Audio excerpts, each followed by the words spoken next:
Good evening. Yeah, this has actually been planned. So, for a couple of days. So, yeah, I thought I'd come on a bit earlier, being a Thursday evening and stuff, um, for a change. So, just been across on Steve's channel, Stuntman Steve's channel. Caught up with him for an hour or so, which is nice. Nice catching up with him. And yeah, happy St. Patrick's Day and all that kind of stuff, really. This isn't an actual. Oh, it's the right colour, but it's not. It's actually bloody German. There you go. Hacker Shaw hat. But I couldn't find my Jameson's hat. It's here somewhere, but it's gone somewhere. It's gone for a walk. So, yeah. Anyway, beer I've got on the go at the moment from Lincoln Green Buttermuch, which is a butterscotch ale, 5.5%, and it's been around a while, best before the end of April. So I've got a couple of them. I didn't review it.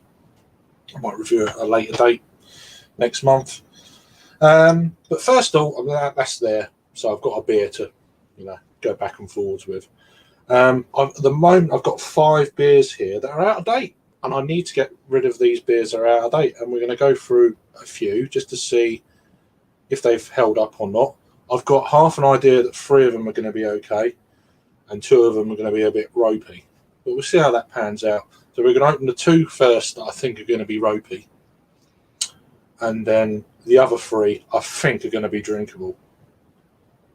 On the style, basically. So we'll see. I mean, they might all be all right. I hope not. It's steaming otherwise. Because there's other beers I want to drink later. So, anyway, let's get to the comments then. Starting shortly, I'm here now, so we can get rid of that. So everyone's having a good week thus far. We've got Thomas Jagman in the chat. Good to see you. Yeah, it's green. It's not Irish, it's German, but it's green. And we got. How you doing? Cheers for popping in and saying hello. Yeah, appreciate you subbing earlier and all that, and talking with you earlier in Steve's chat. I feel really bad, really, but it's just I've kind of planned this for a while, so it is what it is. Slurpee, how you doing, mate? Hope you're all right. How you doing? How you doing, Harry, mate? Nice. Yeah. Yeah, it's annoying I couldn't find the hat. Oh, well, it is what it is. It's no biggie, is it, really? I have actually got later on 2 out-of-date Guinnesses, but we'll come on to that a little bit later. I did mention it in Steve's chat earlier, but people saying hello to each other, which is good. Thomas, how you doing? Hope you're keeping well. Which he'll be joining shortly. I'm just going to quickly open these beers and all that kind of stuff, and then see how they are, and then I'll open it up a little bit. How you doing, Jamie? Yeah, all good, mate. Anyway, hope you're keeping well. Says hello to everyone else as well. So I've got a Brewing by Numbers beer. It's a Goza. It's a mango, guava, and passion fruit Goza. 5% ABV. So these guys are out of Bermondsey in London, as some of you may know. So this was. Let me just get the dates on this. So it was canned on the 12th of June, 2020. Okay. Best before the 12th of December 2020. So it's out of date. So this is batch number 0593. So whatever that is. So we're talking 12, about 13, 14 months out of date. A beer with mango, guava, and passion fruit in. Yeah, exactly that. And I'm not a massive fan of mango in beer. If it's strong, lot like pulpy mango, this could probably be wrong, but it needs to go. I need to make room in the fridge, so it's kind of one of them sort of deals, really. So let's see how this pans out. Hopefully it doesn't go everywhere or something like that. So bit of a hiss. What does it smell like? God, it smells disgusting. It's still a bit mango-y, but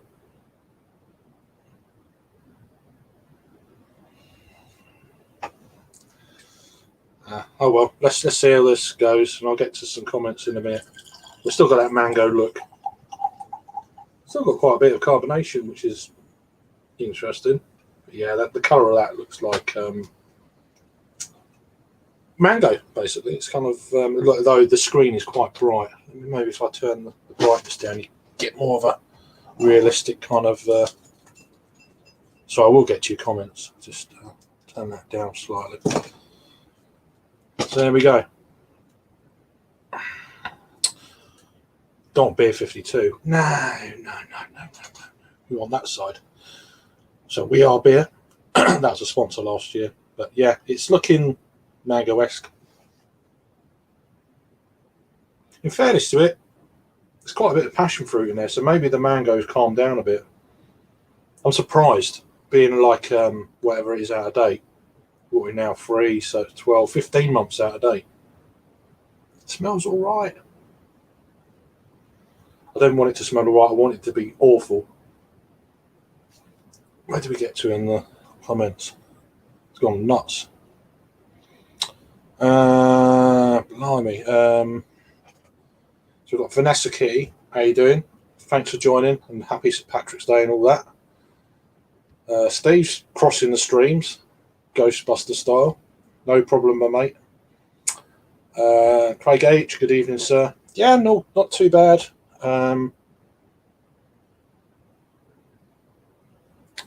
Well, it's not my kind of sort of thing, but it smells all right. It's a goza. It's definitely got a slight kind of that. There is that saltiness coming through as well as the passion fruit and mango and guava. It smells all right. It smells how it kind of should, which is a bit annoying. Hopefully, it doesn't taste like it. Not that I want it to taste awful, but I don't want to get steaming either. So I actually want to throw a lot of these down the sink, but we'll see how it goes. Cheers.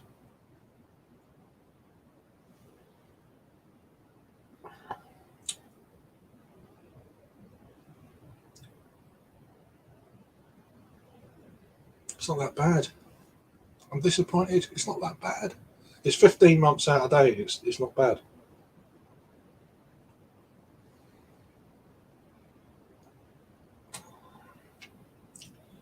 It's all right. It's drinkable. Oh, no. Right, that's one beer that I thought was going to be bad. It's all right. Going to get steamy like a rocket. It's just like, oh, no. It tastes good. Right. Now, this... I've had this even longer. What's the date of this one? So this is, I don't know how you pronounce it. It's from Wild Beer Co. It's in a bottle, so that gives you an idea. So it's, I don't know how you pronounce it. Murmur. I don't know. This is actually, it says wine yeasts, virus, hops, and brut. Exactly. That's probably why I've still got it. Now, I don't know what Untapped says about this thing. Whether it's a brut IPA, a champagne ale, I don't know. I don't know what the deal is with this. Let me just have a look. Go on, mate. It's quite carbonated, that thing. Yeah. Beer de champagne, beer brut. So it's got champagne or yeast in this. It goes into a host of blah blah blah blahs on this. I can't be bothered to read about the description, but you can look it up. So let's crack this open then. So it's beer number 2. It's out of date. Oh, when was it out of date by? I think it was on the bottleneck. Not sure. It's easier if I actually look at my Untapped thing here. Let me just go back.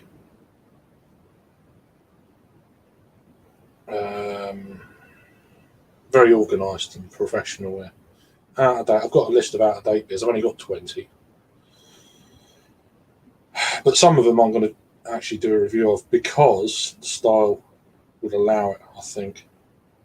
Oh, Best Buy, the 22nd of May of 2020. Yeah. So it's a bit more on that. Not much smoke. Hopefully this is brutally bad. We'll see. Well, it's got plenty of carbonation still in it. Look at that. That'll do. I don't want the dregs of that. That carbonation's alright. Glass is filthy. Usual standard.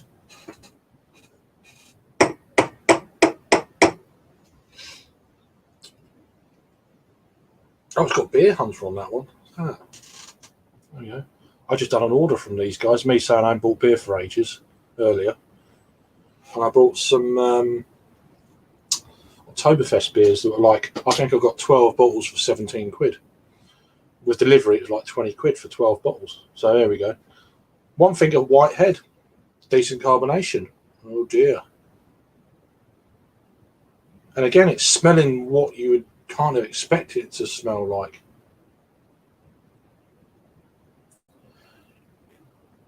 That kind of almost dry, yeasty kind of thing going on with that spell of brute IPAs that weren't my thing. Like 2 or 3 years ago, whenever it was. It smells all right. Oh well.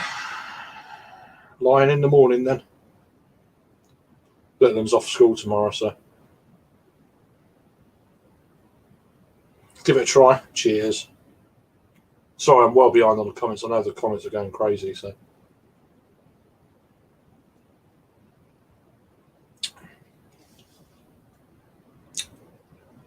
Yeah, that is actually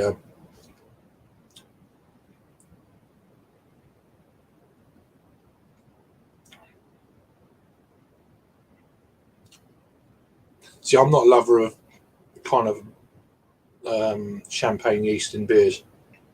And I feel like that it's almost like that's mellowed out. More to my liking.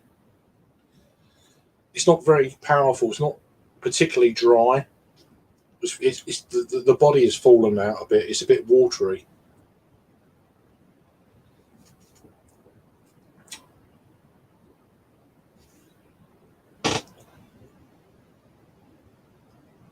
It's actually not too bad.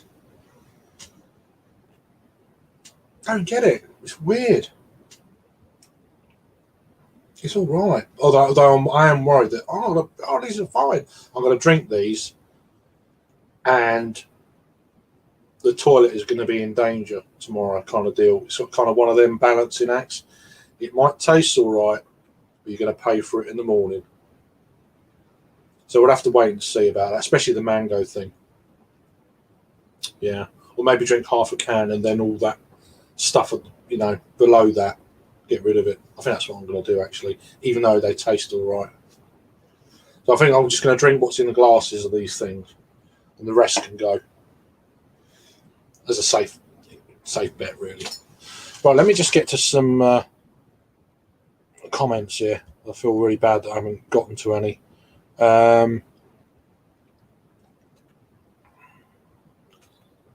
We've got John. How you doing, John? So how are you doing up in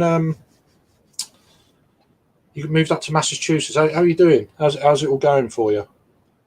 Good to see you on here. I'm only going to do selective people talking to each other, which is good. Yeah, I am the other halves of these beers, I think. Literally what I was just saying. Yeah. Absolutely. Yeah. I'm not gonna drink it all. People saying hello to each other, which is good. People saying hello. Cute glass. Yeah, I've got like quite a lot of these sort of things. It's beer festivals last year, basically. I've got 4 here, and I've got 3 up in London as well, all from last year. People saying hello to each other. Yeah, you're doing the old fire. I saw that on Instagram earlier. It's pretty cool. What am I doing? I pressed the wrong button then. Good evening, craft beer specialists. How you doing? Good. Again, people saying hello to each other. Yeah, this is the thing, isn't it? It's like I'm surprised at how well they've held up, to be honest with you. I mean, they've been kept constant temperature all this time, not been moved around. I don't know.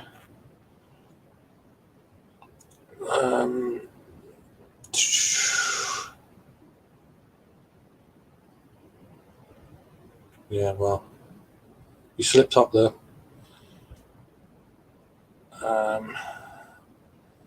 People know each other there from the Netherlands, which hopefully will be going over that way some point, not too soon. Cheers. How you doing, Jamie? Cheers for chiming in, mate. Hope you're keeping well. On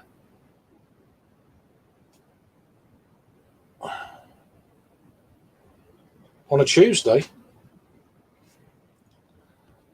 Okay, now. You pissed already, and yeah, it's Thursday. Pandemic beer, yeah. Indeed. Got Drew chiming in. Wow. Nah, I wouldn't drink a fresh one. People are saying hello to each other. Oh.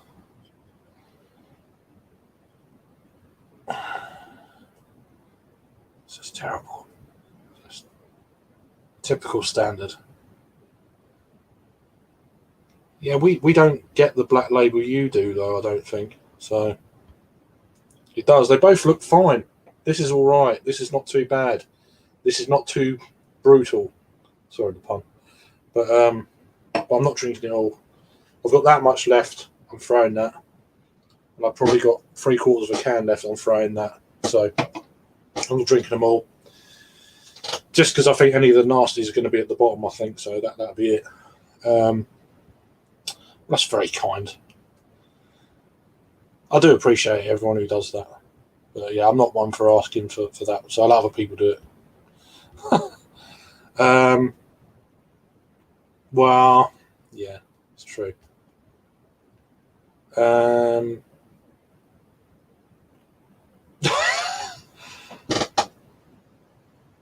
not bothered. Yeah, I'll have let's say a lot of other people do that sort of thing. Yeah, but I mean, even fruit though, fruit can fade, which is I'm surprised some of these this goes or goes, whatever you want to call it.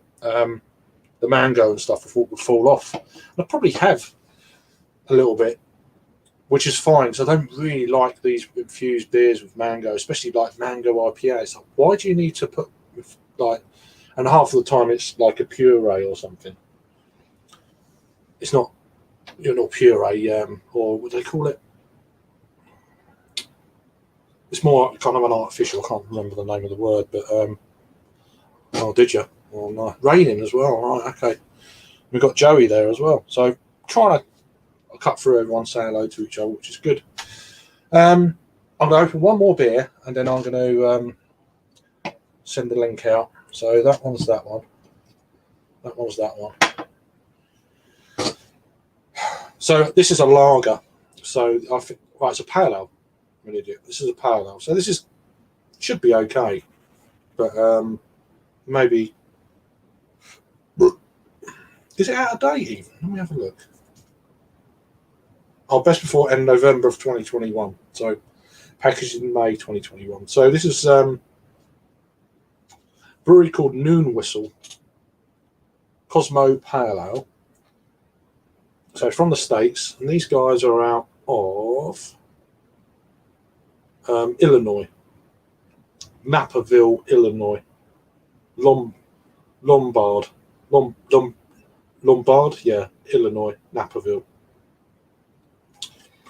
So this is one of these Beer 52 beers for last year I've had knocking around. I've got a few others that are in date that I'm going to review. But so this is their pale ale, 5% ABV. What we go with hops in this? Does it say? Water, malt, barley, hops, yeast, usual kind of stuff there. imported by Beer 52, yada yada, whatever. So it's a 500. It's a 355ml standard American sized can.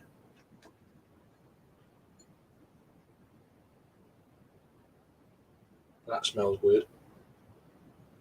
It smells like Terry's chocolate orange. Bizarre.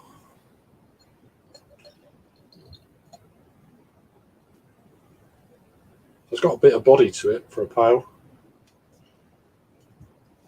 Hazy.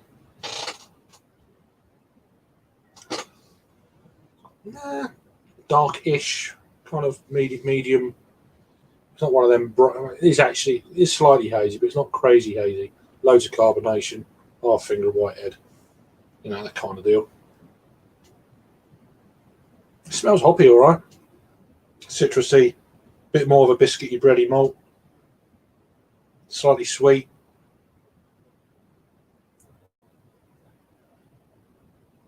It's got like a clementine segment kind of smell to it, almost like a slight orangey jammy kind of thing. Smells really nice. This one's going to be fine, which I thought it would be, but let's give it a try. Cheers.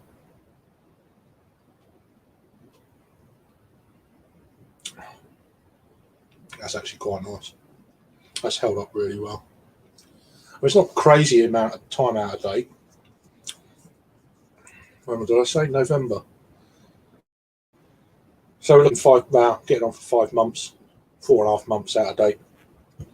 It's pretty good. Pretty good. Yeah. It's the best one so far.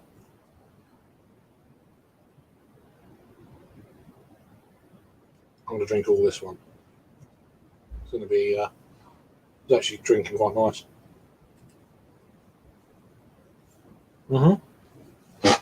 That one's works quite a lot. And the last beer I'll open up in a minute. It's from Newtown Park, and it's their Garden of Your Mind. It's a Saison 5.8. So that's going to be my next beer in a minute. When did this go out date? Best before the 26th of November of 2021. So they'd only give this beer a 6-month shelf life. So I say we're about 3 months past. But I don't like reviewing beers when they're out of date. It's not fair on the brewery, etc. So that's going to be the beer in a minute. That's me saying there's one more. There's another one here. Royal Husbrow.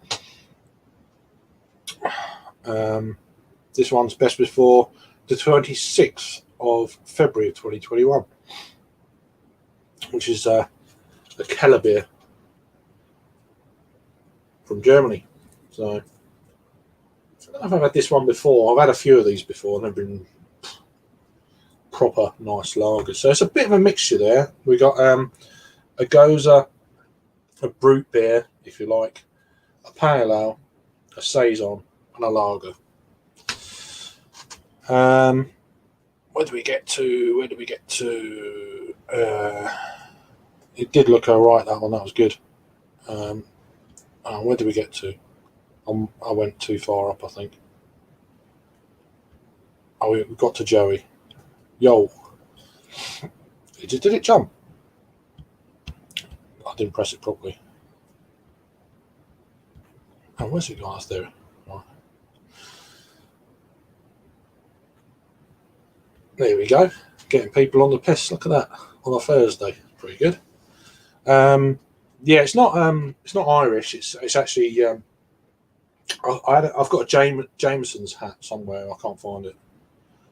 I was like, I've got 5 minutes before I go on, so I was like, I'll just throw this on. It's green, but it's yeah, it's got feather on and stuff.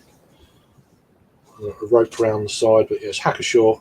It's German. It's Oktoberfest hat. But it's green. So yeah, we'll go with that.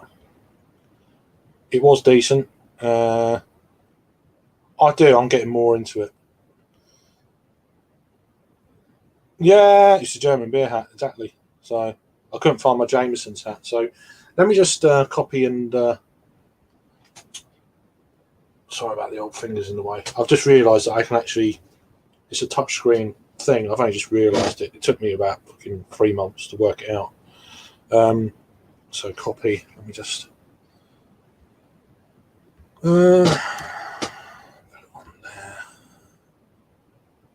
And then there we go.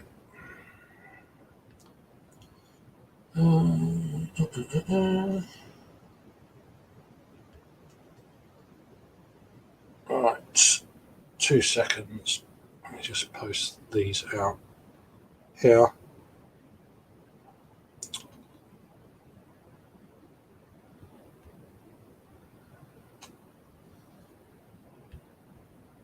Oh, what? All right, here we go. Technology. There we go. That'll do for now. Now I'll put the link out. I can do the rest by my phone. So, we'll get a few people in a minute. So anyway, how are these beers holding up? Surprisingly well. I knew that the last one would. I'm surprised about the first two. I'm still wary of drinking them though. I'm not bothered about this one. This one's actually holding up really well. It's actually really tasty. But then it's only November. It's only like been a few months past, so which is one of the reasons I wanted to get this out of the fridge and stuff. So there's a few others down there I can review at my leisure. So while we're at it, let's have a palate cleansing beer that's out of date, and we should go for that. Pardon me, with that. So lager.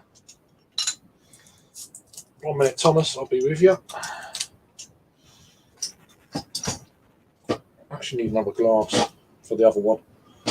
Let me just pour this out and I'll let Thomas in. I'll just get a bit of a, oh yeah, as I thought it would be. A bit of smoke then as well.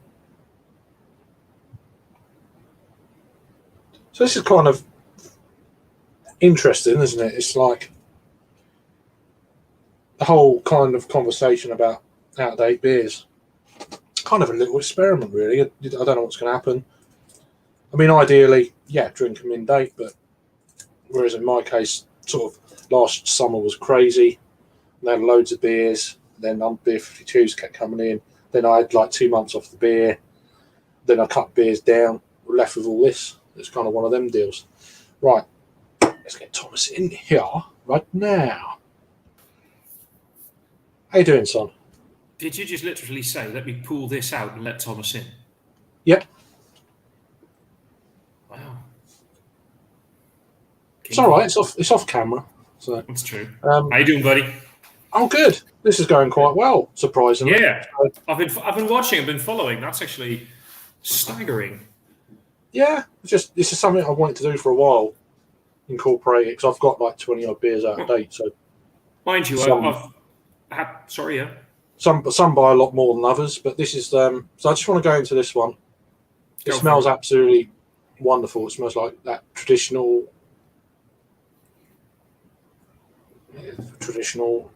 German lager kind of quality. The smell of quality, really. So he's got 5 points. Look at that. Well, you're drinking a lager, so I'm drinking a Pilsner. A Pils by 5 points. Oh, okay. Yeah, free jobby this is, but it's not bad, is it? No, it's all right there. Yeah. So this is like nice lemony, wheaty, kind of clean aroma type, if you know what I mean by clean aroma. Yeah, I know exactly what you mean. Does it have that slight sulfur thing going on? No, not really. It's got like it's like a lemony wax thing going on, which you kind of get. I find you get with these kind of beers. Nice. Sounds kind good. of slick, maybe a bit of slick, oily, hot kind of profile. Maybe we'll see. Give it a try. Cheers, mate. Clinky. Smooth. That's lovely. Yeah. So 2 of them are really good. I could join you in a little bit and actually crack open a out-of-date Keller as well. I've got. Ever heard of Cannsteller? Yeah, I've heard. Yeah. Yeah. I discovered 2 of their beers in the back of the refrigerator yesterday. Smoked Märzen and a Keller beer. So maybe I'll crack that one open later and. Yeah, it's actually quite nice. As well, yeah. But it's more of a palate cleanser as well. I'm really not sure about.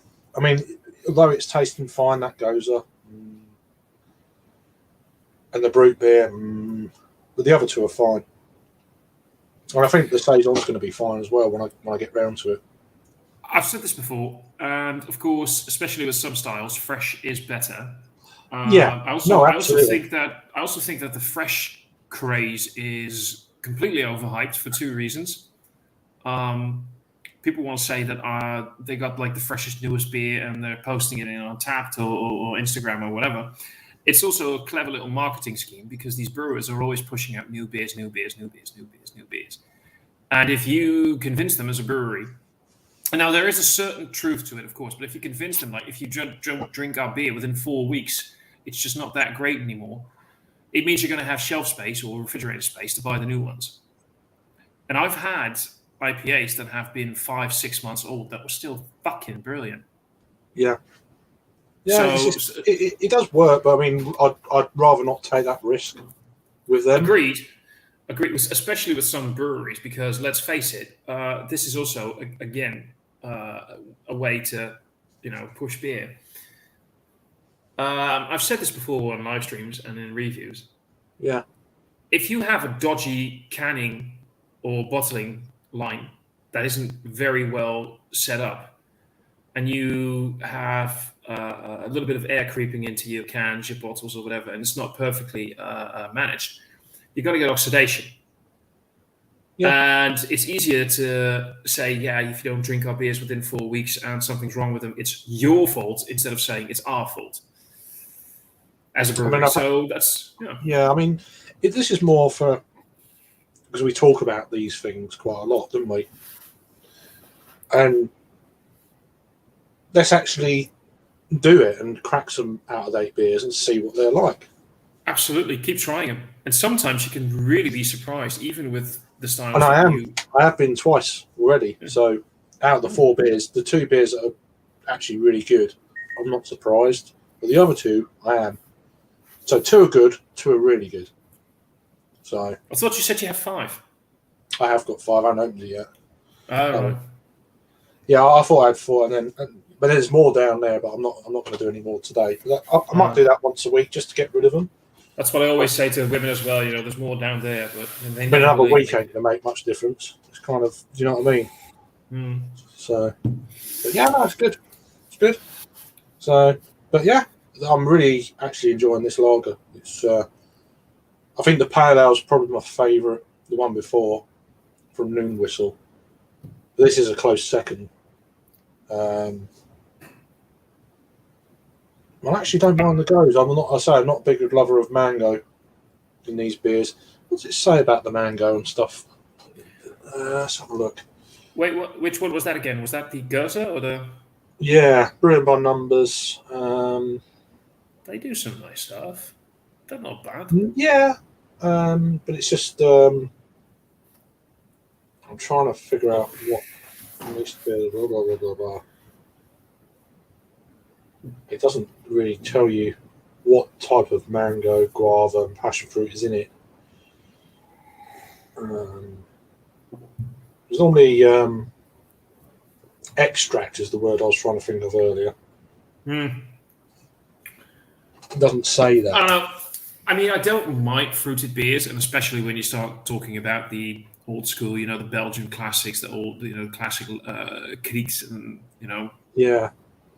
Fruited Drie Fonteinen or Cantillon, with raspberries, and I love all of those. Just a lot of those modern, even some of the gozas that just gozas, just doing the goza IPAs these days with a little bit of fruit added to it. It just sort of, I don't know. It's not my style. It's not my thing. I prefer. Yeah, I mean, most people aren't going to keep 60-year-old beers though, so I think this sort of a range is probably a little bit more relevant for a lot of people. Yeah, but that wasn't that a lager, like a 60-year-old lager he did, or? I don't know. I don't know. I don't even know. I didn't even know. I seem to recall the video somewhere.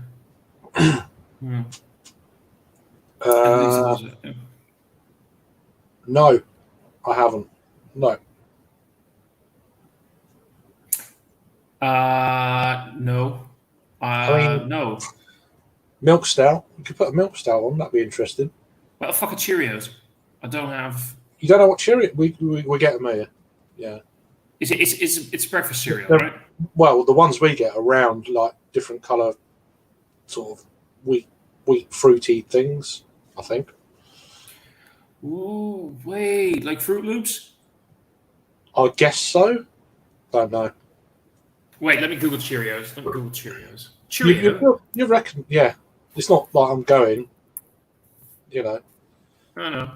Um, Cheerios. Yeah, they're like I think the Americans call them Fruit Loops, and I have no idea what we call them. See, Fruit Loop is someone who's mad as well. You know, Yeah, but if you like, he's a bit of a Fruit Loop. You know what I mean? Do you know what I mean? yeah, well, I am a Fruit Loop. Fruit Loops. If you It's not got the same ring to it as a Cheerio. He's a bit Cheerio. yeah, but I think the thing is that because fuck off. I think the thing is though, if you were to call them, I think Americans would never call them Cheerios because Cheerio is just such a Yeah. I'm Hollywood going. slang for exactly. Well, I'm going now. Yeah, bye. It's Well, just- the other way around, Fruit Loop wouldn't work for you guys. Well, Fruit Loop is there. But anyway, we've been there. Just out of curiosity, breakfast cereals, is that a big thing in the UK? Yeah. Like cornflakes and shit like that? Really? Yeah. Normal. Don't really see it that often here. I'll have a bit of toast. I don't generally. It depends what mood I'm in with that. It's like, it's an important meal of the day. It's like, is it? Whoa. What if you're not hungry then? So, you know, it's not important then. I think our lifestyle has become way too different for it to be the most important meal of the day. But let's face it, the meal that gives you the most energy, the dinner, your supper or tea, whatever you call it. Dinner, like basically your evening meal, which in Western culture is now the meal that has the highest energy count of it all, like in terms of calories and carbohydrates and things like that. We eat it after the working day is done. I mean, That's the one. That's what he did. Yeah. I just don't get it, but whatever. No, he's all about the gimmicks. We all know that. Well, whatever. It's just, yeah. But I'd like to get back to Jamie's comments about beers being too fresh. Yeah, I'm just getting there. That's actually, hey, Raggy. How you doing? Hope you're keeping well, mate. Same. There we go. Because we've got Jamie, who's from the UK but lives in New York. So Oh, really? yeah, he was on last week. He was saying hello to each other, which is good. Hello. But yeah, where's the comment, Jamie? Yeah, Jamie was talking about. It's true though. I mean, I've said this before on. It could be a live stream with you. That could have been. But I once actually had a brewer who told me, "Sure, drink our IPAs fresh. Great, do it. Drink it. A brewer once told you. Yeah, drink it Sorry. straight. That's a private joke. Sorry. You're going to have to let me in on that one at some point. I will do, but not now. But yeah. He also said, you know what? We just can't. It happens. This brewery is located in Groningen, right close by, and so it happens that sometimes they can, and later in the day, you'll find in shops around them, you'll already find a beer, right? They canned it in the morning, and late in the afternoon, there they are. They're like, fine, drink it the day we canned it, not a problem, absolutely fantastic. How about you buy a can, leave it on your kitchen counter for a day, let it stabilize a little bit because it was literally just canned, so there's still like everything going on and happening. Let it settle for a bit, leave it in the refrigerator for 2 or 3 weeks, and then try it. Like buy 2 of them. Nah, I don't like hot burn. I don't like hot burn. No, I think hot burn, again, that's one of the things. I think hot burn is actually something that we've been sort of told that we should enjoy because it's a sign of freshness. No, I don't care. But I agree with you. Yeah. You can still have a very fresh IPA without a hot burn. Hot burn is usually not that great of a thing. No. But we've been told that because it's a sign of a fresh IPA, you should enjoy it. And if you don't enjoy it, you don't enjoy fresh IPAs. Yeah, but that's just bullshit if you ask me. It is fucking bullshit. I mean, it's like telling people you shouldn't drink lager, you should drink this. I don't like that. It's the same thing, but in a different way. Drink what you like. Should drink like. No, you should. If you like it, if you like a bit of hot burn, fair play to you. Drink it. If you enjoy it, good. But you can't tell. It's almost like preaching, almost. You know. True. If you like a lager, you like a lager, regular lager. Fine, good. If you enjoy it, that's it. Yeah. But if you like a whiskey drink, have a whiskey drink, and if you like a lager drink, then have a lager drink. You know, drink about to remember the good times and. Never mind. I'll stop. What's your name? Danny Boy? I've been called that before, yeah. I'm just pissing the night away, mate. That's all I'm doing. I'm just trying to think of the group. Thump. No, oh, God. It's what's the song called? Whiskey drink, pissing the night away. That was just maybe that one. It's Danny Boy. But what's the pissing the night away lyrics? Oh, Chumbawamba. All right, there you go. It's called Top. Of course, you forget this. The group is called Chumbawamba, and the song was called Top Thumping. There you go. Fuck me if I know what top thumping means. But okay, no. I get up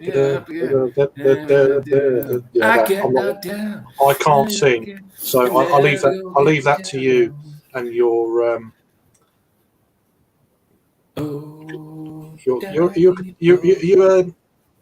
you a drummer or you? I'm the singer in the band. Yeah, there you go. No, so I'm joking. Yeah, no, I know. I'm just. I can't resist. Every time somebody says that, I have to. Very nice, man. Very nice beer indeed. That's pretty good. So, it's at Paddy's Day. Oh, Danny Boy, yeah. There we go. I missed your comments. You probably said it before, but yeah.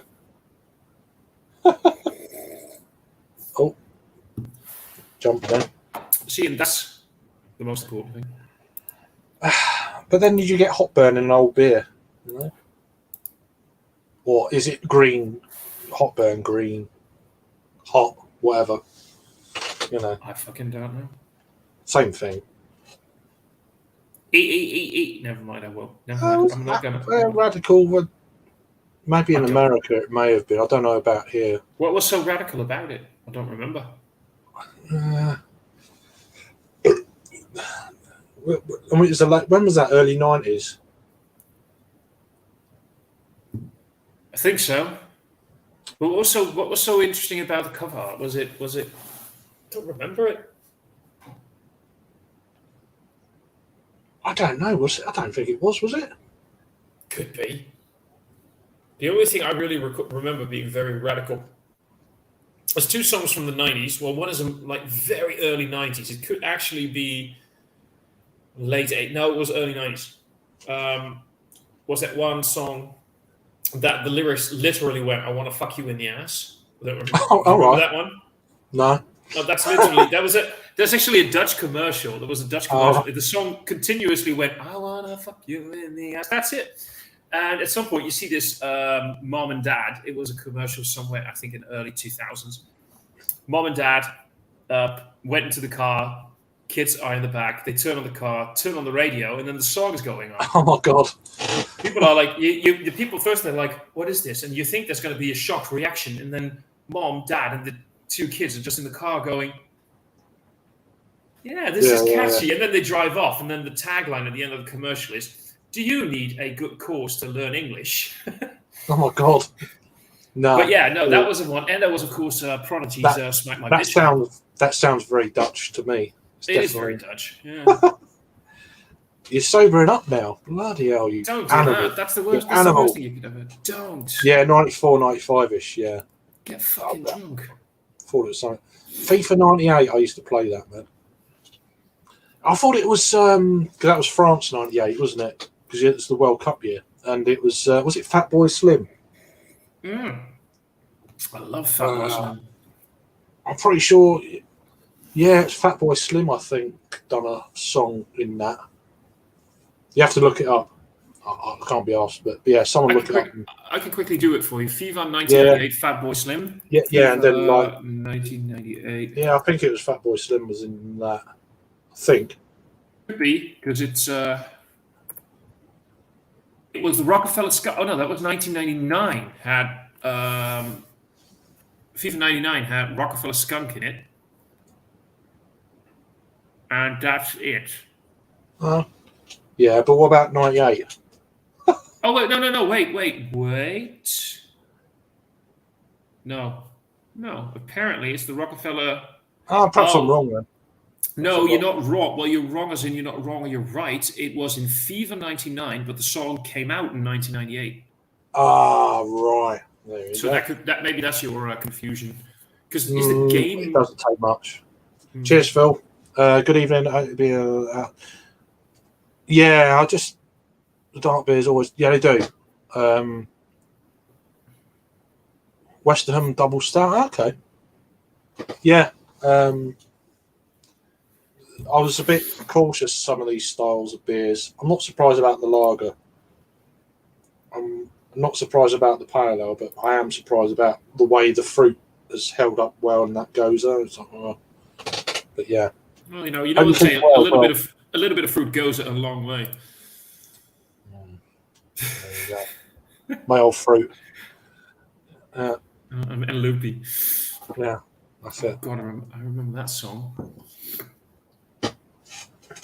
You don't remember that? I wanna be a hippie and I wanna get stoned by my ride. Hey, doing, Rory? You all right, mate?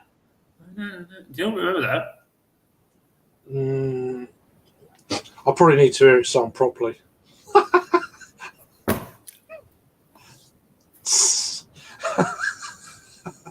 How about you go and have a nice little cup of shut the fuck up? Love you too, buddy. Jesus. Yeah, I'll send you the link in a sec. Let me just get through these here. Boys. Yeah, I remember that. We've come a long, long What's the other one? Was that 1996? And then you had like things are only get better. Is it Lightning Seeds? How about you leave the singing to me? Well, I thought it was the same kind of level, but that's okay. Well, what are you drinking, by the way? This is the beer that was in date, Buttermulch.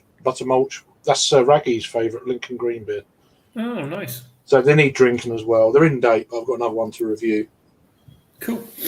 So that's the one I've got on the side that I've been drinking for quite a while. And but yeah, praise you, yeah, Fatboy Slim. Ooh. I thought it was right about now. I think right about now, the Funk Show Brothers. That's the song that was in FIFA 98. I think. Could be. I mean, I think that's the song I'm thinking in my head. It was Fatboy Slim. I'll definitely believe you. I have no idea about FIFA 98 games, so. Yeah, that's when I used to play FIFA, so it's going back a while. I've never played FIFA. So, yeah. I used to really be like, for about 3 years, I was wasted all my time on it. Right. Oh, wow, there you go. Welcome back, Colette. I appreciate it. Hello, Colette. Insomnia. Oh, my God. I used to dance to that, like, in the early 2000s, it was like, yeah. What a group. Some Faithless Live. Wow. Awesome. It's never really been my kind of. When you're pissed up, man, and you're trying to dance. Yeah, music stuff. But I love I love Faithless. Yeah, I just think it's amazing. I Can't Get No Sleep is a good one. Yeah, that's it. That's Insomnia, right? Yeah. The song was on the Friends TV show too. And it's a proper, like, yeah, it's one of them throw your hands up in the air and start dancing like you don't care. It's kind of one of them. No one told you life was gonna be this way. Job's a joke you broke, your love life's DOA. Yeah. No? Oh, Chemical Brothers was good as well. Yeah, You're stuck in second gear there. I'm always stuck in second gear. I could have seen them, and then pandemic hit. They were in London. They were going to do a live gig. I think it's Hyde Park, and then it ended up getting cancelled because of obvious stuff. I had 3 tickets to go, which was really annoying. To see Chemical Brothers. It's like, oh. This is too bad. I'm just quickly checking the news if there's anything happening. Well, there's a lot happening, but anyway, in Dutch, there's this article, and the headline is it's about black holes, but the headline is hairy black holes. Physicists claim a solution for a 50-year-old paradox, and the only thing I'm seeing is hairy black holes. You guys really did not think this headline through, did you? Really, not a lot of thought. Not good. No one thought, oh, that could. Perhaps we shouldn't do that. Yeah, hairy black holes. There we go. Let's. Oh my God! Speaking about the beer hooligan, how's he doing these days? Oh yeah, I used to do that all the time in the early 2000s. I was a bit late to the dance kind of scene. When I was a teenager, I never went out. In the early 20s, I used to. Yeah, and you think, oh, you can. They're looking at you thinking, oh, you can dance, and it's like actually, because you're drunk, they're looking at you because you're making yourself look an idiot. So, but I didn't care. I still can't dance. Oh, you're Phil Collins, 'cause I can't dance. No. I can't talk. The only way about me is the way that I want. God, blimey. There we go. I had that for a while. It's a fun song. Yeah. It's a bit like Crocodile Shoes from Jimmy Nail. Oh yeah, Jesus. Yeah. What was that? I remember that song was in, but how did it go? Yeah, ridiculous. It was so bad. It was brilliant. It's kind of one of them deals, you know. Crocodile Shoes. Jimmy Nail. How did that thing go again? Because I forgot the. I'm not even going to try. Not even going to try. Yeah, no, I remember, and I'm sad that I remember now. Oh, we got Roberto. Right. Roberto McZine. Here we go. He did some. First time I turned it on earlier. Oh, sorry, Rory. I think Thomas just said something about fucking you in the ass. That's the first words I heard. And then next thing I was singing the theme from Friends. Yeah, because we're all friendly here, very, very friendly. I can get behind one of those. It sounds like a friends with benefits thing, doesn't it? Really? There you go. We were just talking about bad songs, and in the early '90s, there was this song that literally was called "I Want to Fuck You Up the Ass" or "Fuck You in the Ass" or something. Yeah, I've not heard of that. One. I've not heard of that in a song form. To be fair, it's a good thing. You've heard of it in different forms, then. Well. How about you enlighten us? And the answer was no. So there you go. At least they asked politely. Well, yeah. You got to be upfront about these things, I guess. I always ask be clear about it. It's never going to be I'm gonna. Well, I'll never go like I'm gonna. It's always I wanna. Not I'm gonna. Just think that's. It's early. This is early, but there you go. Yeah. Mind you, I had a few beers, so it's great. I had 2 beers. I didn't kick him out. It wasn't me. So, Roy. Hey. How's it going? You right? Oh, good. Yeah, I'm fine. I clicked the wrong thing. Oh, how are you, Thomas, as well? All right. Got a can of PBR on the go. Get out of there. Jesus. I don't see that again. Screenshot. Yeah, fucking. There you go. Get out. It's blue ribbon. Nice. It's like £2 odd. I mean, I felt like I needed a bit of variety in content. Is that Trembling I'm all about the views. Trembling Madness job, or Yeah, I just saw it yesterday, and they're like, "Go on, man." It was like £2.25. I saw it. It's not bad. I mean, I can't complain. It's not a bad beer. I've got Is a it beer nice? on the go. Tractor Rallis. Oh yeah, bit different to Nice. mine. what you got? Sorry, Hello. missed that. We got that. Okay, Ooh, wow, Equilibrium. Shiny. posh beer. I had that Posh ale. earlier today as well. Oh yeah, nice. Fucking hell. Not bad for a Thursday. Yeah, I There. could have bought 10 of what I'm drinking for this. Yeah. So. Not more. They're a bit old, but All right. well kept. Oh, good. Yes, Fair appreciate enough. it. As long as it's tasting Appreciate good, it. that's the important thing, isn't it? Hmm. Always say. Good evening, Raggy. Okay. Rob, I I don't know saw what- your Getting behind. I don't know what tune that was. Sorry. And then we've got one more. Thomas. There we go. First of, Craig, I don't think you're getting the joke. Jagman says, "Not sure that tune is up my street." Oh, I don't know of- what he's referring to. I lost. I want the to thread. fuck you. I want to fuck you in the ass. Oh, right. My Yeah, street. yeah. There you go. Right. Yeah. There you go. Yeah. That's a good, clever joke Yeah. by Jane. I know. Jagman. I tried to brush over it. No, I'm not gonna let you have that happen. No. Yeah. Thank you. Yeah. Yeah, you're welcome. You're welcome. No, it was Jamie. I just said, I think I mentioned that. Maybe you popped up, but yeah, there was this commercial in the Netherlands where you see this mom and dad getting in the car. The kids are in the back. They start the car, turn on the radio, and they hear this song. I wanna fuck you in the ass, and it just plays. And you see the parents and the kids are like, and then they just start grooving to the song. You're like, what the fuck is going on here? And then the car How can you drives put off. that on and an advert?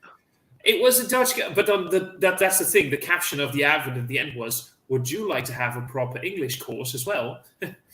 As in, these people didn't understand. They didn't understand. That was it. That was just intercourse. And there you go. But still, I don't think you can put that word in an advert.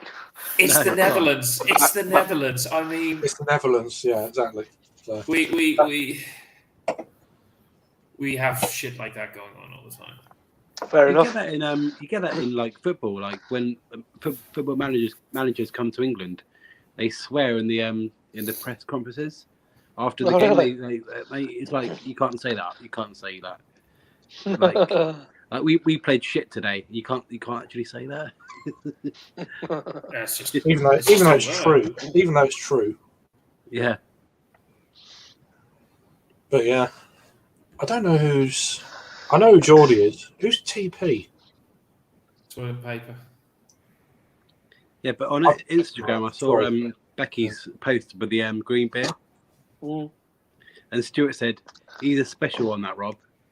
Ah. I was gonna say, No, I got it because I got the. She asked for the White Hag Yeah. St Patrick's Day release last year, and it was disgusting. yeah, Yeah. This is actually the reason why I've got the PBR, because I didn't want to just buy that, because I was like, I don't want people to think I am that guy who buys just the Yeah, okay. fucking But are you that green guy? beer. So I bought a PBR and a bottle and a can of Wylam as well. Which the other two say- beers cost less than the can of Wylam. I was gonna say special in what way though? I was gonna put that comment. I don't But the one last year was revolting. It was like a ice cream. it was like a mint ice cream. Yeah. It was They fucking had it horrible. on. They got it up the road. It was everywhere, wasn't it? It was just like I ain't buying that. This year it's a watermelon IPA, which I've had a watermelon wit in the past. It was quite pleasant. Yeah. I've had Just watermelon. For summery. me, works better with a sour or something. Yeah, good point. Like that Um, combination. I mean, Brick done one. Watermelon. Yeah. We had Adam on it. I think that was a Yeah. watermelon. Yeah. Watermelon, something I can't remember, but yeah. Refreshing ale. Yeah. In the spring months and stuff. Yeah. Have you seen me and Harry's reviews the last few days? I've seen one of them. Well, you're in the cupboard. It's in the cupboard. Wait, what the fuck? His Oh, camera. my cupboard. And, we go. Which one was that? Which beer was that one? Yes, that's right, Jagman. Yeah, the White Hag. Yeah. They release a green beer for St Patrick's Day every year. Yeah, and What was I saying? Oh yeah, so I was entertained by what can't remember what you were having. Maybe I think it might have been. Was it the Left-Handed Giant sour, the big bottle? Oh, the Leviathan, yeah. Hello, you can. Hello, you can. Yeah. Brilliant. Love it. I ended up watching loads of clips of Harvey Price the other day. Don't know why. Just in hope that I'd say more obscenities, which she does swear quite a lot, which is always entertaining. I enjoy swearing. Oh, fucking battery power already. £7 for a pint Guinness at Cheltenham this week. Fuck that. Do you know what they said to you when you walked up to the bar? Hello, you cunt. Yeah, it's pretty much the same. I mean, you may as well say that. Really. Fucking hell. Really. £7 for a pint. A Guinness, yeah. It's like Guinness. €9 a pint for a pint of Give or Guinness. take. I think so. I mean, why though? No. Sorry. Not happening. Why? I went to that's what I didn't know. When I went to Ascot Racers a few years ago, they were doing Pims for £10 a pint. Pims a pound. Pound for the Pims. That's more like it, isn't it? I used to drink Pims years Where's a ago. pound for a pound? It was alright. It's nice in the summer, yeah. It was a nice break from lager when I used to be a lager drinker. Was that when you were a 50-odd-year-old divorcee? Yeah. Used to be a lager drinker. Wow. Yeah. Used to be. Well, you know what I mean. It just Everybody did. Come on. like proper session like. No, but the way you're saying it sounds like, of course, everybody's. Everybody. Yeah. Yeah, that's where you start. Everybody was a lager drinker, weren't they, at some point? No, but that's the evolution thing. Remember, that's the evolution. You ever seen that little,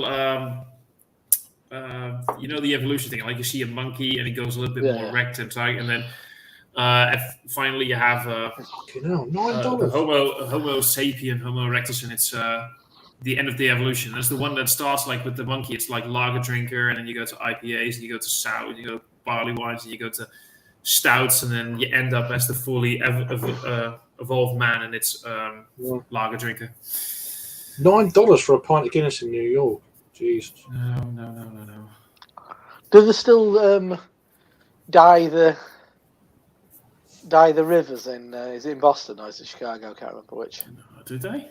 Boston would make sense, but they dye the river. It's like a big St. Patrick's Day parade, and they dye the river green. Yeah, they done it this year. Yeah. I see. I mean, what did the fucking fish think of it? That's what I'm thinking. I'm not sure there'll be much fish in that particular river. Well, not now. Not anymore. They are. They're nice and green. Yeah. I wonder what they use to do it. Yeah, yeah. There must be an environmental impact assessment before they've done it. You'd assume. It's Chicago. Well, yeah. Doubtful. Hudson, isn't it? They probably No, that's probably New York, shoot into the river first and How do they get do the it? fish out. I know. Crazy. It's fair dues. I used to drink rum. That used to be my Cubans. I used to drink quite a lot of Morgan Spice rum, Coke and lime,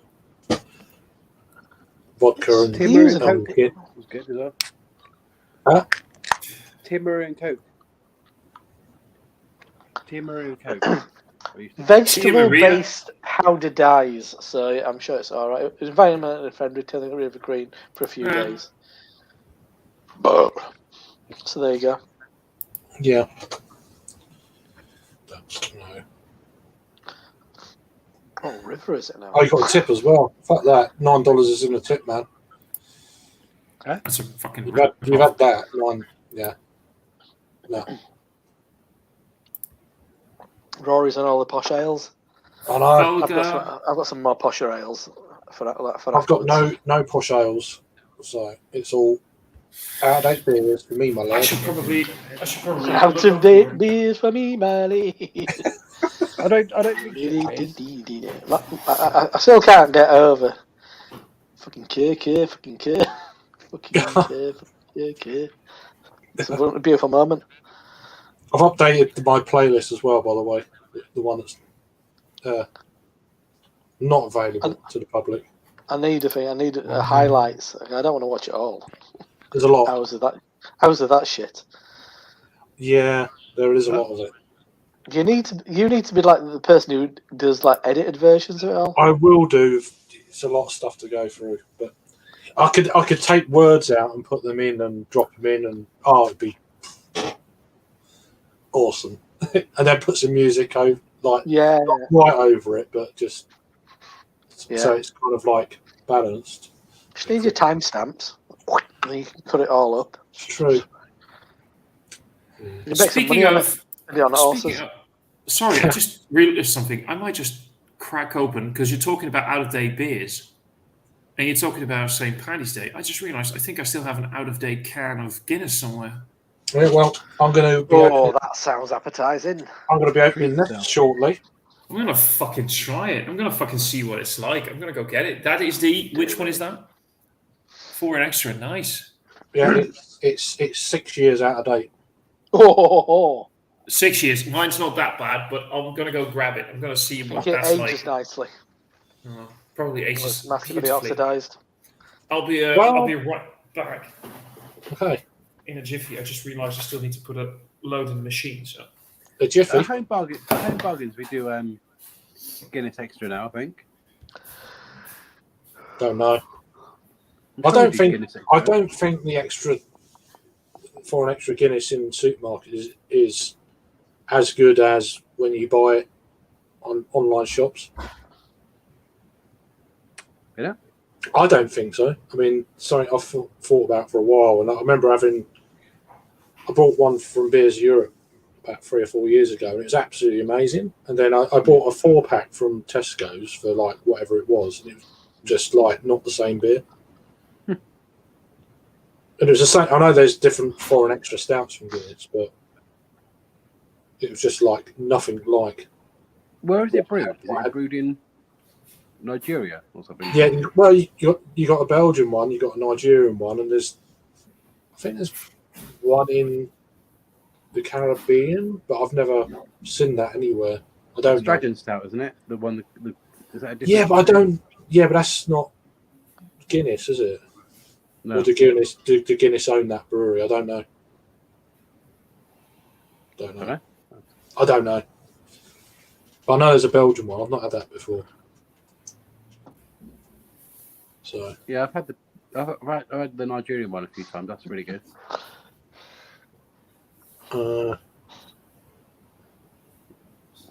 What's that?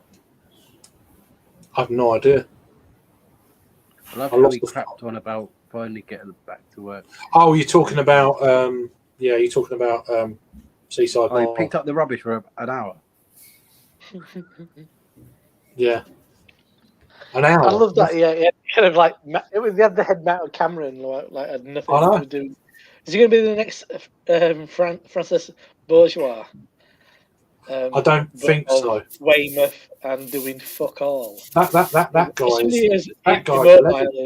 guy's a legend. Oh, he is brilliant. Isn't he? I've been trying to get work to do something with him. It's a right layup, but I think he's too big now. I mean, he was at fucking Gucci a couple of weeks ago. Yeah, no, it's nuts. Like, what the fucking hell? him and his girlfriend. It's like, bloody hell. Living it up, getting freebies from Gucci. I know, it's like flight and all sorts. Just like for a weekend, it's like, you're doing all right, my lad. Who's this? Oh, he's a train spotter on Instagram. And he's just gone absolutely crazy. He's been on like ITV and on This Morning with Philip Schofield and Holly and stuff, and he's like 1.2 million followers on Instagram. He's not like another work shy guy, is he? No. I think he works, but he's got a passion for train spotting. Oh, okay. But he's got like real character. He wears a GoPro, but he puts it round so he's showing his face. It's fucking weird. He's running down the platform after these trains. Fucking brilliant. It's massive. Yeah. There's a really pure, innocent joy to it. That's what's so. I think that's why he's doing so well. He's just a normal guy that's got a passion for trains, and You can see the excitement in his face. Oh, Yeah, big it's- time, yeah. Oh, it's Yeah. just he's like trying to get like tunes from the railways that's going past, the trains going past. Who are you guys talking about? Get Train some, some spotting. tones, get some turns. Get some tones. Get some turns, doesn't he? Some of the words he uses are quite cool. Some thrashing. Oh, that the Some thrashing thrashing one from was some diesels, hilarious. From a, You can't from a beat some nice, thrashing at this time Deltic. in the morning. It's like, Yeah. you know what you're doing there. Yeah, just brilliant. Yeah, I wanted to get him into do like a marketing campaign and stuff. I mean, we've just done last thing I did. Big thing I did was the That's right. railway Young Railway Photographer of the Year awards. Yeah. And I did the exhibition for it. And why wasn't he involved? Why wasn't he like the one giving out the award? He's fucking hell. Can you imagine it? Is there anybody more well known to do with photography? I know we don't take photographs, but what he's doing is cinematography, I guess. And railways and young people. He's a fucking layup, isn't it? But yeah, it's a missed opportunity. I think now. I think his prices. It's supposed to be Gone way like up. new age kind of like. It new had kind of like- jizzed his fucking pants to do some of the stuff what we. Yeah. can There's rumours he's going to get a TV show on BBC. Really? Apparently, I mean, I don't know. Taking over for Michael Portillo. This is it. People are saying, "Oh, you should do like a collab with Michael Portillo and stuff." And I think he needs sidekick. If he did a TV program, I he think needs a so. sidekick. Yeah, So he he's could not polished enough to do a TV program. Well, no, but Yeah, you can't go from going from YouTube to like normal TV, can you? Like, Because he's TikTok, I think, his main thing is TikTok. oh, is it? Oh, okay. yeah. But I watch it on Instagram. But So do I. Yeah, it's there's some stuff like that. Just fucking stay where you are. You probably do better. I mean, if he's getting invited to Milan by Gucci, exactly. if you're doing some shit program for the BBC, which nobody's watching, and then it gets cancelled after one series, you're fucked, aren't you? Stick to where you're succeeding. You You're don't probably need getting shit shitloads like of money, that. aren't you? Still. Yeah, potentially. He's on the threshold of starting to make money out of shit. So Simon Martin will get jealous. need him doing like a fucking Yeah. advert for some railway companies and stuff like that. Wouldn't it? Yeah, Simon Martin's going to get jealous. I think Oh yeah, of course. He'll wait until he gets his fucking he'll try and get a collab. head mount cam on and He'll try he's and get a chopping on his try and get a collab microwave with him or meals something. from He'll try Aldi. and- yeah. That's what the next thing will be. Apparently, he likes Orville. Walking to Yeah. shops. He likes Orville. Apparently, Bourgeois. Yeah. Yeah. so Nice there you one. go. Quite Collab decent. review.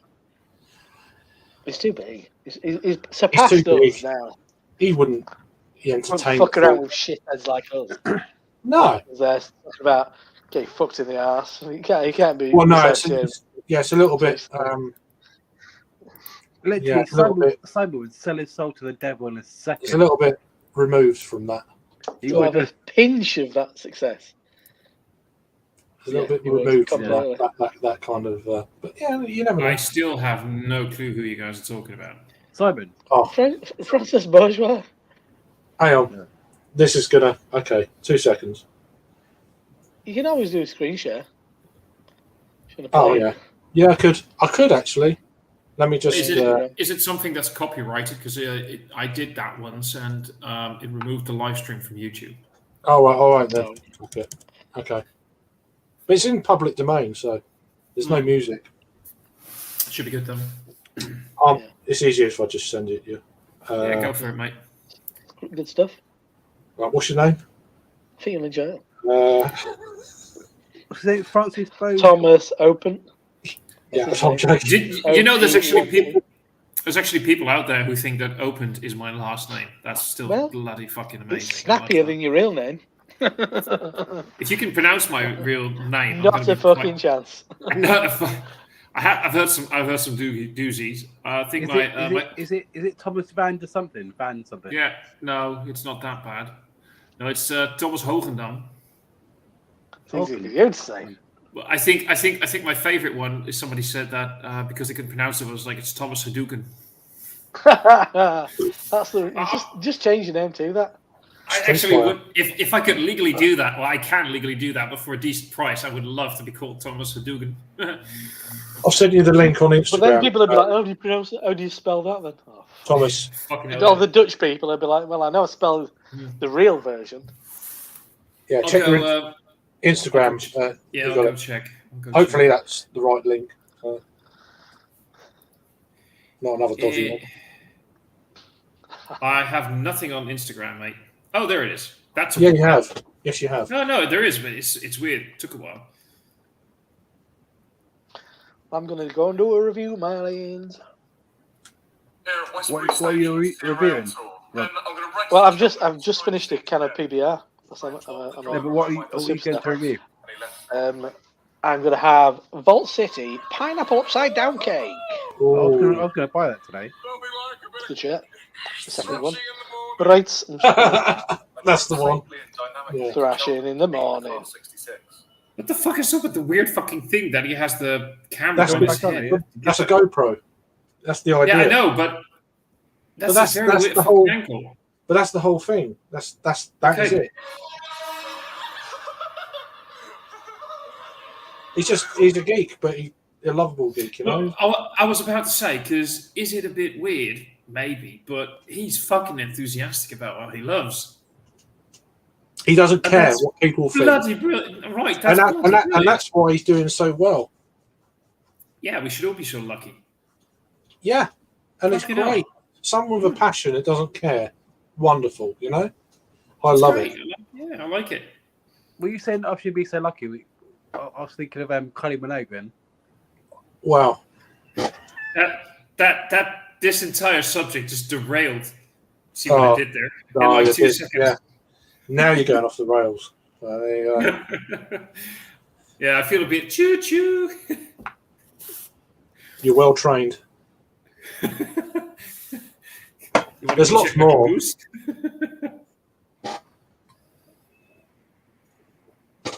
It should be, isn't it? It's by the way, it's sorry, what was you sorry, I'm miles behind on the comments and everything else. So what is it? It's the out of date Guinness. Oh, just normal Guinness. Yeah, it's just a normal Guinness, but it's 3 months past the sell-by date. 3 months. Right. Yeah, it's not that bad. I thought it was older, but still, it's. But I'll have to say, it's just Guinness, and honestly, people. Cheers, Benjamin. Hey, Benji. People can get real about Guinness, but I don't find it all that offensive. It's all right. It's a nice pint, isn't it? I prefer Murphy's personally, but I find Guinness a bit metallic sometimes. We can't get Murphy's anymore. oh really? Yeah, Murphy's is decent. Yeah, Anyway, I always like that red ale, but yeah. I need a Jimmy, so back in a minute. Go do I Jimmy. find Guinness a bit metallic tasting. A bit more sometimes. I think I can see what you mean. It has a sort of coppery thingy vibe. Yeah, it's not. I've had worse. Yeah. I'll just say though, I don't mind it. It's inoffensive. It's drinkable. Yeah, it's quite crushable, isn't it? You just drink it. You don't have to think too much about it. Yeah, look about how fucking fast I'm going through this thing. And you can say whatever you want. I still love the cascading effect. Yeah, it's a good visual effect. So what are you on right now? You were drinking that Equilibrium? Yeah, third one of the night. That's like fucking Rory, really. Just usually it's the YouTubers that crush 3 cans of Equilibrium on a day, but no, it's just on a Thursday. On a Thursday, there you go. I've got some good dark beers as well. Got a barley wine from I can't remember where it was now, but I've got some beers from Romania. Beretta. Oh God, I think I know which one you mean. It's could be Beretta. They're called. They make some decent stuff. Yeah, they do a lot of pastry stouts, but they're doing really well. Have you ever tried Arbus? Pardon? Arpus. No, I haven't. Where are they from? They were, I believe, from Latvia. I've heard of them. Yeah, they're from I think Arpus was from Latvia. Let me quickly Google that for you. But they make some stunning IPAs, pale ales. Yeah, they're from Latvia. They do some good stuff. You'll like it, and they just released some barrel aged stuff not that long ago. I have heard of Arpus. Yeah. They probably would be a bit pricey for you right now compared to what they were a couple of years ago. Because Have the prices gone up a bit? Or... Well, for you it probably would because of Brexit. Because of the fucking Brexit, right? Yeah, we get foreign beers, foreign beers. Foreign beer. We get. I got the Beretta from a place called Trembling Madness, which is a really good place to go to. They're Romanian, so they were like £9, $9.40. I'm just trying to. No, that's decent. That's decent. I'm just trying. BERETA. Yep. Beretta. Let's just see. That one is out of date. An Imperial Stout with. Sorry. Yeah. What ones are you looking at? Well, Beer Dome has one Beretta right now. Which but one? it's on sale because it's probably nearing its best. It's Gratification. It's an Imperial Stout with cacao nibs, coffee, oolong milk tea, vanilla, nutmeg, and cinnamon. That's what I've got. Yeah, I've got that one. It's hello. I'm just trying to see some of the because if it has that many adjuncts, let's see some check-ins on dates. I've got I've got that one. I had the Sneakers, which is really good. Do you know if this is like a regular ale for them or? I think so. I don't know really. I don't know. Okay, because I just checked, and the Gratification, one of the earliest check-ins I could find from one of my mates was nearly a year ago. Oh. So I hope with that many adjuncts, if it was a one-off brew, it could be a bit ropey by now. Was that just for friends? Or if you just check all? Yeah, I did check all as well, and there were some newer check-ins as well, but I haven't. Some people just keep these beers for way too fucking long, I've got a drinking update. Go for it. I drank the glass of this I had. I've still got 3/4 of a can, but I'm not going to bother with it. But it was all right, considering it's how long out of date. Okay. Yeah, Thomas. So 15 months out of date, not bad. 15 What's months out that? of date? Yeah, it's 15 months out of date, and it's So it goes with mango, guava, and passion fruit. I thought it was your Guinness. No, I started. No. I haven't opened that yet. Yeah, Now Thomas. Now I've got that to go on to, which is even more out of date. Thomas, everything I've had from Beretta has been really. All the adjuncts have been really. It's too late. Yeah, well, Put it down. I'll get back to you in a moment, Rory. I've been upside down, keep my lids. I've heard it's quite It's decent. lovely. It's beautiful. We had the Fruits of the Forest pancake stack last night, which was pretty fucking intense. I said in my review, I couldn't have drunk a bottle of that. That's 10%, and it was really sharp and acidic, and also mega sweet at the same time. But this is 8, so it's that little bit down.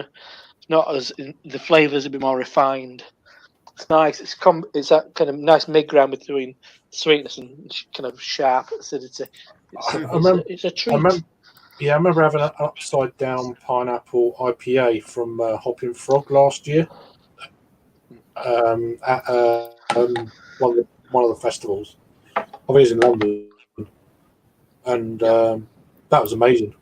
That worked really well. I'm always a bit skeptical of these fruited IPA type things. It's like, why do you need it? Yeah. Same. Fault City Yeah. have just done a triple fruited IPA with North, so I'll be curious about Yeah. Sorry, Rory. that. I mean, Go ahead. both Go of ahead, them Rory. really That's know all their right. game I well. said to Thomas, like we were talking about the Beretta stouts. Like I've had a couple of their stouts, and their adjuncts have been really good. Like Yeah, sorry. yeah, I had a sneakers that was like amazing. Like you think like the peanut flavor in that was like roasted peanuts. It's on like really like fake flavors at all. I'm okay with Then that. I had another one that was called Slav cake. It had like toasted walnuts, honey, and that kind of stuff. So I don't know how old they are, but I think their adjuncts hold up. I think quite it's well. probably going to be okay because I just checked Untapped again, and somebody actually just checked it in it doesn't mean anything in itself, of course. I mean, I've had my feelings for Untapped out and about for a while now, but they gave it a 4.25, and they checked it in 39 minutes ago. So it's probably something. If it was ropey, somebody else says great body, somebody else says drain poor. Yeah. But considering that people are still checking it in the last couple of 2 weeks or so, it's probably not a one-off brew. It's probably one that can be had more often. So it should be good with the adjuncts. Have you had any? Ooh. Have you two had any Beretta, Robert? I've had the I haven't. barley wine and was it the strawberry and white chocolate barley wine? Okay. That was nice. It was nice. That just a nice. Could taste a really nice traditional barley wine at the back of it. Yeah. Did you get the decent amount of adjuncts as well, or not? Everything sit nicely. Yeah. It wasn't over the top or anything. It was good. It kind of sounded more gimmicky than it actually was, I'd say. Okay. Every Right, bit tastes like fresh pineapple. It's a wonderful experience, is this? The brewery, I've been looking at some of their stouts from the Netherlands, Thomas. Beer Deer, I don't know how to pronounce it.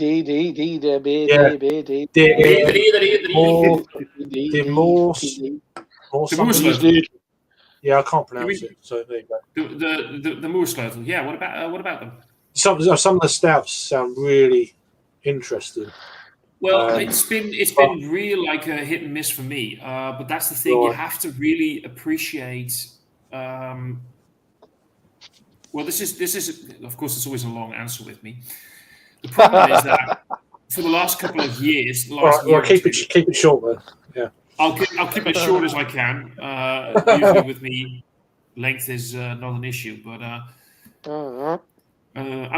mean not at all. And most of their stouts really had like lactose as a main ingredient. They were way too fucking sweet, and after like half a can, you get the lactose headache thing going on. Now they said that they're gonna stop brewing with lactose, or at least a lot of it, and that they really wanted to push that back, and that they're going towards still sweet beers, but in different ways, like with sugars or other adjuncts to up the sweetness, but stop with lactose. And it's been a hit and miss for me with some of the stouts. They've had some great ones, some not so great ones. I stay clear of their IPAs personally. I'm not a big fan of their IPA. Well, they're not really known for that, though. They seem to be more known for their stouts. They basically are known for their stouts. And if you can find them, they're probably pricey for you guys because they're already like €12 over here. But if you can find their barcodes.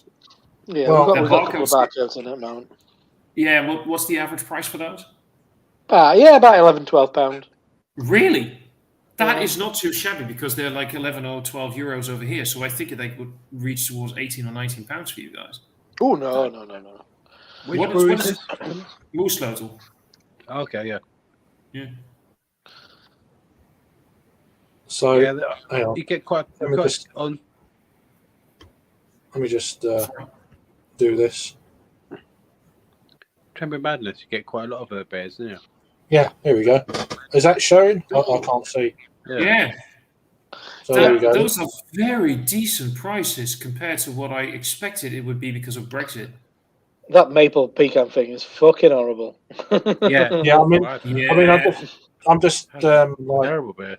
some of them Yeah. sound like this one. It sounds Yeah, I okay. like the sound of that. Yeah, I don't think it's quite low ABV. That's why it's like cheap. It's a lower ABV, and this is their first attempt to go towards, not first, but in a long time, going towards a lower Yeah, ABV stout. It's about 6%. The that sounds double, that sounds interesting. Like the Bounty the Hunter. Bounty Hunter is like fucking sweet, but the it's last time quite I've had it, I liked it. The Yeah, I double did. roast ones I like as well, Right. because they actually have enough coffee to balance some stuff out. So things like the Muscovado pecan pie finish, it's just That was awful. That was. I had that one. yeah. I didn't like it. Mexican Oh, coffee. that one. Sorry. The brown sugar make pecan pie one. Brown sugar make pecan pie. Yeah, Yeah, it's just really fucking weird. that sounds interesting as well. That's the two that stood out. Yeah, the This one is Mexican like- are good. Yeah, this sounds really sweet. Haven't had that one yet. The peated Isla thing. There's two versions, number 1 and the number 2. Oh, this I one, actually yeah. really, and especially the number 2, I really enjoyed. It's still on the sweet side, but I liked it. Yeah. No, I was And- on here the other day. I thought, I'll ask Thomas when I see him next. Yeah. Like, you know, Here I am. well, that's it. But 10.50, like, well, Makes a coffee cake. How was that? Have you had that one, Thomas? I didn't have the Mexican coffee cake because that's a coffee version of their standard Mexican cake, but I like the Mexican cake. Okay, cool. It's decent enough. Like the chili has this earthy vibe to it, and a little bit of like a warming, numbing sensation without getting too aggressive. And I love chili. I love I can eat spoons and spoons of sambal, and I love that shit. But 9 out of 10 times, if they brew beers with chili in it, it's just so overpowering. You don't get anything else anymore. Yeah. And this one, I felt the original Mexican cake I liked it. I've had a few of the of the batches, and if you can find it, try and see if you can get Octane Overlord. that's the last one there. Ooh, that rings. Oh yeah, that's straight up there. Isn't it? There's no adjuncts in that. Yeah, Without that, I think it works with a little bit of coffee, but like not a lot. But Octane Overlord is fucking brilliant. I loved it, and they've had a barrel aged version at some point. And I just got the Barcode Orange Platinum last weekend, which is, let's see, it was Belmead, Heaven Hill, and Woodford. It was 3 different. I'd have to look them up again. It was 3 different bourbons coming in at a very, very, very respectable 15% ABV. Cool. Nice to share a screen again without me cutting out. It's good. Yeah. The old laptop Last time couldn't I- handle that shit. No, man. Last time I shared a screen, for some reason my audio dropped. Like it went all Yeah. the way. That's good. But Is no, it? Thank I you. saw all them. I thought, some of them sound nice, but then is it worth the price? Are you going to be let down? Yeah. Do you just go the No, ones well- you sound like the sound of, or I'd say try 2 of them. One of the really over the top ones and one of the normal ones, and see what you think. But I can just, knowing from what you guys can get in terms of IPAs, what breweries in the UK are doing. Well, yeah? and Well, what there's they no are doing IPAs just- on that list. They're No, all exactly. But stouts, like, pretty- no, there was an IPA on that, Crank the Juice, Oh right. Yeah. which is one of the No, I it's didn't- I their wouldn't core bother. range. No, it's their core range IPA. I think. Just don't. If you Yeah, I ever feel wasn't- like I've got. Yeah. It never. I saw it. I thought, no. It's a no from me. Well, we don't know. I mean, unless someone mentions, it's really good, you got to get it. Then okay, then. But I've never heard that. So I know you shouldn't be judged by what other people say. I know, but they're more renowned for their stouts generally. They are. The same here. So yeah, no, it just. But I'm curious about what Lars said. Craft beer specialist ordered a. Oh yeah. What was it? We did. We paid 48 for a 16 pack of beers. But do you mean you ordered that online? Because I do know you can. And is that including shipping? Because if that's like that's fucking cheap. Because I'm looking at the web shop right now, and there's some fun things in there. Italian pistachio coffee biscuit imperial stout. That doesn't sound too bad. Sounds all right. With a lot of these like these kind of adjunct stouts, so you don't really get a lot of the flavors you like promised. I find like a lot of the time, Well, like, especially with coconut. I think coconut's generally the biggest letdown when it comes to yeah, adjunct flavours. I think it's just and pistachio like, as well. well, I've not had too many things. Maple can be a bit up and down as well. The thing is, like you always build yourself up, don't you? Like you think, oh, it's going to be amazing. It's like you get all these flavors, and then like you Yeah, don't get the flavors you like. You expect too much, don't you? I think it's the risk with. I mean, a lot of them beers are Jesus. high dollar, high price. So yeah, That's really it's probably why that's I not bad. it's probably why I don't tend to go for them so much. It's like I don't want to be let down. I'll be Yeah. fucked off if Yeah. I paid that and it's just kind of deal, you know.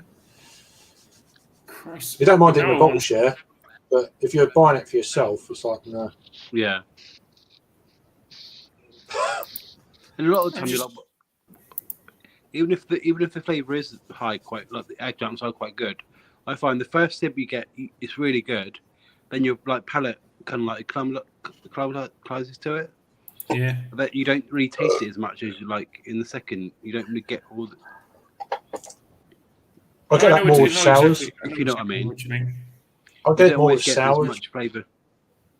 Yeah, there's that initial burst of oh wow, and then Yeah. it fades almost. Yeah, Yeah. I'm It's like just, any I'm just beer, isn't looking it? at that. Sorry, it's like any Yeah. beer.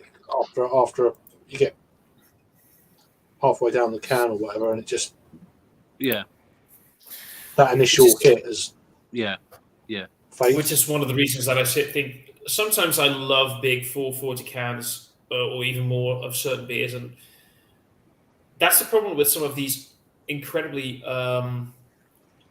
let's say, overpowered in terms of flavors and ABV. That you get so what Rory said, you get so numbed by everything that's going on, including the high ABV, that you just don't really get anything anymore except like it's sweet and alcohol, or it's yeah, boozy or it's bourbony.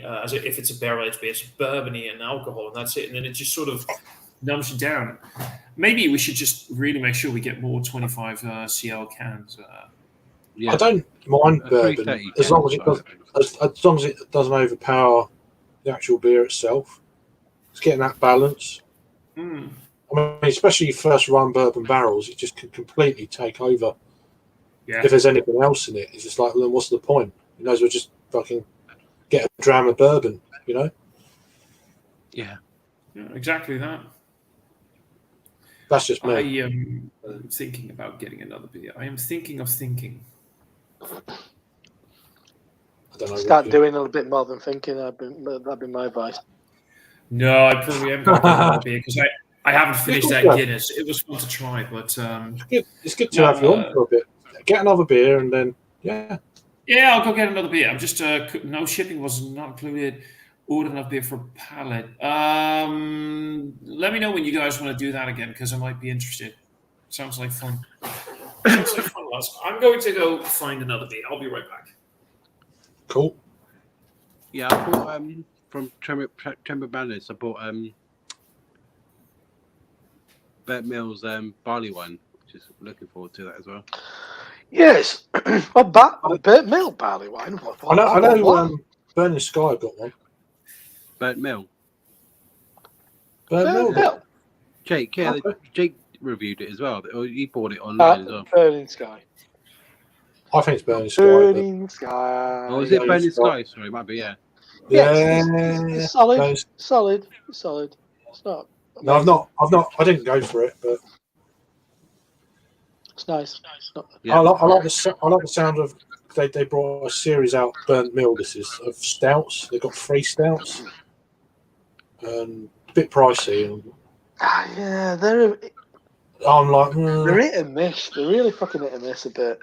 yeah, I'm not sure. I mean, I like their Fog series. Their IPAs are pretty good. Yeah, they can be good. Yeah, that Burning Sky, Barley Wine's got like a 4.1 on Untapped at the moment. Yeah, I thought it was pretty solid. I mean, 9.5. It's 9.5 Barley Wine. It's £5.75. That's pretty fucking good value. good price. Yeah. That's good value. They're often Nice pricey. flavors and stuff. Those guys. Yeah. It's yeah. Everything's just kind of nicely done. I'd say on that one. After drinking like Jackie O's, I'm gonna be underwhelmed. Probably. Yes. Yeah. Jackie O's. I think they've got a very specific flavour profile. I do like it, but if you've had more than one Jackie O's beer, you go, oh yeah, I kind of get that. I kind of know what they taste like. They're quite earthy, but there's an earthiness to it. There's a minerality to it. I think my beer of the out of date beers so far, Moon Whistle. Are these purposely out of date, or are they from? They just went out of date. Out of date. Not the place where Raggy gets his stuff from. No, well, I got it in probably September. No, probably August of last year. They went out of date in November. It's an American pale ale, and it's tasting superb. I'm actually going to drink all of that. So, the last one is I've got open at the moment. Is that? Do you refrigerate them? Oh yeah, you can't go wrong with that. It's lovely beer. Oh, it's wonderful. They've all been in the fridge. Yeah. So. Well, if they're out of date and they've always been in the fridge, then the theory is it'll just slows down the kind of process. Yeah. I didn't want to review them. It's not fair. If they're duff, they're duff. It's not their fault. Exactly. So. Exactly. And it's making room. So I'm only drinking half of the beers. So. Well, I might drink all of this one. It's actually quite decent. Sounds like what Peter and Adam have been up to today. Sounded fun. I haven't really seen loads of events in Liverpool. Yeah, the beer expo thing. Peter and Adam. Yeah, there's because it's Beer X in Liverpool. There's been, as it turns out, I mean, they didn't used to do this when it was in Sheffield, but there's a bunch of kind of like events surrounding it. Okay. So lots of kind of like tap takeovers and stuff. There's some good stuff there. I think they've been to a Kernel thing. Like there's North versus Drop Project, but they're not going to somewhere else. I can't remember where else they said they were going. Bunch of places. It sounded good. There's lots of fun events.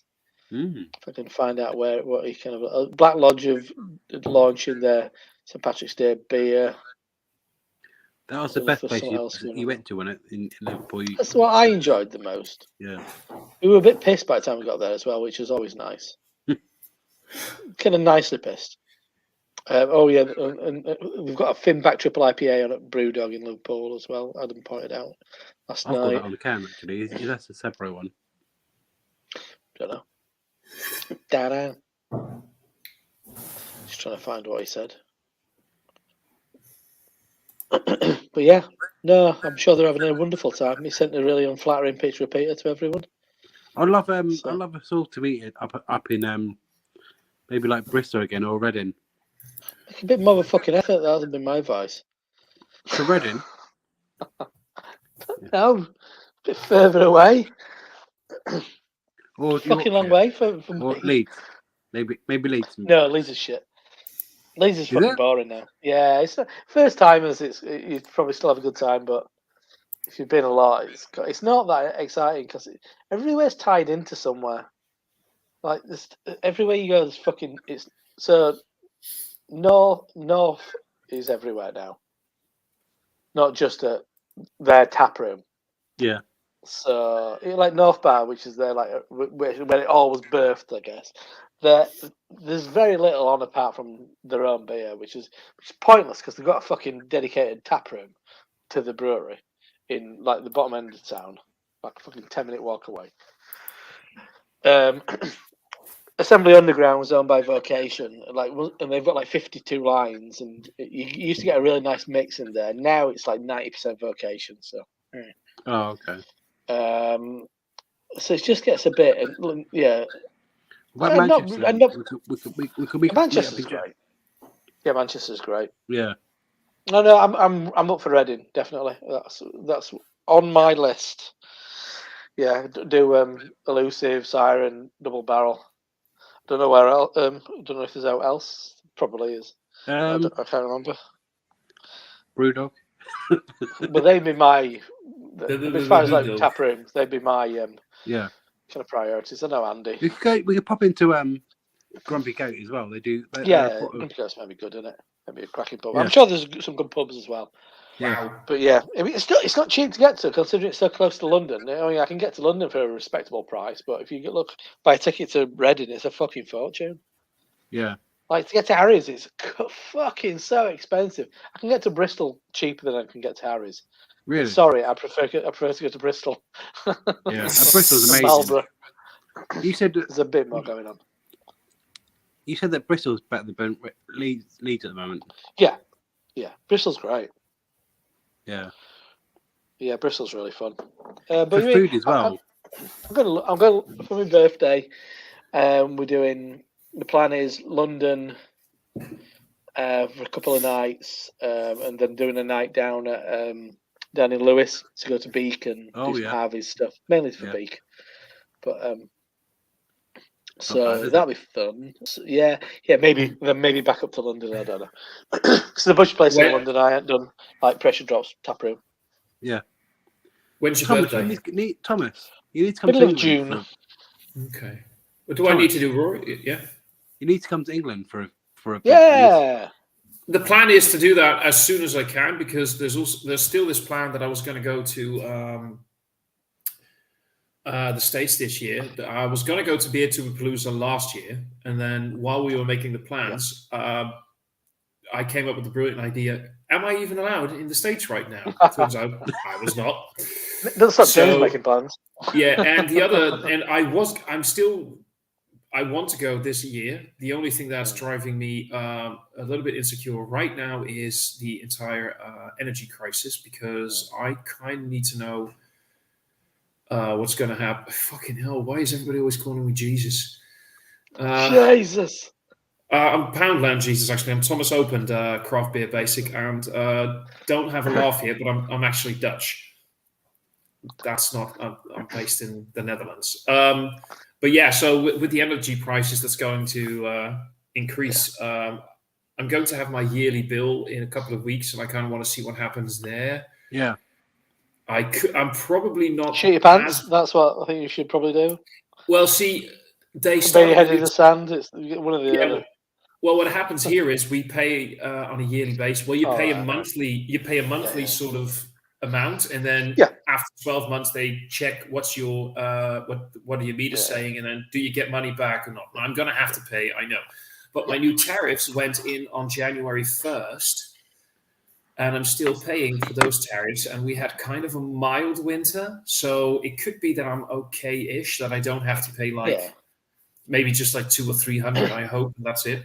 But we'll see. Yeah. I mean, slightly more. I'm not going to get into my fucking issues with my energy supply, but it's inevitable. So I mean, my plan is to kind of like less of this fancy shit, and be a bit more selective and don't drink as much, but finding where you can kind of save a bit of money here and there, make some good choices, but I would say. In that sense, I wouldn't let it stop you. Just do shit you want to do, and deal with the other bit. Yeah, that's what I'm saying. That's the only reason why I'm not. That's the only reason why I'm not buying a plane ticket right now. Is I just want to make sure that I know things are okay, and then I'm just gonna buy. But just something else I just realized. You were talking about your birthday, right? Do you know that tomorrow it is exactly 1 year ago It's that nice. we did a fucking weird, long, late night live stream where I not chugged, but sort of downed that fucking Firestone Walker anniversary beer. Do you remember that live stream? It could have been many around that time. Because you mentioned birthday, it just clicked. That was my birthday live stream last year, remember? Right. That I'm fucking wondering who epic. that is. That craft beer basic. I don't think it's It's him. Dave, Is it? isn't it? I don't know. Is it? It could be Harry. With that? Dave, you're welcome to come on. Yeah. Absolutely. If you want Come to. on, Dave. If it is you, it If could it be is you. Harry pissing around. Well, So, with that it comment, I was- think it's Harry. But Yeah, but with I think- that picture, I don't know. Maybe Nah. nick a picture off of social media though. I think What there's is been a that lot- beer, Rory? I think there's been a lot of Harry profiles. Yeah, there Been are. back. Yeah. Oh god, now I'm hungry. But yeah, obviously it's a little bit more achievable to get to the UK than it is to America. Absolutely. so- So yeah, UK is still in the plans, and Do it. Harry asked me to come over for that bottle share last November that was going on. If you're going to come over to the UK for the first time, I don't think sitting in Harry's house is the best use of your time. You can see a true. little bit of the country. Might be a bit more. Somebody's just now As nice as I'm sure Harry's house looks lovely. Oh, it's lovely. There'll be I've been to bountiful Bristol amounts of easily, lovely though. beer. I've But... been to the UK before, by the way. Have just you? so you know. Oh, right. Okay. I mean, is there No, anywhere no, else, anywhere you want to go beer wise? But Rob, you can get to Bristol quite easily from Harry's. That's true. I mean, there's plenty of places. Bristol's I mean, you the best guys are place. always raving about Beak, so I'd love to visit Beak. Looks Daya like a could be lovely part of fun. the country. Day, Uh, Day is not far from Bristol. Daya could be fun. Let's see, what else is there? Track. If you're going to do like a Well, Manchester's always, but it's a long way away Track from could be good. Bristol, isn't it? Oh, I wanted to ask you guys a question. Wait, give me 1 second. I want to show you guys something, and I want to get some opinions, and then also if that is a place to go to in the UK. Give me like 2 seconds. Go for it. I've got a bin back at the moment. The triple IPA. Typical. Peter's chatting with the bar stuff again. Yeah. Bodge. He's going to buy some merch. Chatting I up like the my guys. merch. Chatting up the guys again. It's so My you've got- Dutch mates got me some presents for my birthday. Pomona. Pomona, yeah. If I only had a hammer, the Pedro Ximenez barrel aged stout. And Jimenez, thank you very much. With you, I know you like a. Yeah. Pedro Ximenez. Jimenez. And his Liege en Lief barrel aged barley wine on Oloroso. First of all, do you guys have any experience with these? Because I know there was like an entire series of like 13 or 14 beers in. I think Adam has had a few. I think. Mhm. I'm not sure. My mate bought them all and did a tasting of them all because he's a lunatic. And you also like just Pomona in general. you Do like they them have or like? I haven't had them yet. I've only had one beer from them. So. Ever? Really? Okay. I think they're good. They can be really good. They can be a bit hit and miss. I had a stout. Last July when I was in Manchester in the hotel room. I had a stout from them. It was all right. The stout. I stay clear of the IPAs, to be honest. Really? Mm. I think they do really good IPA. Yeah, but that's why I Very went murky. for a stout when I've had mixed bag of reviews from them. So I'm like, let's go for a Yeah. stout. See what they're like. I think they're up and down. But yeah, so they're Manchester. They've got a bar in a Yeah. I've not been to their in a like a street food venue thing where there's loads of different vendors. Something Island or what it's called. Something Island. Escape Freight Escape. Island. Yeah, that's it. It's where they did Well- the festival, I think, isn't it? Yeah. Well, it's next where we door. did, that Next bit door. where we couldn't get in. Yeah, it's just We could within. see, we within couldn't it. get in. I think that's Yeah, it. yeah. So But yeah. Well, anyway, so Alright. that's something I would. And otherwise, I'll just let you guys say like, where should I go? What should I visit? What brewery is real like must visit? Depends And it's best use of time, isn't it? I mean, so depends what you're after, really. I mean, okay, what I'm after, one thing that because this is something we don't really get in the Netherlands, and that will be a new experience for me. Cask ale, proper cask. Like that is not something we have come here. up north. Come up north. There you go. I knew that was coming. Here we go again. Here we go again. Here we go again. If you want it tasting insipid and flat, you can go down south. If you want it tasting lovely and creamy and restorative, you come up north. All right. Well, see, there we go. That was decisive. No, but that's something that is also on my real to-do list. Like, I want to have like a day where I can just sample some great cask ale because that's just something that does not happen here. I think there may be 1 or 2 pubs that do it, and they're not clear, they're not close by, and I don't know their quality because I'd say the best. Well, and I'm going on Saturday, and I will drink some cask, no doubt. Best place for me in the country is Sheffield, but that happens to be up in Yorkshire, which is no bad thing. But Sheffield is a cask hotbed, really. I mean, as far as like good beer, I think there's a couple of decent breweries. St. Miles of the Dead that do some good stuff. But I mean, Sheffield is it's great for cask. It is known as the Valley of Beer, but it's very much a cask ale kind of like area. I think Manchester's pretty good for cask. There's a few bits and bats in Leeds, but not. I mean, it's not outstanding for cask. Whitelocks has been open 300 years. It's good cask in there, reliable. But Manchester's got some good cask. Craig, down your way, you'll have a lot of good cask as well down in all the micro bars and stuff. No, joking aside, we've got some good cask down here. Yeah. We've got quite a lot of selection. Around where I live, we've got like 20 micro pubs. Each have got like 4 or 5, maybe 6 cask beers on at a time. Right, so exactly. That's quite a selection that could be had in like a day or two. You can get some good stuff in London as well. I mean, it's London, isn't it? Yeah, exactly. Fuller's, if you're interested in Fuller's, that'd be potentially worth a thing. I actually would love that. Yeah. You know what? Let's. I should probably just see if I can get 2 weeks in the UK and just travel around a little bit and visit all of you guys. That could be good. Figure out when James is coming over. James he's in Edinburgh right now, so. Is he? All right. Yeah, he just went over to the. Yeah. The thing with James is he talks like, "Oh, I should do that," and then but he says it about everything, and he can't do everything. He's quite easy when it comes about that. Yeah, he is. Well, you know what I'm saying?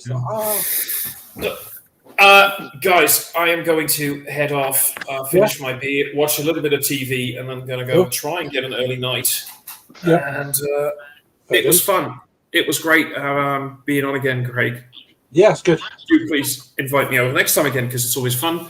Yeah, no doubt. Rory, it's great chatting with you guys again. So have a great evening, and I'll see you guys later. Cheers, Thomas, mate. Cheerio. Cheers. Bye-bye. Take care.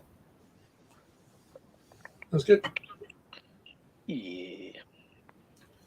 I know Thursday is kind of a weird day for people, so it's obviously most people. I'm all for it. Thursday, it's one of my free nights is Thursday.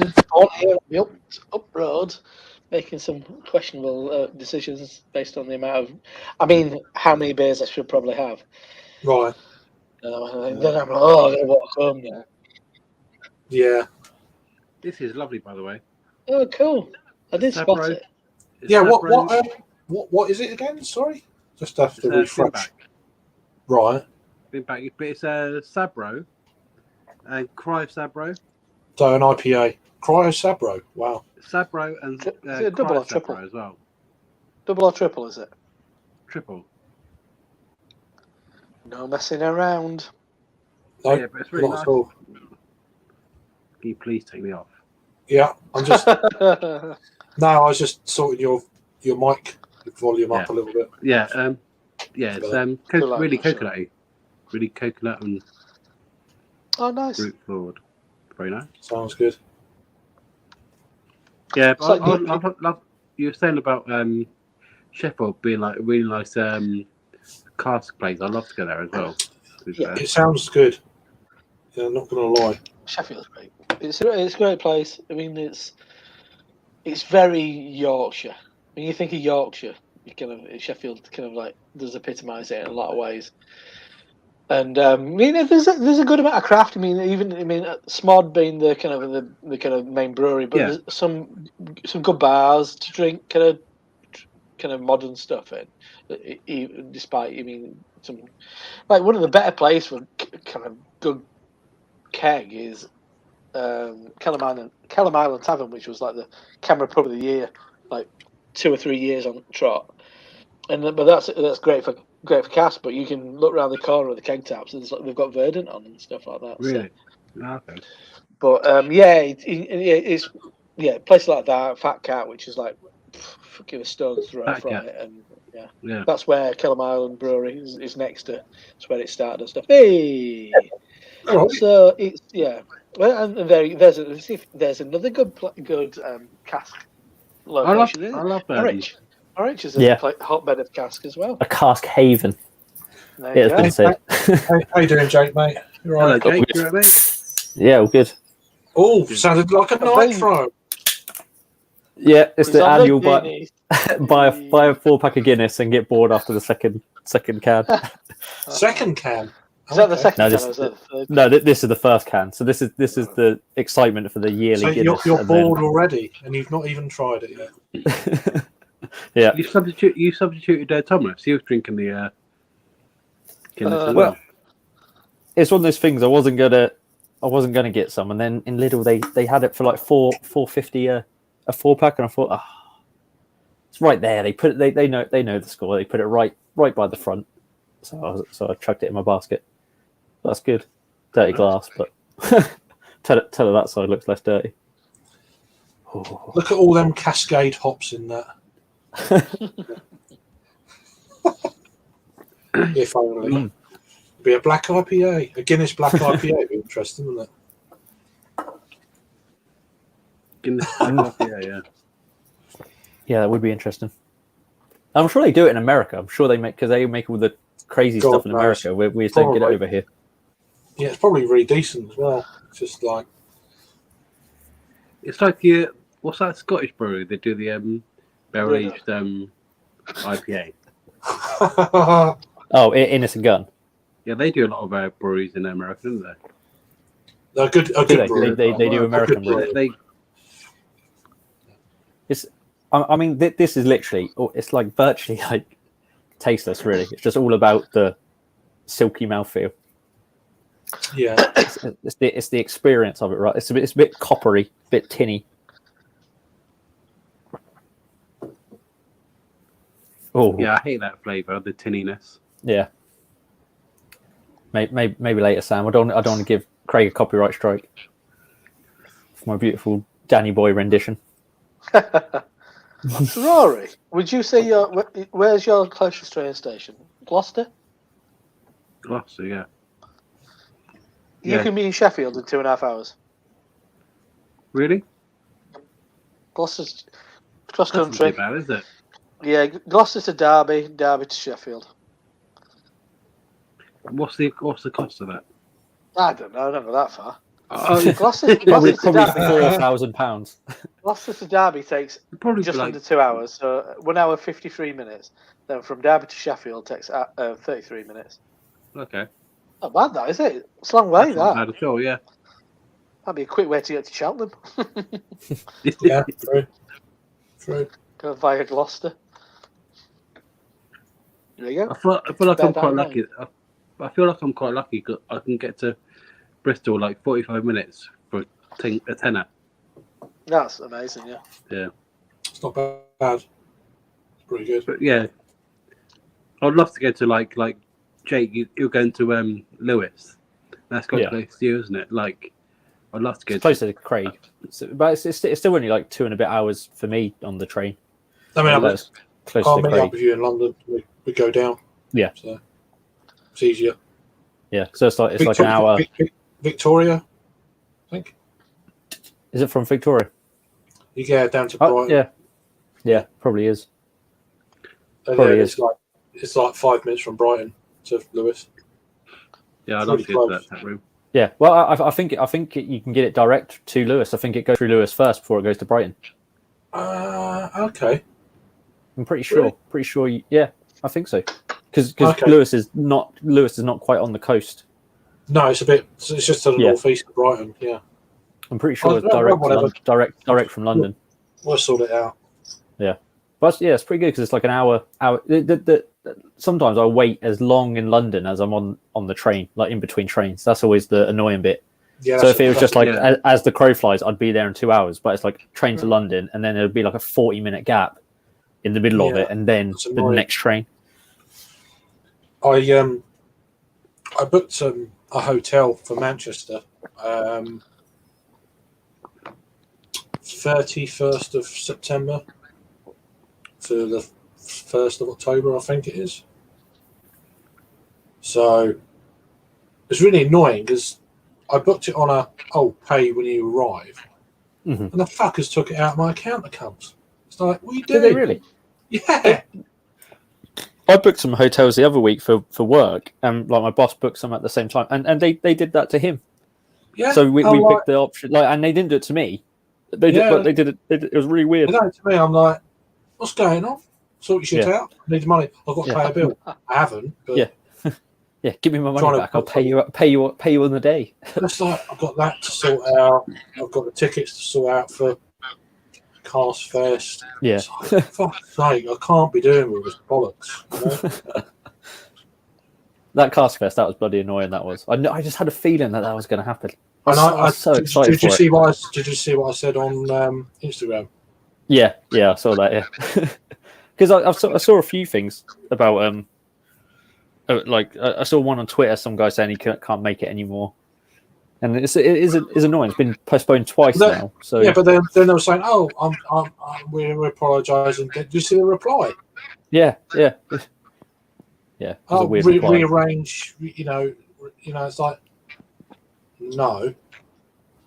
It's not how it works, really. If I go, I'll just turn up and pay on the day because I don't know Yeah. if this is ever going to fucking happen. Yeah, and yeah, well, you get like 65 quid's worth of beer, really. On the Is that how on the much day. it was? I can't even remember, to be honest. Yeah, six. Well, was it 60 or 65 quid a ticket? Yeah, whatever. Yeah. But I've still got the barcodes and stuff, or the Yeah. the QR codes. But even still, it's like, come on, What's this one for? Cast Fest, Yeah, Casting. Oh, okay. and I paid for it last year. It was supposed to happen last September, and it got cancelled. And I was like, okay, fair enough, COVID, fine. Yeah. But now it's been cancelled again. They're blaming a storm. It's like it's just this. they could have said a few more weeks if it was the storms. They could have said at the time, But really, they- couldn't they? Yeah, but that storm was over a month ago. Yeah, that's what I mean. They could And have. you're waiting 3 weeks They've placed that badly. before 3 weeks before the festival and say it's cancelled. Fuck off. Yeah. Well, what did it do? It ripped up their field that they're going to have it in. Did it? It blew the field away. All the Oh, grass. nowhere to stand. It's just a void. It's just lava Yeah. there now. Like, if It you're going to do ripped a up. festival, do a festival. If you can't handle the pressure and that doing a festival, don't do one. Mhm. Yeah. Do you know what I mean? It's Yeah. I knew that. I Don't just keep had to think. giving- yeah. I Don't mean, I keep booked all giving my the hard stuff the luck other week. story. I booked trains, booked hotels. Yeah, don't keep giving the hard luck story. But everyone can do that, but you find a way and you do it. Mm. Don't give up. Yeah. And then now it's like, oh, we shut the pub because of COVID. Oh, it's like, help. It's like, how long do you have to play the violin for? You know, it's like, Mhm. fuck off. Yeah, exactly. And it was like and also like the festival we paid for originally was more of like an experiential thing, wasn't it? It was like they had like a Michelin star chef doing the food, and all these Really? beer was included, and they had all these like really good breweries and stuff. And it was actually quite small. There was only like 5 breweries, but it's like it was like Beak, Daya, Flock, Affinity, and someone else, wasn't it? And it was supposed to be this whole That'd be like brilliant, that would. experience thing, and then it got changed to this one, and the guy running it took over a pub, so it went to more of a traditional style thing. Still with like good breweries, but then I just don't know if you. Did you still get the food? No. The five? no, Oh. that they give you food, but it would have been whatever like stalls that they had there, whatever Oh. vendors they had. Yeah, So it was a bit of a different thing, but it still made the best of it, traipsing over the field. Well, actually, they did lay on a bus, but yeah. I mean, I could. You could go ahead and the buses broke down. You know, something bloody stupid. Do you know what I mean? So how many You more have to drive your own bus. How many more excuses? Your own tractor.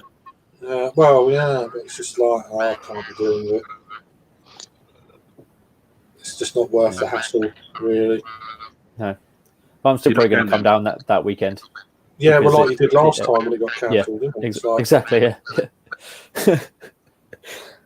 It's because it's all booked now, and I just want to. I've already okayed that. That's a lot of time that I've already okayed yeah, at you've home committed. to go. So yeah, You've committed. Yeah, it's crazy, man. I've sent you a link, Jack, man, if you want to join. So I know it's a school night and all that. I was in the school. But, well, you know, that's saying. So, It didn't strike me as a teacher, at least. well, no, you're definitely not a student. he could be a mature student, Yeah. or maybe not. Ca- But Cask Festival. Corsk. Cask. It's like Aldi. Aldi. It's like Spark. Audi.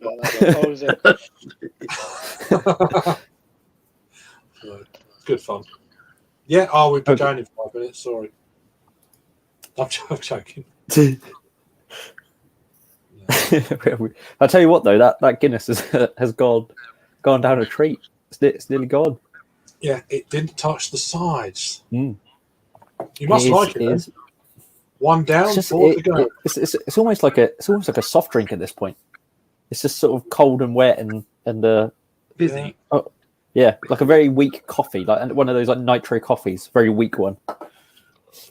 1 down, 4 to go. 1 down, 3. 1 down, 4 to go. You got 4. Yeah, 1 down, 3 to go. Yeah. I don't know if I'll do them all tonight, but No, I didn't think you would. no, I think it'll be like putting a bag of pennies in my mouth by the end of it. Yeah, you'll be frothing at the mouth. I have too much nitrous. Be like Fast and the Furious. Yeah, that'd be good. Yeah, Murphy's is my beer of choice when it comes to that sort of shenanigans. It's harder to get though, isn't it? Where do they do it? Is it Sainsbury's do it? Do they do Murphy's? I know Asda used to. that's I don't keep what I tabs. was thinking I of. don't keep Yeah. tabs on these things, to be honest. I don't. With supermarket beers, I don't know. No. I don't know what the craft beers are. Never mind the mainstream stuff. I ain't got a clue. Mhm. Don't know. Even with the that nitrate beer that they sold in Tesco's with it was Brewdog and Omnipollo. They did the roaster coaster, didn't they? That was a that's the nitro one. Yeah, Yeah, I Evil Twin. found that a little bit metallic as well. But I really enjoyed that. I thought it was good. I think a lot of nitro beers, they always a first sip are always a bit metallic, and then it does like dissipate. I think it is the you got to wait for it to like air out a little bit. You always tend to get a little bit of metallic twang to it, and then it dissipates. Whereas this is a bit coppery the whole way down. Really, this Guinness.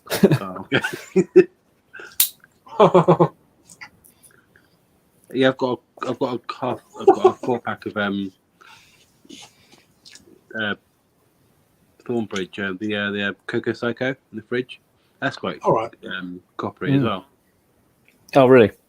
Yeah, I had that for starters. I bought 4 for £6 in Morrison's. £6, yeah, £6 and Let's go. that's It's all that. right. It's all right. Okay. It's not how I remember it though. Yeah, it probably isn't. How do you remember It's it? 6.8% still, though. Well, better.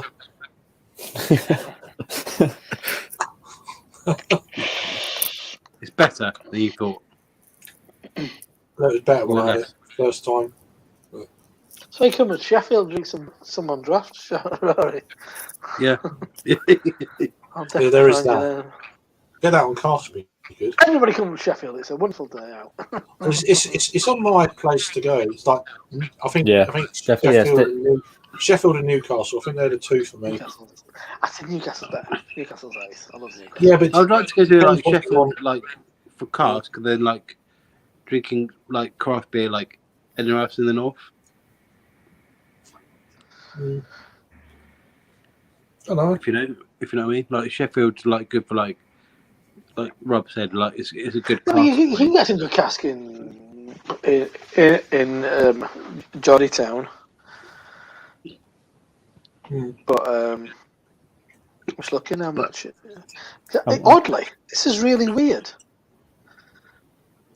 So I'm looking at train times. Oh no! I was going to say it's quicker from Craig's and it's cheaper. No, it depends how much you get a single from Margate to Sheffield 40, 45, 50. A single, but it's the other way. Actually, you could do Margate to Sheffield about 80 quid. It's not crazy. So it's not crazy. You guys could probably fly to Newcastle though. Fuck that. The figure is it still cost me loads to get to London, to get to the airport in London. I mean, I'd have to go.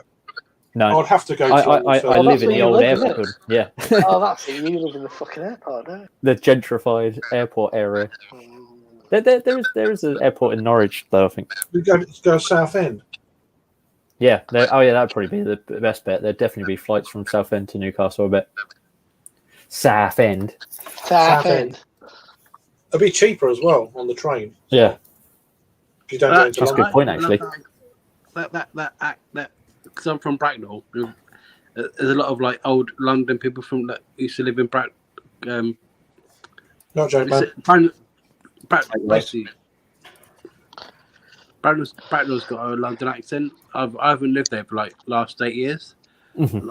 I'm quite homesick, so I love that accent. So all I ever get is like the all I ever get is a Gloucester accent. So it would read. Yeah, It's you're right. Yeah. It's already. How you doing, Joke Man? You all right, mate? Yeah, all good. We're good. How are you guys? You all right? Yeah. Just shooting the shit like you do. And, Has to be done. Has to be done, doesn't it? yeah. You right, Joke Man? All good, mate. All good. Just cracked open a can of New Barnes Supreme. You ain't getting any Guinness. You love Supreme. I've never had a Guinness. Never. What? I know. It's mad, isn't it? You've never had Well, a you've Guinness. never had like a pint of Guinness? No. Oh, no. first time you have it, it's going to be the I've biggest never disappointment had ever. Pint of Guinness. Yeah. Oh, it's amazing. It's It amazing. barely Joke tastes of Man. anything. It's the least flavorful That's stout amazing. you'll ever You've never drink. had a Yeah. Guinness. It barely tastes of malt. It's amazing how flavourless it can be. I think that's why it's so It's insane, successful. I think it's creaminess a as well, triumph of marketing. It's an absolute triumph of marketing. It's Yeah, around the start of lockdown, I lost my sense of smell and taste, which is probably COVID without knowing because it wasn't a symptom back then.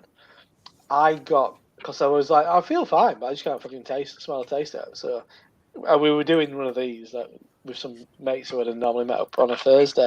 And I got a 4-pack of Guinness because I thought, well, I can't taste it, so that's a plus. And it tastes of fucking nothing anyway. So, but it's an enjoyable drinking experience. The creaminess is quite pleasant. It's creaminess. So I got some of them. So are you enjoying the creamy drinking through the head experience, Jake? yeah, that's really Nice, what isn't it? that's really what it's about. Yeah, yeah, yeah. The actual taste of it is it just tastes of pennies and wet pennies. It's bizarre how little it tastes like a stout, isn't it? It's amazing, really. You think a bit like you think a dark beer has got to at least have some roasty flavours to it, but it's just It probably tasted like that 20 years ago. A good or 30. I don't know. I don't know. But saying that, I'm gonna crack I'm not another one. I'm that gonna give it a fair shake on the second one. I'm not that bothered, to be honest. But yeah. I've always been not irritated by people who go, "Oh yeah, like a Guinness, like a Guinness." If there's no worth drinking, I'll have a Guinness. Just don't have a fucking drink. That'd be my advice. Well, yeah. Like at fucking airports. But then it's and just stuff. got to be Guinness. What's the point? It's just like. Do you think it good? Do you think it ever did taste good? Yeah. A few of them. You mean those? If you get the Well, the foreign extras. the one that's the foreign extra and stuff like that. They're not bad. They're not bad beers, really. I mean, give it a go. It's foreign extra. But And like the one originally, everybody always raves on about the one that's brewed in Nigeria, don't they? Is it Nigeria? Yeah. It's I think they use I'm sorghum gonna in crack- that one. I'm going to crack this one open now. I'm just going to wash my glass. Yeah, I don't think so. I mean, I used to use foreign extra to make Oh. a stew, and it's not a bad beer. Best place for it. Just the draft, just the draft one tasted fuck all. Mm. See, this is the influence of you lot now. This is a pretty clean pale ale. I mean, it looks more like a lager. They are very much on the lager tip at New Barnes, aren't they? Quite like the Yeah. New Barnes. Right. Nice. Nice and refreshing. Yes. Hit the nail on the head there. But do you think Guinness ever tasted of anything though? But from the beginning, was it a good? Do you reckon like a long time ago? Yeah, I'm sure when in smaller quantities when it was a smaller brewery and stuff, but now it's a commodity product, really, isn't it? Yeah. It's, Yeah, the draft one is. I mean, I've had mates who've been to been on kind of corporate fucking jollies to Guinness, and cause they've got a little kind of, well, it's little by their standards, but they've got a brewery called the Open Gate Brewery at the brewery, which is more of a smaller production brewery, and I think they do some really good stuff. Is that one in Barrel aging and all Bang, bang. sorts. While Craig's doing that, I'm gonna go and drink and review a Doppelbock because I'm that kind of guy. Best before the 8th of April 2016. oh, so suitably aged. Did you say the 8th of April? 2016. Yeah, I was 21 then. That's my birthday. 8th of What in 2016? Yeah, I wish. Yeah. That's your birthday. The 8th of April, yeah. That's Coming bizarre. Really? Well, I know what I'm getting you for your birthday, Jag, man. A nice 4-pack of Guinness. Yeah, right.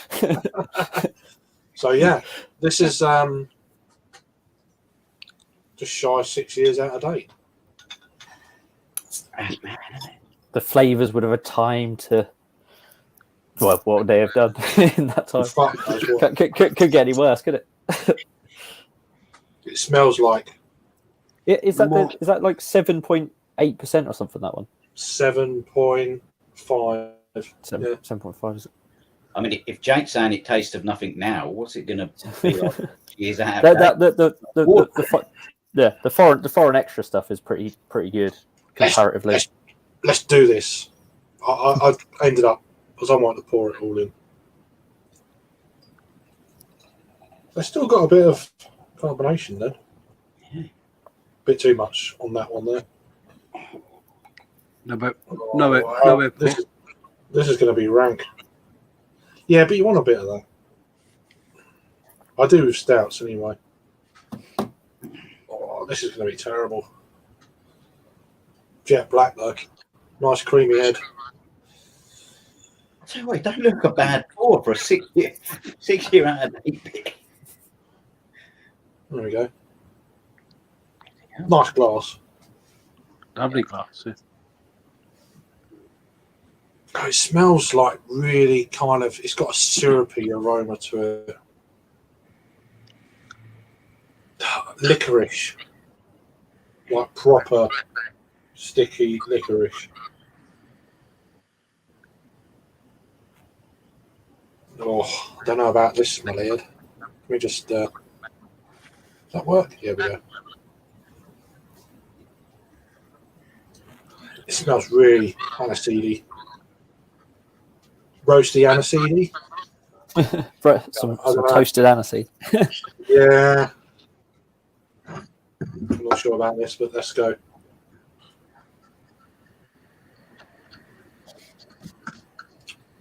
On St. Patrick's Day, no less. Is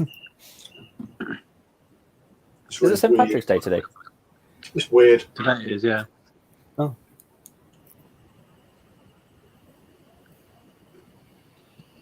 Is it gone a bit funky? No, I'm surprised at how licorice it is. Licorice syrup. But still got a nice roastiness about it. It's probably not how it should taste. Mhm. All right. It's probably aged better with age. Don't know. Just yeah, that's better. Yeah, it's just, I did like review like the whole Guinness range, what I could get locally, like last year, and I remember I did them like across a week, and I remember for St. Patrick's Day, and I remember enjoying some of them, and I think I did enjoy that one. So, and I can't remember it being too licoricey, but then again, I don't think they had that much of an impact on me because I can't remember it. no, I can't remember much of it. that's it. But no, that's been sat around for a while, so nice to finally get rid of it. There's no rustiness on the bottle cap underneath either, so it's always a good sign. Yeah. It's been kept generally in the fridge in the summer and in this cool back room in the winter. So Working in Home Bargains to get a whole load of pippin, it's like one thing after the other. After the other. You yeah, get Christmas, and you get Father's Day, and you get St. Patrick's Day. It's so annoying. yeah. I don't normally go in for all these kind of gimmicky things. It's like St. Patrick's Day is massive in the beer thing, more so than St. George's Day, really. Yeah, so It's just an excuse to get wankered, really. That's all it ever is now. Yeah, I mean, this year it's coincided with bloody Cheltenham as well. Cheltenham's been massive, yeah. Cheltenham's Yeah. been massive. It's been So it's like, I mean, all the Irish come over for that anyway. So it's crazy. Well, of course, it's been shut down for a couple of years, isn't it? So we've had loads of Irish customers to one this year year. they had Cheltenham in 2020. They reckon that was a massive event spreading thing, didn't they? What's that? Yeah, I remember that being at because they went ahead with it, didn't they? Yeah. And then everyone went down with COVID. Yeah. Well, they reckon it was that and the Liverpool Atletico Madrid Champions League game that year. Yeah. I think they were the two kind of things that just fucking went silly. I think St George's Day might be quite big this year, although it's not normally big. But it's never really celebrated, really, is it? It's not. I think it might go a bit crazy this time because you've got Tyson Fury versus Dillian White. Oh, is that when it is? Is that when it? Yeah, at Wembley. They're having that. Oh, is it on Saturday then, St George's Yeah, Day? they're having it on Oh Saturday. wow, right. I'm sure there's a big football match as well that day. I'm sure it's a massive match because I've seen it the other day and I thought, bloody hell, all this happening on the same day. That's St George's Day. They might actually market it a bit better and all that. Well, I think it's going to be a bit mad. I don't know, but it should be a national holiday, really. Yeah. Yeah. Definitely. I've always thought that. Yeah. Plus, it's my daughter's birthday as well. That's how I like her birthday. So I'm like, I don't even know what day St George's Day's on. I don't have a clue. No, 12th. Is it the 3rd 12th? 23rd of April. Oh, not Yes. 12th. Yeah, the only reason I remember. That's the only reason I remember. Yeah, you got a reason. I've got. Oh, I hope that was. It's empty. Bollocks. What is it? I missed it. All right. Utopian's Doppelbock. Oh, the Beautiful. I've got a Canada. Beautiful. I've got a Canada, you're in for a treat. and I brought You are Corbinian. in for a treat. Corbinian and another one to do a bit of a classics I've versus still a got- British. I'll be really interested to see what you say about I've still got that. the dark. 'Cause- Yeah. Still got the dark lager in the fridge. I'll have that later. Is it the Dark Lager or the Cherney Specialny? No, that one. That is fucking beautiful. Yeah. That's beautiful. That's a really good beer. Yeah. I'm gonna drink that. Drink Yeah. that. But that's really interesting, Jake, because when I smelt it, I was definitely. I talked about we've got a guy who comes when I work at the Triangle. I work on a Sunday. We've got a group of guys who come in and play chess every Sunday, and one of them often buys. For ages, he just buy Celebrator Doppelbock every week. That was his drink while we were having a game of chess, and it reminds me of the smell of that. But I think with the flavour, it's a little bit more roasty toasty. So I think Celebrator's a little bit more on the cherry kind of side of things.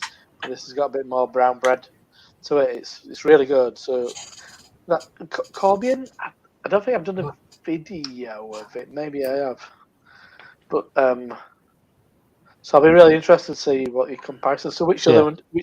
So you got this. You got the Corbian, which is Weisstefano, isn't it? Yeah, and then I got the. Is it? I've got it here somewhere. There's a bunch of stuff. It's Salvatore, Polana Salvatore. Yeah, Cool. Because the only real Doppelbock that I remember having in any is Celebrator. That's the only one. So I got them when they had them on Trembling Madness because I thought, it would be a nice try a couple of them. And they've got Tegasia's version. They've got Agostina's version, which I'm really curious about. Both of those. I haven't had them. What's V then? What's Vitus? Who makes Vitus? Or is that a? I can't remember actually. Is that? Because there's one not Hackashaw. Is that Hackashaw? Vetus. Oh god, that's annoying. Afflamator or something like that. There's another one that Trevor Morris has got. I can't remember what brewery that is. I'm gonna have to check. So because they're all loads of the names are something at all, like what was the original one of that kicked that off, that sort of naming convention when it's like Salvatore, Celebrator, all that sort of thing. Was it a Celebrator that kicked that off? I don't know. Is it Paulina? Paulina's Salvatore. Salvatore. Yeah.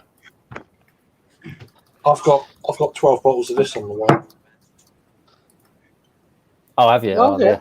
Nice. It's out of date in April, but I got it like 12 bottles for 17 quid.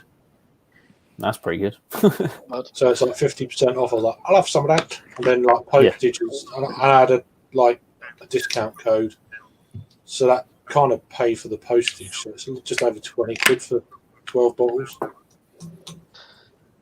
Yeah, that's not bad really. That was on Beer Hunter. It's still on there. Yeah, and it's a best before. It's not a. They're not going to go off. Well, I mean, look what I've been drinking tonight. So I can have some of that. You know what I mean? Still with date. Still got a month on it. I'll have some of that. I'll have some of that. I'll have some of that. It's mad, really. I'll spend 70 quid not to pay that postage. Yeah, it's weird. It's that weird mental thing, isn't it? It's like, how much? But I'm going to pay double of what I wanted to actually spend just so I don't have to pay postage. But a couple of years ago, this was my favourite Oktoberfest style beer. Oh yeah, great, wasn't it? Yeah. So I'm like, 12 of them. I'll have some of that for 20 quid and postage. Just a bit of a go-to in the fridge for a couple of weeks. Well, a couple of days. Yeah. So Trevor Madness have got so it's Akashaw, Animator. Oh, Tegacia Quirinus. Andrex. There's a Dunkel Doppelbot. That'd be nice. Andrex. Dunkel Doppelbot. Lowenbrow. Triumphator. Triumphator. There's another one. See, it's all about the Condom tours. the condom bit. Name of that sounds good. They're the big ones. There's a bunch of there's a few others, but they're the big ones. And then Doppelsticker. I don't think that's you should count it that. Oh, that's right. That's the one. Well done. You need to buy. You need to buy this from Temper Madness. Which Yeah, one? they're dirt cheap as well. What is that? You need to buy this, please. Sorry, what was it? I'm not looking. It's Bretta. Oh yeah, Oh, you said Yes, about those. our names. Yeah. walnut sunny. All right, Slav cake. Okay. So good. Shit. Coconut coffee. It's got everything in there. Slap it in. Yeah, I remember you saying they're really good last time we were on. I think, Rory. Yeah. Didn't you get a few by them? Hey. Did you get a few different ones by them, or was that the only one? No. Yeah, I did. Yeah, but I bought them. Bought the Snickers one, which was really good. Oh, I do like a Snickers. I bought. It's the nuts. Yeah. It's a marathon. Sorry. Long way to go. Yeah, we've got the indulgence in at Triangle. We've had it for a while. Yeah, I've got that one as well. Yeah, it's got a big rating, that 4.2 on Untapped Mail. That's the only thing that's important, obviously. That's drinking quite Yeah, nice. this is so considering good. 6 years out of date. What, your Guinness? Yeah. It tastes better than Jake's. Yeah. the thing is, though, these are slipping down a treat, actually. Because I remember That's when. the point, isn't it, I guess. Yeah, I mean, and it's bringing back memories of even before I was really into beer and I didn't want to drink lager. It wasn't the whole cliche of, it was the only thing in the bar. I used to actively drink Guinness because I didn't feel like as bloated as lager. So I used to and now I remember why, because it glides down. Yeah, there's definitely something wrong. drink, There's definitely something wrong with Guinness this. and Black. It doesn't taste like a Guinness. So I used to drink Guinness and Black for like. Guinness and Did you Black. just add a little bit of sweetness to it? Yeah. this is all the aniseed, all the licorice. I think things have been stripped away and just left with that. It's like Yeah. Oof. Finger on the trigger of a trembling Sorry, Craig, what are you drinking? madness order at the minute. I'm just knowing. 6 years out of date. Guinness as well. Oh, Guinness as well. Yeah, Did 6 you years drink, out Guinness and Black, of Craig? date. Huh? Did you drink Guinness and Black? No. Guinness and Black coat. Nah. No, Craig doesn't drink cocktails. I know people who used to. Yeah. Back in the day. But, Yeah, no, I never used to. I never really used to like Guinness, even when I was like back then. I never liked Guinness. Yeah. I probably I prefer it did more used to. now than back then. I've had a baby. I used to drink Guinness quite a bit. That's what I ever used to drink when I used to go out. Guinness and Black. Can't hear you, Rory. You're like muffled, man. That's what Don't convert me mad for you, drunken twat. I'm saying that's That's all bad. that's all I used to drink. Was Guinness and Black? Yeah. What was the poos like the next day if on Guinness and Black? Was it like purple? Probably. You didn't used to look. Never used to look. Out of interest. But Purple. these days, Rory's doing like Lervig Imperial Stouts and Vault City. Oh, it comes out like tar. fucking crazy. That's what you want. That's your version. You should do one, mate. If Vault City do like a crazy purple fruited thing. Actually, the one at the moment, excuse me, the pancake stack do that and some bonkers stout. That'd be a right fucking home dig. The equivalent, the craft beer equivalent. Yeah. Mr. Pissed's equivalent. I was having a few kernels. Few kernels. The Pantene colour of your shit. Not seen the shit itself. That'd be. I was having a few kernels on Saturday, and the guy that owns the local that I go in come out. He said, "Are you enjoying that kernel?" I said, "Yes, it's lovely. It's lovely." He said, "I had a bit of a shock." He said, "We've got to do a bit of a pricing increase." I said, "Oh, is that the norm?" And he said, "No, it's their first price increase in 10 years." So you can't really moan at that, can you? No. You can tell they're obviously feeling the pinch.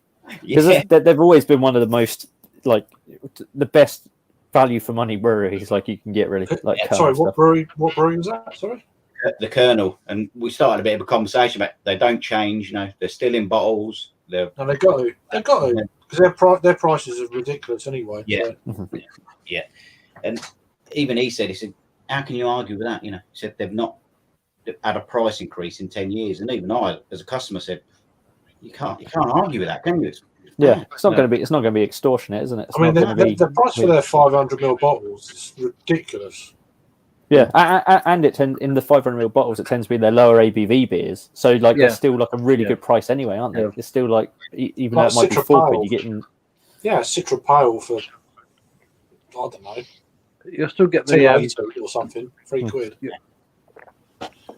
You'll still get the IPA for like £2.50, won't you? Like £2.50, I think, for IPA or. Yeah. In the beer I was drinking on Saturday, I've got 2 bottles from Trembling Madness on my order, and it's £3.20. £3.20. It's just crazy. Because it's like craft beer seems to be more expensive than ever now.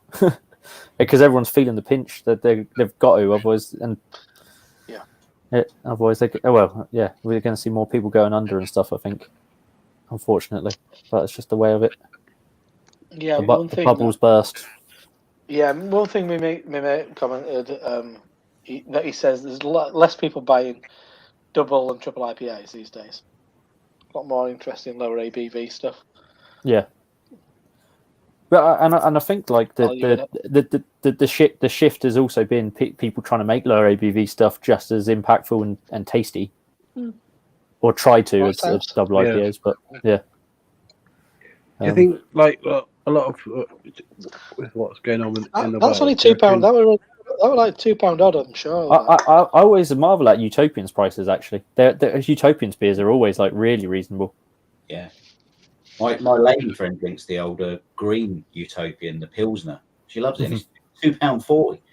Yeah, and I wonder if they've priced it so because they're obviously competing with other lager breweries and stuff. Have they tried to price it so people do buy it and it's not so much of a stretch? All right, Jamie. Hey. How you doing, Jamie? You all right, mate? Well, Yeah. Cool. Yeah, all good. Yeah, they did. Jamie's in New York States now. English man in New York. There you go. Englishman in New York. Wow, Welsh like that, isn't there? Yeah, there is. You're not a legal alien though. So. As far as we know. So you're on the older stout as well. Oh, okay. 5.6%. Right. You used to get out in Just the bottle, one. though. Just the one today. I mean, just the one Guinness. The one now. Yeah. Is it trying to steal Craig's gimmick with the hat? With hats? This is me paddy hat. I've got one, but I just can't find it. So a German paddy. There you go. I've got a really obnoxious Guinness hat somewhere, and I don't know what it is. Fucking big tall one. Got it. Oh, ridiculous. I just I'm sure you've worn that on one of these streams before. I've worn it on reviews before, definitely. Brilliant. Cheers, Paul. You're all right, mate. Hope you're keeping well. I say about keeping well. I watched one of Paul's reviews the other day, and he's like looking really well. I watched it. And I was like, he's looking good. He is. I was like, damn. was like, I think damn. it might Oh, be. where's Rory gone? It's probably the lighting though. So Yeah, yeah, it's a good lighting that day. sorry. I was like, I'll have a. I was like, I'll have a piece of that big man bear. Yeah, he's Revving looking, my engine. he's looking all right, the lad. I don't know where Rory Yeah. just dropped out. I think he said something and then he left, as is Rory's way. He has been on the strong stuff. He's always on the strong stuff though. You don't mess around with the old Rory. He don't do Uh, pale ales, does he? He just doesn't drink pale ales. Or Like, I'll like post my like Trembling Madness order and it's like 12 pale ales and then Rory's is like 16 imperial stouts. yeah, I know. Something like 200 quid. No, he's had all them Lervig and stuff. It's like the other last Friday. It's like fucking hell, like 60 quid worth of beer in like an hour. Because was it last week when he said he was on like a 4-day bender and then the next day he was like he said I don't even feel What a hungover. 5-day So I think it's because you're constantly drinking, so the hangover hasn't hit yet. Stuff. Yeah, he woke up the next day. I was like, I feel fine. I was like, Yeah. you're so wrong. Something wrong here. So I couldn't do it. I couldn't do that. Struggle with one day. Yeah, it's the next day, isn't it? Like, it's all right if you have a bit of breakfast and then slowly sort of work your way into the next day on the beers. But I knew that was coming.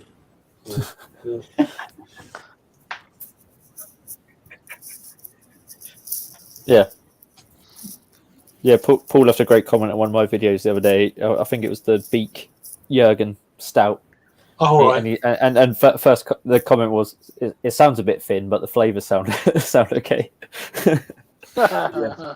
It's always thin. He could tell it was thin from through the camera. Yeah, I was going to get a can and then I had it on draft and I was like, nah, didn't really do me. Yeah, well, it didn't grip me. Didn't grip me that one. It Yeah, I did- thought it was good. I thought it was good, but it wasn't like Oopla. It's I alright, love but- Oopla. Yeah. I was a bit disappointed, so I didn't bother getting a can. Yeah. I thought it was really boozy, as I said before. actually, I watched Rob's review of the Stone Cold beer last night. I'd love to have made more of an effort, but everybody else has done it. And Yeah. I like it when you nearly slipped into it. It slipped into an impression. You nearly slipped into it. did I nearly? You went. "Rah." You was actually, Yes. yeah, because I was If the beer was better, maybe I'd have gone for it. But it Yeah. did taste like an Adams beer. a bit of a fan of wrestling back in the day. And Absolutely. I do. Yeah, I had aspirations of doing kind of like all this editing and shit, but then I was like, yeah, can't be asked. It won't look as good as I want it to. It'll take me ages, and I don't. One thing I don't over is a lot of time. So I've been like, no, it's not gonna happen. Get some cut off shorts, shave my head. really go for it. Smash your own window. You've got two cans and smash them together. That would Yeah, get a bit of like shattered glass.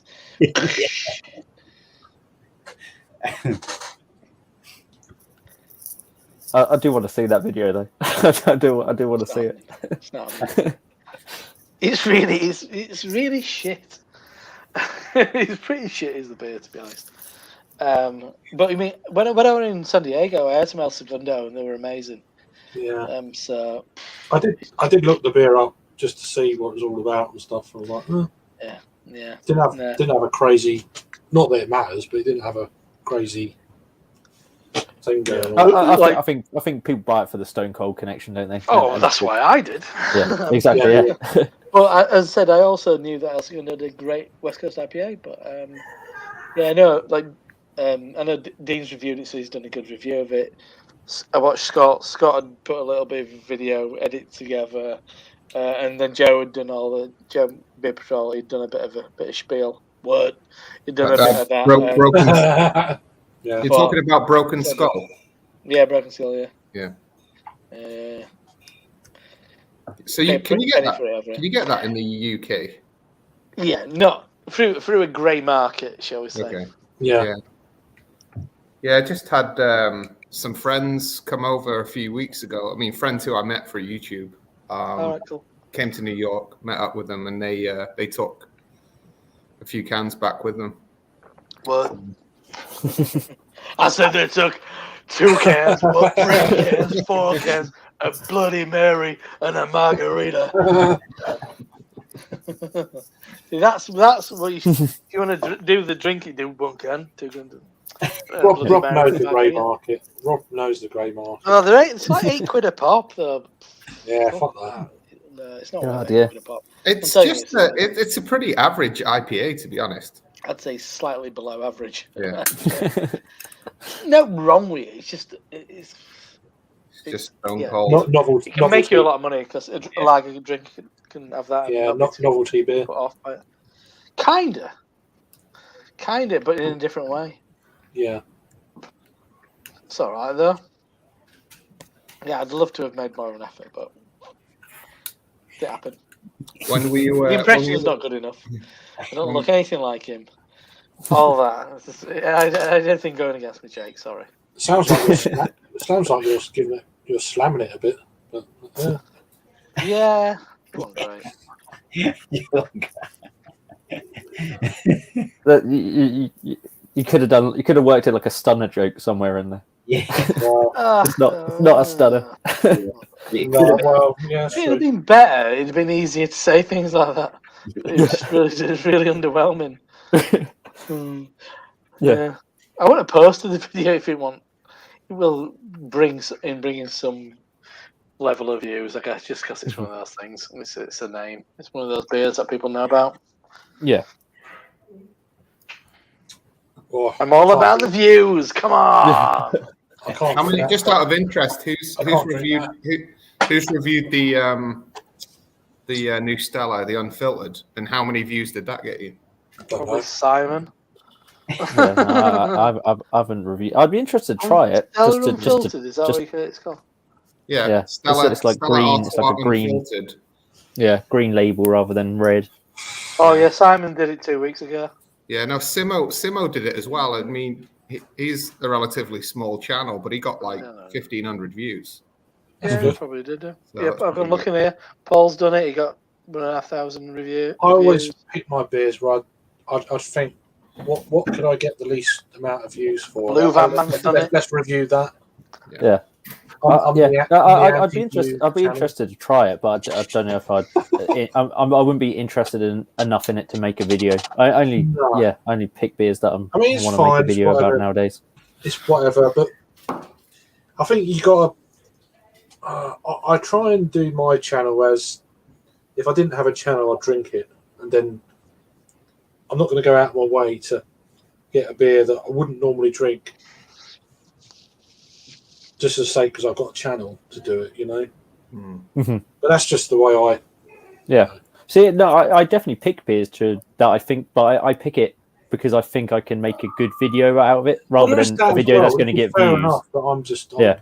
Yeah. But like I can do a video where I put fucking loads of effort into it, do a silly skit at the front, and it gets like 100 odd views, or I can do one that's random, like the Guinness one, like the Guinness ones I did last year. Like they've got a couple of thousand views, or a couple like 500 views, or whatever. And Guinness will though. As soon as you put exactly, Guinness yeah. in, But I didn't put any effort into him. It was just Doesn't matter. slapped up a video. It's just what's in the title. It's like Guinness. Yeah. It's like, But I'd love just to make stupid videos all the time, but it's just a time thing. It's just He's a done a time lot of thing to like plan it short and do it. videos lately. It's quite good. I'm enjoying that because like my format's quite short anyway, so I made it even shorter now. Yeah, honestly, I mean, I mentioned this before. I mean, that's the thing I like about Dean's reviews. You know, as somebody who just watches YouTube, you know, the BeerTube community is they're short and sweet. You know, it's a sniff, it's a drink, it's a Yeah, that's done. that's what people like. I think. Really. Yeah. Well, I do like our little corner of the internet because there's just a million ways to skin a cat. Well, Everyone does their own everyone's thing, different, which is fine, which is good. You need the variety, which is good. But I've got a principle of: would I drink this beer if I didn't have a YouTube channel? That's the way I kind of. And if do you know what I'm saying? It's just like I'm not going to buy it because of that. I'll buy it if I want to try it. Exactly. Yeah. Not because of, you know. Mhm. But that's just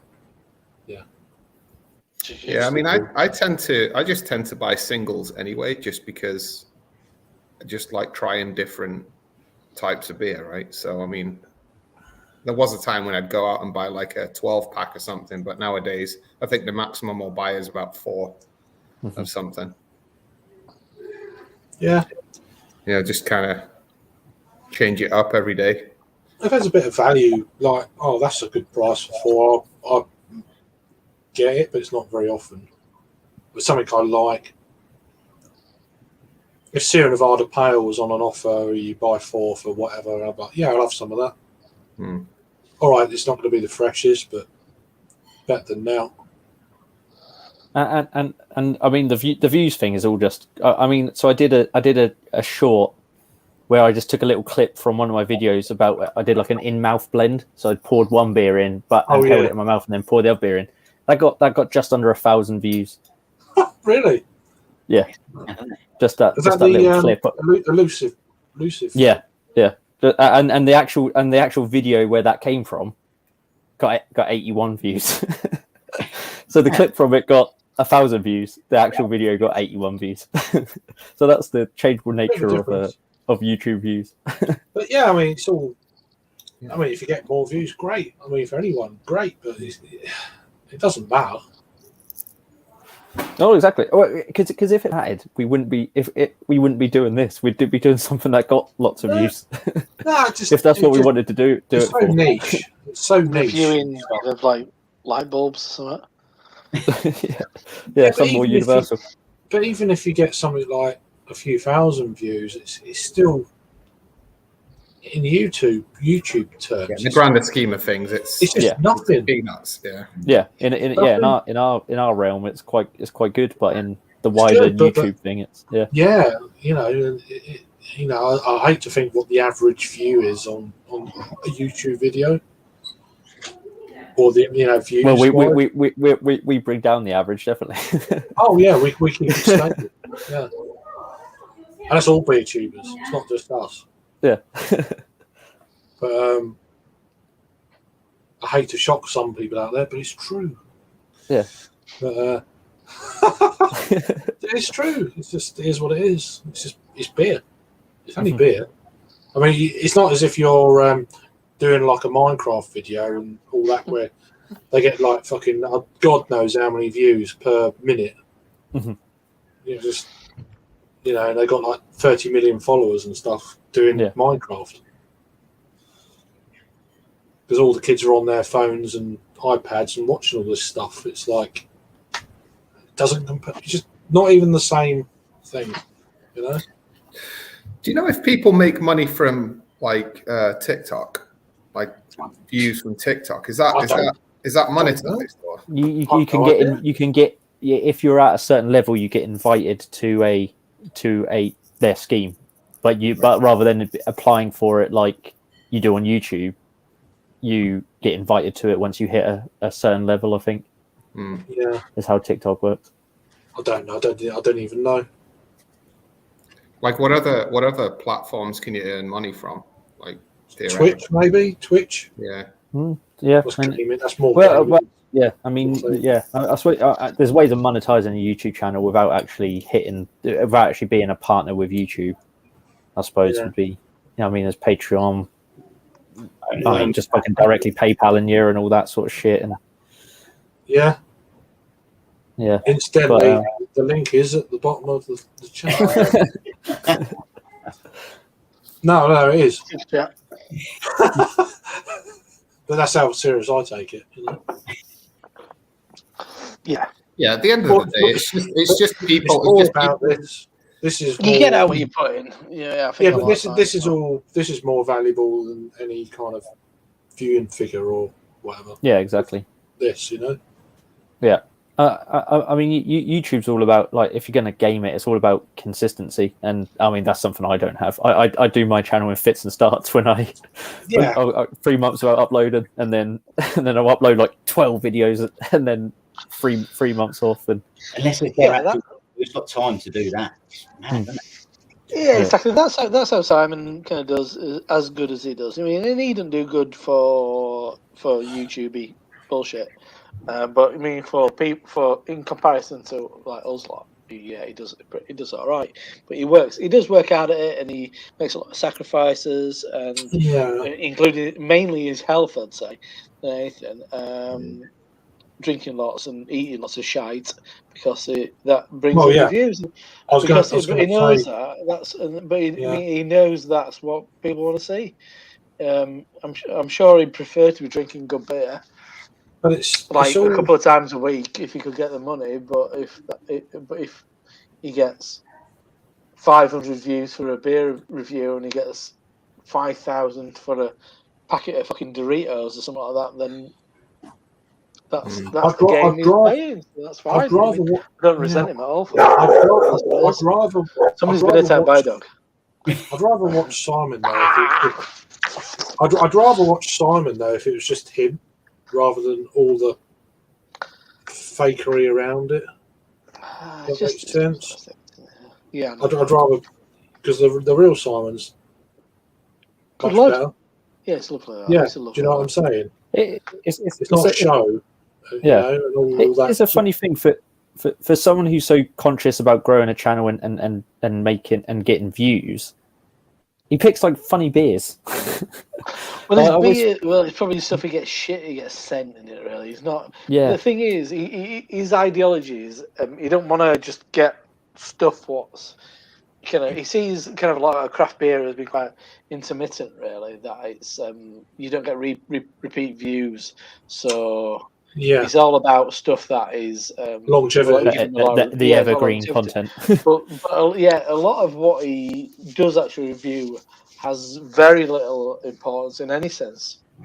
Because no, I'm not. I mean this in a very practical sense. That because it's just because a lot of time it is stuff he gets sent. So it's like stuff from like somebody in Australia, which is very gracious of them to send it to him. Well, but no one knows about it, so it's like it's not even relevant to anything that's around him. I mean, if he wants to make beer content, I mean, there's good ways of doing it. I mean, there's like Dark Horse, which is up in Llandudno, which is not a million miles from him. We're doing some great beer. You can go up and see them and be relevant locally.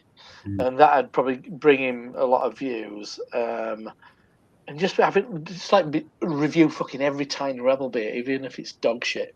There will be a broader interest in that, and it's got a local kind of like note. But a lot of it, I mean, I look at his beer reviews and I feel like I've never heard of that. I've got no interest in hearing his opinion on that.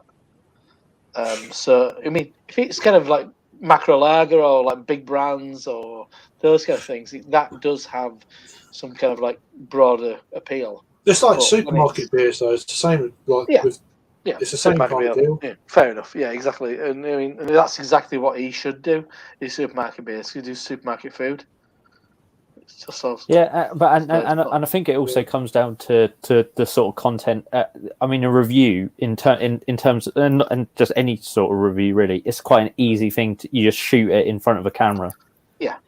And you whack it up, sort of thing. Yeah. He's not doing anything else with it, is he? No. He's not making sort of. He did have a few attempts at sort of. You got to whack it up. Big, at sort of bigger pieces and going out and about and that. But it's just that takes time and it does take time. Yeah, I don't know what you guys, other people you guys watch on a regular basis. But I mean, for example, I know Simon watches this guy as well. So Beard meets food. I love Beard. Yeah, I watch him all the time. Yeah, Beard's great, but I mean, he does 3 a week, and that's his full-time job. When he's not making content, he's editing it as well. So he'll take a few days to edit. I watch even though it's pretty fucking by the numbers as well. It's nothing special about his production. But I like watching First We Feast. Yeah, well, that's like one of the biggest YouTube that's like millions, isn't it? That's like absolute. That's good. But you can look at stuff like that and kind of draw inspiration and really come up with ideas and concepts. And because I've got loads of shit that I want to do. I've got like a whole list of stuff that I want to do, but like it's just time, and I've got a full-time job. I've got 2 kids. It's Very in an Time ideal poor. world, in an ideal world, I'd be doing just stupid videos all the time, just doing just shit that I find funny, and then maybe one other person might find it funny as well. Well, that's the goal. Yeah. And then that's what I'd be doing. That's what I'd love to do, is make more actual sort of like sketches and like comedy based like beer stuff. Like still keep it within the beer niche. I'd love to do it, but it's just I can't. But I can whack up a review where I pull some stupid faces and say some stupid shit. Yeah, I've got some ideas, but it's just, let's say it's going to take a hell of a lot of time to produce them. It's like, It's even Raggy. He churns out like loads of videos. Yeah, he does. Yeah. oh yeah. He even does it in quite a clever way where he records a live but doesn't actually go live and then puts that up. I mean, it's as simple as you can get really in terms of like upload time and all that sort of shenanigans. But I'm surprised. I think Paul did one of those the other day as well. Kind I'm of surprised he's not. pre-recorded. Sorry, go ahead. No, I was saying surprised with Raggy. He's not hit that wall yet, because I think about 3.5, 4 years. That's when I first hit my first wall of this. Yeah, and like, ugh. Because he reviews everything he drinks, like everything. Yeah, everything. Yeah, I think he generally loves it though, doesn't he? He just generally is so enthusiastic about it. But then I did as well, and then I got to that point where I was like, yeah, you just get there. I don't think he's got there yet. Mm-hmm.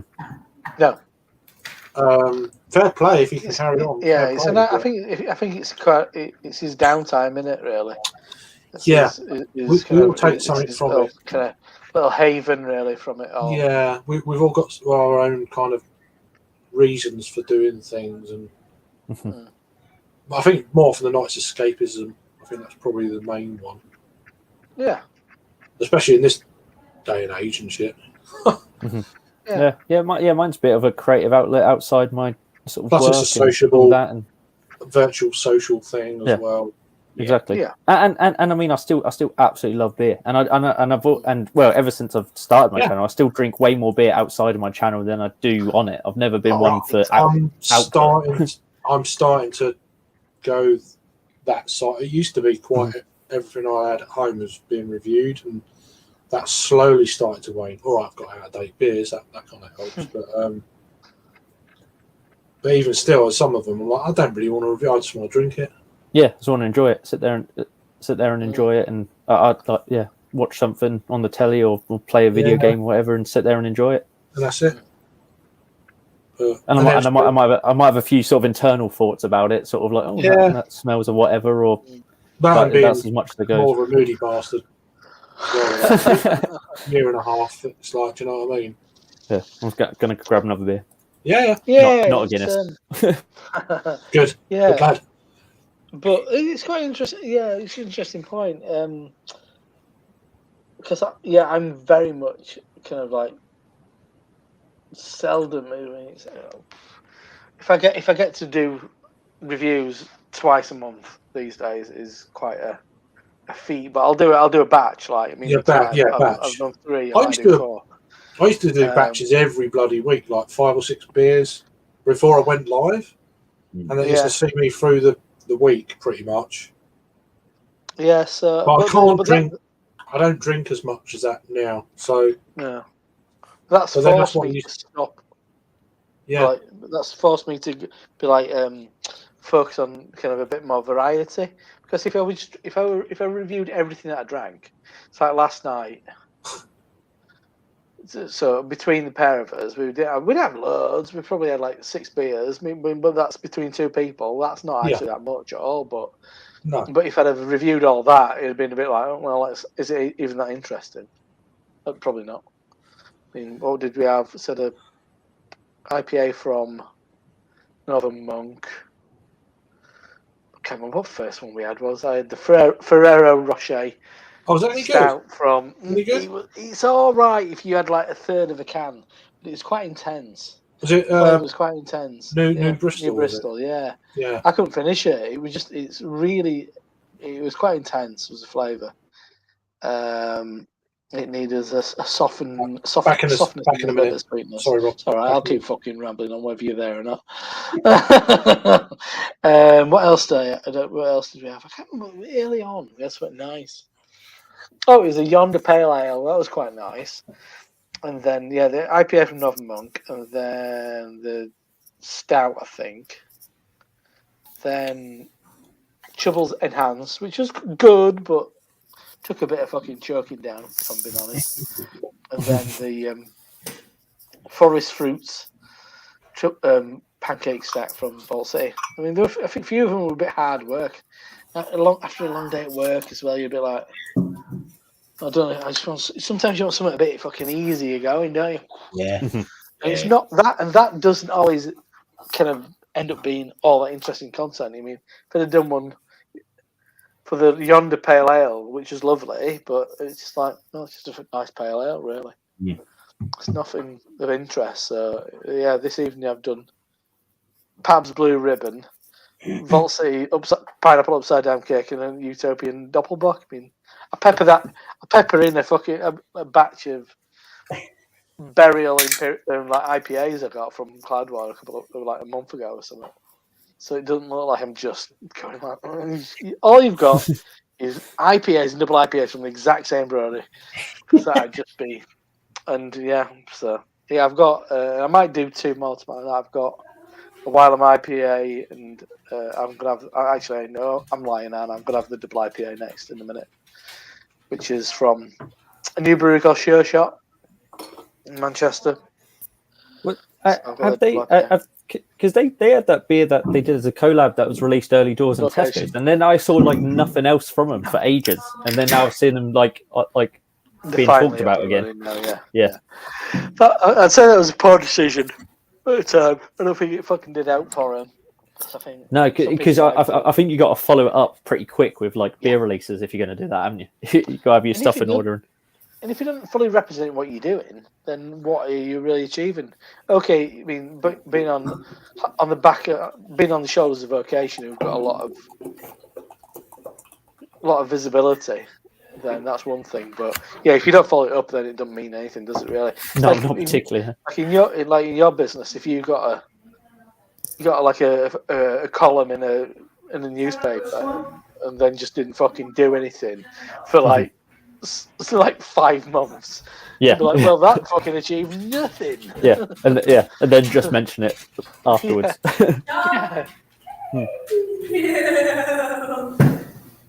What the fuck's going on? That's probably my daughter in the background. All right, fair enough. She's having a Guinness as well. Actually, I'm on this one now. This is a latte coffee stout with lactose. It's a 7%. It's called Common Roots. It's a local brewery. Local brewery just up the road from where I live. Well, that sounds lovely. Well, I say just up the road. It's about 50 miles up the road. Yeah, but that's just up the road. That is an American. That is. Like Paula was commenting earlier, I don't think he's got his nearest neighbour is like 15 miles away. Yeah. Where is he? Where is he located? Oh, where's Paul? He's Pennsylvania. But PA PA Brews. Sorry, yeah. Yeah, he's in the middle of nowhere. He's Paul. In the woods. I just cracked that open from Elusive. There, Road to Darkness. We've got kind of that over at Becky's. It's pretty good. It's pretty good. When I opened it, I thought, oh god, is this going to be flat as a pancake? But no, it's not. Black IPA, would you say? It's let's have another sip. Slightly more roasty than a black IPA. Yeah, I'd say so. Good beer tash. Good beer tash. Yeah, yeah. I need to trim it a little bit. That's another niche for your shorts. You could put a compilation of beer tash. Yeah, and film it, see if it lasts the length of the short or not. Yeah, see which ones last the longest. Lovely. What is it? Just stay still. See how long you can see this. It's like when you try to eat a donut without like licking your lips afterwards. You can't do it. There's a video in But there. that's actually damn tasty. There's a nice Oh, whack of oh, bitterness sorry. to it, but 2 seconds. Roasty. definitely say it's definitely more porter than black IPA. I was going to say it's black. What does it say? Roast. Export India Port. It's India porter. Yeah. Oh, that's Can't not Nice. Cascade, Centennial, and Amarillo. Ah, Very tasty. yeah, I've got a black IPA. I was going to crack. and Oh, yeah. brewed in collaboration with Tom's Tap and Brew House, which is where Sean Aylen went to. Craig used to be at Pig and Porter. India Port, yeah, okay. Yeah. Yeah, because that's what's the name of No. his dad, isn't it? From Bottle Shop. Alex. Alex. You can't go wrong with that. You can't go wrong with that. Oh god, yeah, that's a good beer. That's Yeah. I think that's up there with one of the best pales in the country. Yeah, it is. They're in that bracket of steady and perhaps Yeah. some other And it's different to those as well. I Well, think different. it's not like crazy hoppy. no. No, it is hoppy, but in a different way. It's not that juicy hop No, forward thing. It's I- got I a had- bit of like astringency and a bit of sort of like there's like a perfumey floral quality. No, I do like a rise. Earlier in the week, I had what the fuck is it? It's the other one They've got that. you don't see much of, but I had it on cask. It's like fucking having some of that. Oh, what from Burn Sky? Yeah, I had Plateau on cask. Oh, Plateau. Yeah, is that lower? Is that like 3.8 or something? Is it that one? Yeah, it's a lower Plateau, ABV. yeah. It's a lower That's ABV. nice though. 3.5. 3.5. But you don't. I mean, I haven't seen it on cask for quite a few years, and I'm down south. Yeah. And I saw that. There's always a rise on cask. It's like normal. I saw the Plateau. I was like, getting on that. So I had a whole pint of that. It's good. Yeah. Oakham Citroad again. I went to the artillery again the other day. Jake. Oh yeah, and they had it on. Yeah, that They had it on again. Jaipur on, and they were getting a Magpie Brewery beer on as well on cask, which Where is Oakham Ales? Is that in the Midlands somewhere? Peterborough It's- way. Peterborough now. Peterborough. It used to be in Leicestershire. Yeah. Yeah, that's what I thought. Somewhere When around they the moved to Midlands. Peterborough. I don't know, 10 years ago. I don't know. Mhm. Yeah. I've only ever known him in Peterborough, so Oh right. it must have been within that time. But yeah, no, it's just one of them kind of iconic beers. The Green Devil, they're doing a lot of Green Devils are coming out at the moment on cask. Don't know if you've seen them. Apparently they're No. around. Oh really? Yeah, I've missed out. I guess I've missed out on all that because I left the UK in 2000. So I mean, Yeah, you've definitely. the craft beer scene has just exploded. Well, Oh, I'd say probably like what in the last 10 years, even. Yeah, I mean, It's moved very quick in the last 10 Yeah. years, I'd say. It's yeah, I'd say. I mean, it's always been there, obviously, but within the last 10 years, it's I think it started probably 12 years ago. right. 2010. I think it went. That's when it. Yeah, I think I mean, Colonel were one of the first. I think. Yeah, I mean, Rob just mentioned one there, and Llandudno. Actually, that's close, very close to where I come from in North Wales. I've never tried, so I should make I went make went an effort to- to go there. I went to Porthwelly as a kid. Pathelli, Yeah, just sort of on that hook. yeah, on the west coast, yeah. Yeah, went to a. I don't even know what it was, to be honest. I went to school, but we went down the slate mine and stuff like that, Nice. and all that sort of stuff. Don't know how old I was then. 13, something like that. Yeah, they have Yeah. them. They have them all over North Wales, the slate mines or former slate mines. Betws-y-Coed, I think it's one of them. Yeah, we went down one of them. I can't. Fucking, it's years ago, so pretty weird. Yeah, I'm trying to think actually, and maybe it's not Betws-y-Coed, it's Llan something or other. Yeah, I but couldn't anyway. tell you. Yeah. So if you said it, I wouldn't be able to remember it. It's like so long ago. Being an old bastard. Yeah. Oh, God. Nice to get through some of these things, to be honest. Now I'm on this one, though, so this is going to be quite a nice palate cleanser. Yeah, I was just saying. Exactly. I was just saying earlier in the chat, Craig. So I used to live very close to where I do remember you saying. yeah, where that brewery is. I lived in Switzerland for a few years, and that's obviously in Germany. It's in the the southern tier of Germany, but very close. Rothaus. Yeah, Rothaus Brewery. It's in the Black Forest, isn't it? Yeah, it's in the Black Forest. Yeah. Yeah. I like the, and I can actually get that here in the States now and then. Tannenzapfler, which is the kind of signature. That's the green, more greener label. Exactly, yeah. With the blonde lady on it. That's right. It looks like a Christmas beer. It's got that kind of Christmassy sort of feel. Yeah. To it. Yeah, that's their signature ale. I don't know what. Yeah, it's not really a lager. I have reviewed that like quite a few years ago. I can never pronounce the bloody. I'm bad enough with English names. Never mind. I think it's Tannenzapfler. Yeah, well, Yeah. well done. Yeah. Do you know what I mean? Trying to do reviews of some of these. I've been put off by doing reviews of some of these beers just like because I can't pronounce them. The name, yeah. Yeah. They look like an idiot. And it's like I can't be doing it. Yeah. So. I'm not trying to make out I can pronounce half of them either, but when I listen to some beer tubers, I'm not very convinced. German beers, I'm like, God. I'm not very convinced. Some people can be wrong but still convincing. Yeah, if you say it with enough confidence. Yeah, I can be wrong, and I'm not very convincing as well. Yeah. That's where it's like, nah, because I'm not sure myself, and it comes across like you don't, Yeah. No, you do well, Craig, honestly, on a lot of them. You say, don't you? You say, sort of, I'm not sure if that's the right saying. And that is exactly what I would do. I'll be saying. Yeah, I just don't know. I've said it right. The trouble is, I'll know how to say it at the beginning because I do like a pronunciation check. By the time I got to the end of the review, I can't remember what it is. Yeah.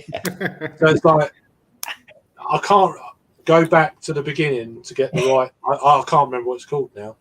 Just you can't remember. You've been waffling away for 5-10 minutes, and then you got to remember what I can't do it. Yeah. So that's where it falls down a bit, but whatever. See, that's where it helps. Where Jake does his like couple of minute reviews because he can remember the name because it's so. Well, yeah, there is that. Yeah. Short and sweet, yeah. But I don't want to jump cut either though, and then plaster that bit in there again. They're a lot longer. They're a lot longer, but I just cut them down. Stitch it together. All that shit. Yeah. I don't like jump cuts. I like it. No, I love a jump cut. I love a jump cut. Yeah. Just take out a few frames here, a few frames there. Yeah, I don't know how to do it, to be honest with you. That's another thing. It's like can't be. And then can I be bothered? That's the whole reason I do it. That's what I live for. I live for the. That's what you live for. I live for the craft. Where did you get that Rothaus beer from? Did you order it online or somebody send it to you? Or? I got it during lockdown. Local. There's a bar over Margate called the Little Swift, which is funnily enough the name of a Southern European, being a swift, a bird. So yeah, got it from there. I was supporting them a lot during lockdowns and stuff, getting like weekly drops to the front door for craft beer. They'll get new beers in every week, and it's like, yeah, free delivery after 20 quid. I was like, yep. So I've done that every week during lockdown. Yeah. Just to keep them going. Yeah, I didn't realize how widely available that beer is from that brewery. But then, obviously, here when I was in my local bottle shop, I kind of first got here and didn't expect to see anything like that because I thought it was a very local thing. But it was there on the shelf. Cheers, Shark. Hope you're keeping well. Yeah, and cheers for coming back and saying hello and yeah, I hope you keep it well and have a good St Patrick's Day. I'm not really one for St Patrick's Day, to be honest. I used to be, but I used to be, but again, like I said, it's just an excuse to get like smashed on a weekday. And it's like, oh, St Patrick's Day. Oh, it was St Patrick's Day. yeah, but I mean, today it was just a coincidence today because I was going to do. Wasn't doing a live today because of it's St Patrick's Day. It's because yeah, it's not I'm a going themed tomorrow. live. I can't do the stream tomorrow, so I'm going away for a couple of days, 3 days, so up to London. So it's like, okay. I was like, oh, it's St Patrick's Day. That'll do. It's just one of them things. It just It's better. It's better if it lands on a weekend. It's like here. I mean, in the States, everybody's Irish on St Patrick's Day, right? I mean, yeah, it's going to be even all the Italians, all the Germans, they're all Irish. 5% Irish blood. Yeah. Yeah, I mean, the weekend. Like me, I think the weekend's going to be crazy busy. I'll imagine. Yeah. So I mean, supposedly in close to the town where I live the largest town, Albany, they had some sort of bar crawl today, starting at 5. I thought, should I go down to it? But I'll probably just, go out tomorrow, and there's festivities tomorrow and Saturday. So the parade's on Saturday, obviously, because people can't do it in the week they're working. So yeah, go down and have fun there. But no, I ain't gonna drink that stout. That can do one. No. I've still got this here. Forgot about that. Newtown Park. Saison. I don't know if I want a Saison though.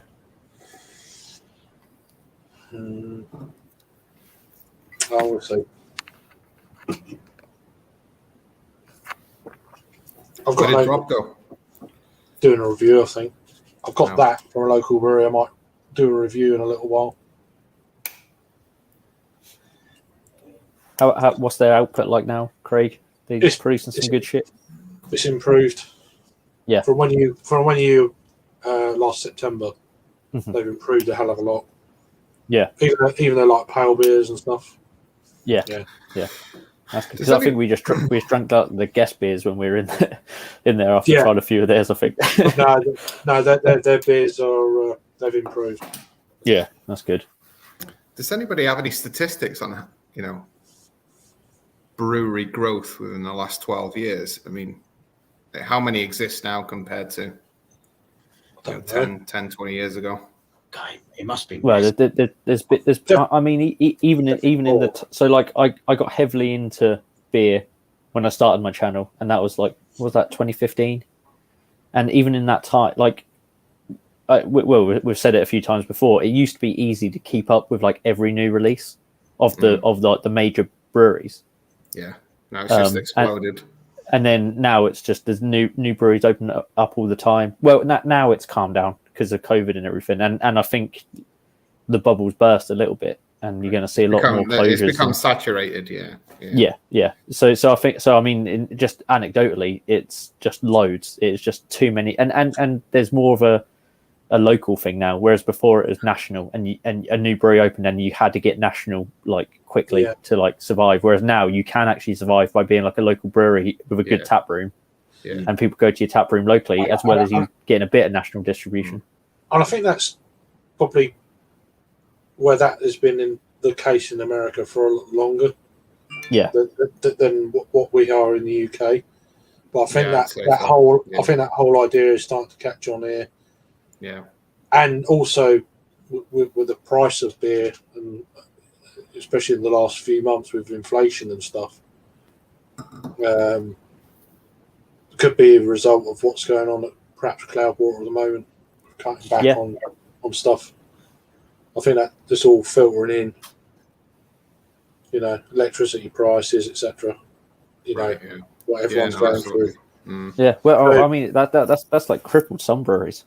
Yeah, like the energy. I mean, when you like someone said like someone put it in a tweet. I can't remember what brewery it was. It's like we have to like run like a huge kettle for like the whole day, and that's just run on electricity. I mean, there's a lot of local breweries to me now are like open up their tap rooms and stuff, and they're going to have stuff going on every like Gads, for instance. The beginning of April, they're going to have every Sunday like a band on them or music, food You vendors, got to get people in, sell your beer directly, and that kind of gives you an idea of where a lot of these breweries are. They're doing it because they're struggling. It's not because Yeah.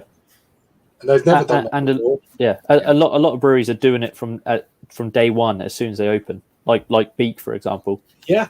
Open that tap room from the minute they more or less when they opened. But there's a lot of breweries that have never done it before starting to do it. Yeah, It's like, well, there's a whole shift change. Yeah. There. Yeah, definitely.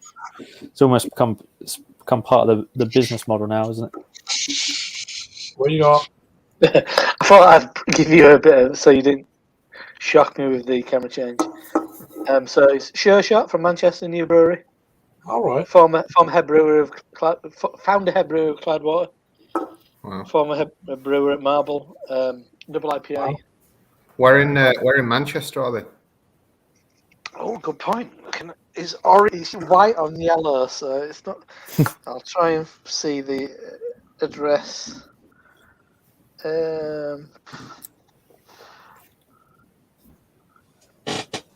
Sheffield Street. So it's actually Manchester city centre. Yeah, well, I don't know. M1, yes, it's M1, 2ND maybe. Yeah. So yeah, central. But it's Nice. fucking amazing. Really? Yeah, it's fucking amazing. I mean, they've got two. That's what I was just. two decent brewers there. So. Oh, who else is there? So James is the founder. Who else is working there? Don't know. Oh, you said two good brewers there. Well, no, you just said Marble and Cloudwater. Well, no, he's the person who's worked at both. So James, I met James when he was at Marble, and he was at Marble for a long time, like over 20 years, I'd imagine. It was a long time. Might not be right on that. And he was the founding head brewer when he left Marble to start up Cloudwater with Paul and a few others. But this is fucking brilliant, and it's something really different. I mean, the video was like 10 minutes long, so it's like double my average length. And I give it a little. I kind of like because James was he was a Firkin brewer, so he's a contemporary of Eddie Gadd, and some people might know Dave Sanders. Who was I know Eddie. Yeah, exactly. They were all Firkin brewers. Yeah. The OG. The OGs. Yeah, kind of like 80s, late 80s, early 90s. Yeah. Of sorts. Well, I mean, he learned. I mean, Eddie learned to brew over in Netherlands. Oh, really? Yeah. Oh, right. He was brewing a lot at De Molen for quite a while. Oh, right. Before he set up his own brewery. Oh, right, but it'll have been a Firkin brew before then. Before that, I can't remember his Firkin brew. I don't know which pub he was at. I can't remember. I like the books, Becky. There's a really good book called Brew Britannia. I mentioned it before. If you want to learn about kind of like where we are, why we are where we are, it's good. But yeah, so I'll try and quickly kind of tell you why this is so exciting. So it's New England IPA. It looks fucking unclear for years. How? Yeah. It's not it's not thick looking, but it's pretty fucking thick. But the thing that's get me off the full screen. The thing that's really exciting is this really tastes like beer. I mean, I love New England IPA, but this tastes like beer. This tastes like bitterness. It tastes like. I don't know if it's even that. I don't think it's even that. I think it just really tastes of hops. I mean, as much as I love New England IPA, I mean, you kind of think, oh, it tastes like mango. It tastes like this, but they do taste like kind of more. It doesn't taste like beer ingredients. It's not sweet. It's not sweet. It's not sweet, but it's not bitter. Yeah. But it's just that. and it's not a burn. There's that reminds me of like rubbing hops and stuff, and that kind of fragrance. It's not. It doesn't taste like mango puree. It doesn't taste like melon. Yeah, there's like a freshness to it. The hops taste like those things. Yeah, but without the burn, without the that weird place where it's just like it's in between. Anything like this. I don't think I've ever had anything quite like this. Wow! Right. Okay. Because it's kind of like it's taking me back in a lot of ways, but it's very much New England IPA. But because you always think, well, because people are always like, oh, what's going to be the next big thing in beer? Well, Like New England, IPA continues to be the main thing. more like But New England. where does that go? How does that evolve? New England IPA when it first started, kind of, when it was new. Yeah. I don't know. I'm just trying to. No, it's not. No, it's maybe it is. Maybe it is like that. So obviously James brewed those like early V series from Clydewater. Yeah, that's what I was Maybe thinking. it is going back to those. Well, the V3 was the ridiculous turning point. Do you know what? I wouldn't be surprised if it's kind of a bit like that. Right. But maybe we've gone too far in that direction. That it does very much taste like kind of fruit puree. Yeah. I've always wondered if it's gone too far or what. And then people, oh, it's your palate's changed, and it's like, well. No. I think it's trends. It is breweries jumping on a trend and producing bad ones, and then that it's that whole thing. And then it's the good breweries stand out, and the bad breweries. I don't know. The trouble is, then your palate gets saturated with bad versions of that, and then it's like then you lose focus of what it was in the first place. Almost. Exactly. I don't know. I think both of you are absolutely spot on. I think there's a bit of one thing I remember Brad and Johnny talking about was it might have been on the podcast a while back. It's like why does everything taste the same? Yeah, well, I think it's because someone did something that was successful, and then everybody kind of copied it, and then everybody just continues to kind of copy it. But what that copy was based on was a little bit unfounded in a lot of ways. So in my video, I was saying it's like, where does this come from? Is it about kind of? It's not about specifically copying something. It's not about chasing a trend. Is it about a knowledge of kind of like brewing technique and flavors and process and all sorts of stuff? Is that how you come to this? Because as much as I love the juiciest, haziest IPAs, they are becoming a little bit, as much as I enjoy them, a bit similar. There's a verdict of the day. There's a commonality. This is very much different to that, and it's like, Rob, are you from Manchester? No, I'm from. I'm from Wakefield, so not far from Leeds. Oh. Wait, I live in Shipley, so Is near that Bradford. Well, Yorkshireman. Absolutely. Same thing. But, Same difference, yeah. No.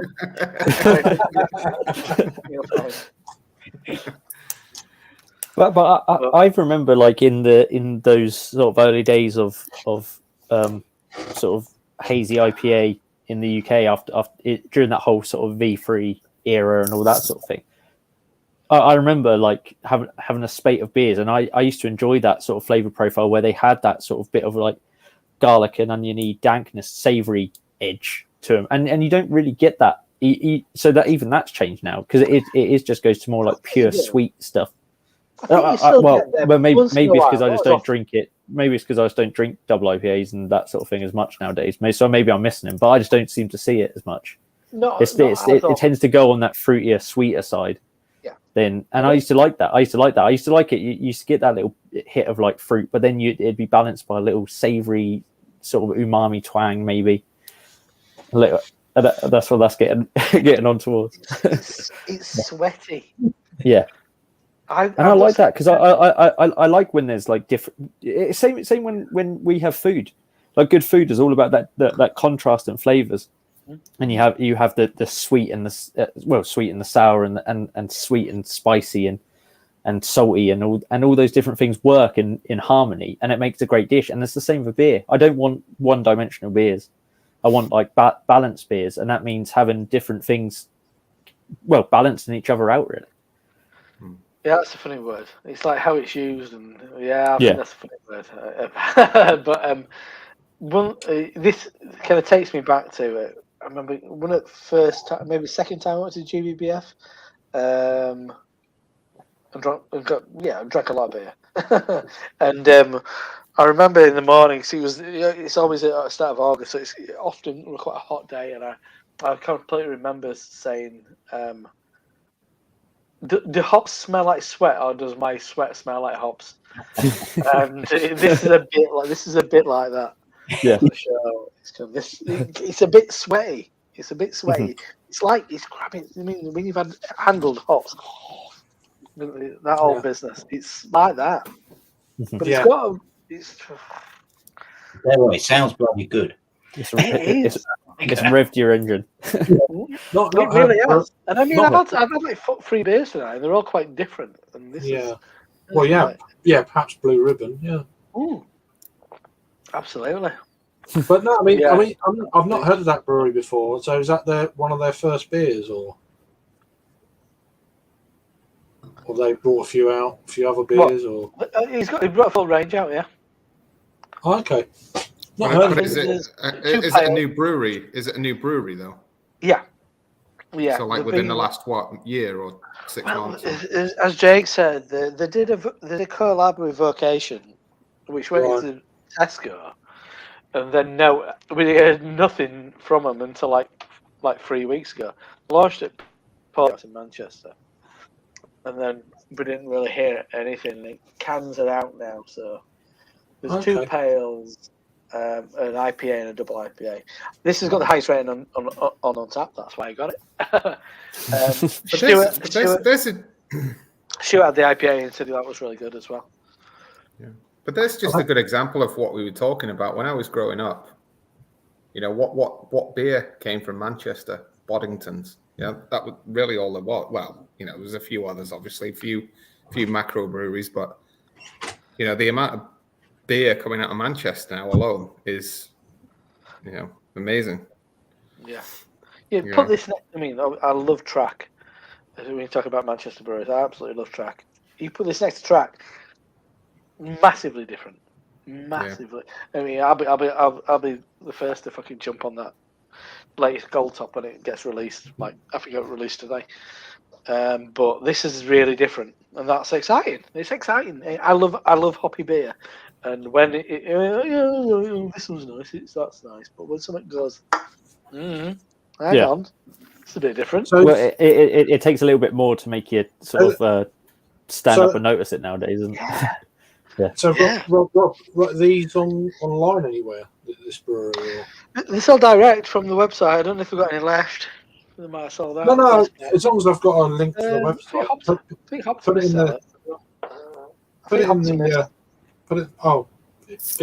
in the private chat, or whatever. Yeah.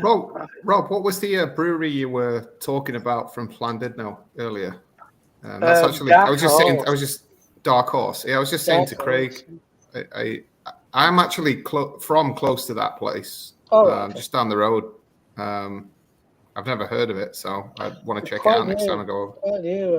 I think they started making a bit of some waves, and then shop local to me got a couple in based on they had good Untappd ratings. Not that's the be all and end all, but I mean it's a good indication if it's good or bad. Wild Horse Brewing Co. The Dark Horse, I think it is. Oh, is it Dark Horse or Wild? Dark Horse. It's dark. No, you're Wild. It's Wild. Yeah, Wild. I have heard of them actually. Yeah. I had a double IPA and a straight up IPA, and they're good. They were really good. I'm just looking at the website. Car Rangers, yeah. About Us. When did they start? I think they've been around for a couple of years, but I think they're still kind of like very much under the radar. I don't know how good they are.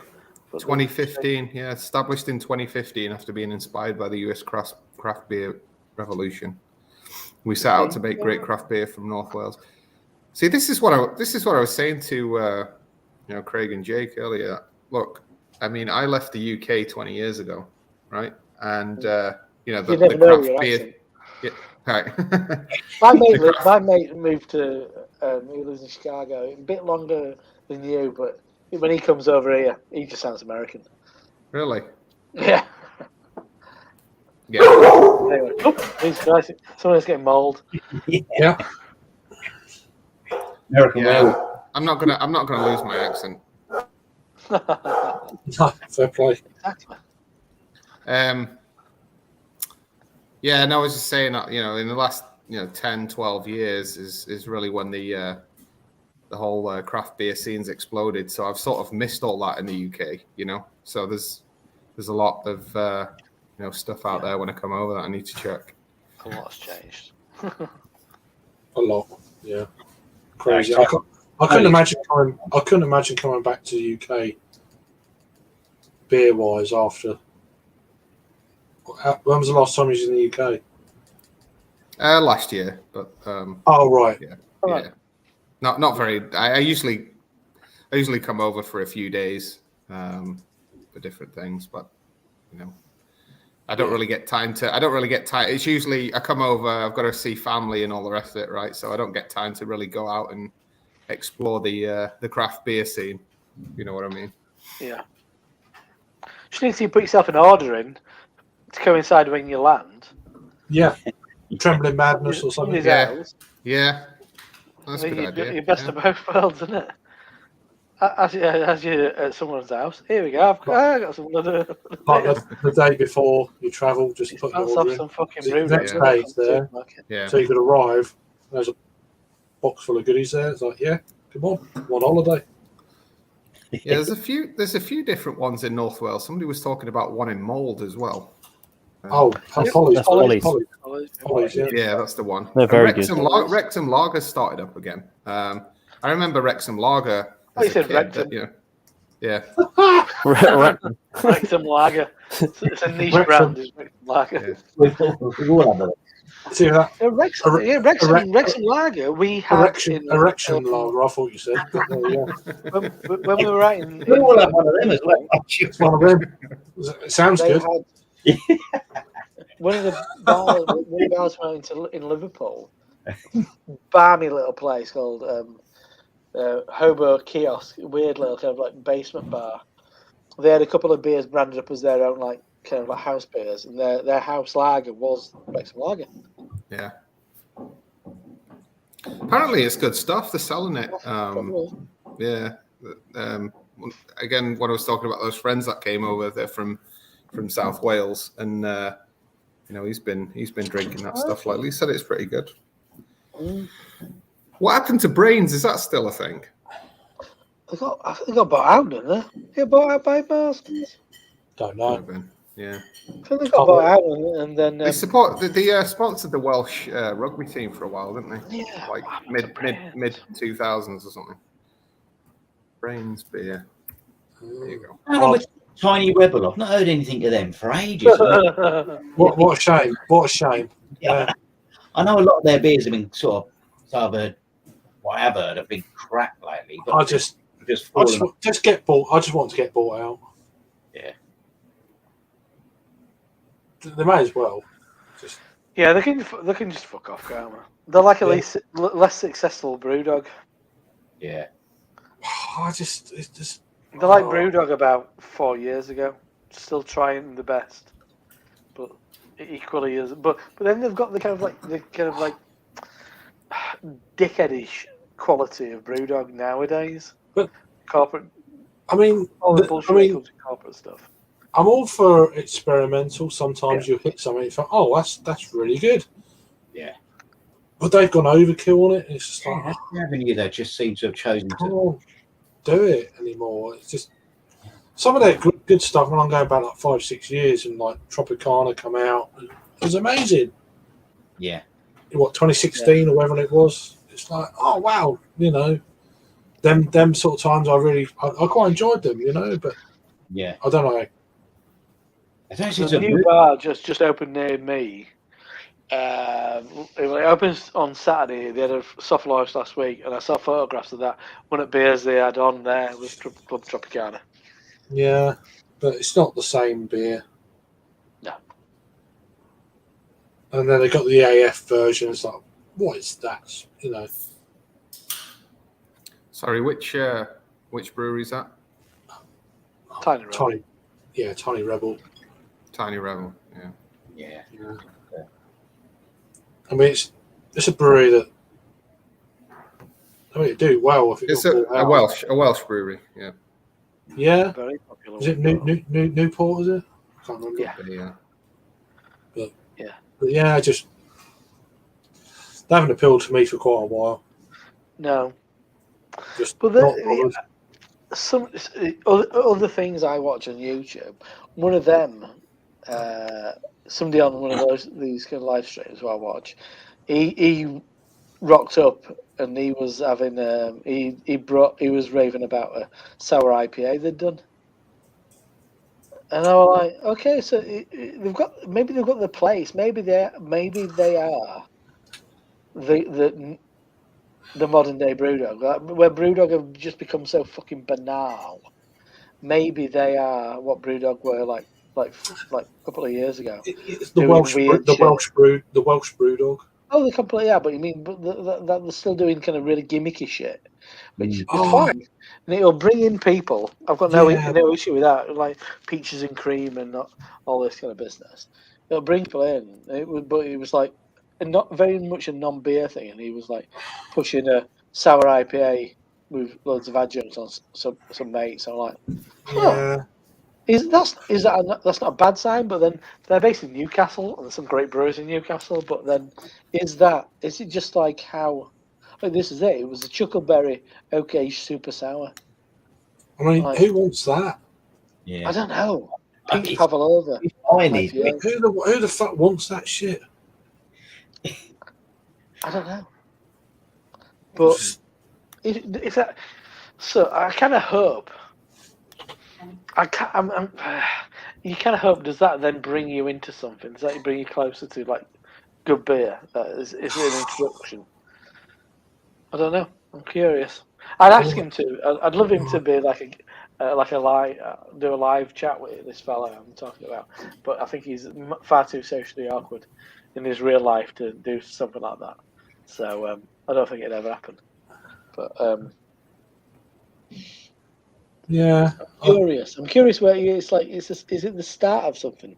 Is that because it's kind of it's like what's their stout, the marshmallow one, the Stay Puffed. Yeah. It's not. Last time I had it, wasn't a bad beer, but That's does all that right. bring people in? That's not It's a all bad right. thing? Some of the variants are quite good, I but mean, then does that some bring people in? some of them are ridiculous as well. That's not a bad thing that brings people into beer, though. No, I mean, it's probably going to be a lot of people's first taste of an adjunct stout. I would have thought, but I don't know. It's just I think is more accessible because obviously IPA. I mean, popularity of New England IPA. It's a lot easier to drink a soft kind of like IPA from Daya, for example, than it is to drink kind of like bitter, dry, twiggy fucking cask, which has got its place. But but for somebody who's not got a palate for beer in a broader sense, it's easier to drink that kind of thing than it is to drink. I mean, there's plenty of outlets. I mean, if you can't handle bitterness, there's a beer, still a beer for you. There's more of a beer for you now than probably ever. Yeah. When it comes to bitterness, you can avoid that quite easily. But I don't know. I don't want it to become the norm though in the future. That's going forward. Do you know what I mean? It's like because I otherwise I won't be drinking beer. Fuck that shit. Yeah. I don't want it to become normalised. At the moment, it's gimmicky kind of. Do you know what I mean? But imagine if that shit becomes normal and it's like, and then other breweries start doing that shit. It's like, fuck off. I'm done. That's what I worry about. I don't know. Well, I suppose that is the way of it, though, isn't it? Because you get the haze bros. That is that you get like the people that just go for that sort of beer and well, yeah, and everyone says about the sort of beer cycle, but it is a cycle. So it's the whole thing of like you start on shitty lagers, you work your way back round, and then you end up on like good lagers. And then it like goes round again, and I think it is like that. I have moods, and I have like different things that I'm into at the time. and it probably bucks the trend, doesn't it? Bit of I'm not- Slurpee, bit of Slurpee going on there. Can anybody honestly say they're into sours? Yeah, I like sour beer. I don't mind. I've got to be honest. I don't But mind. it depends what you mean by sours, though. Actually, don't to be fair, mind them. because like Like I'm I talking would- about the really tarty stuff, like the proper, like it's Well, like the triple fruited. yeah, those very, like very triple- sort of like Yeah, that the kinda- triple fruited goza stuff like that, no. But like traditional sour beer, like actual gozas and Yeah.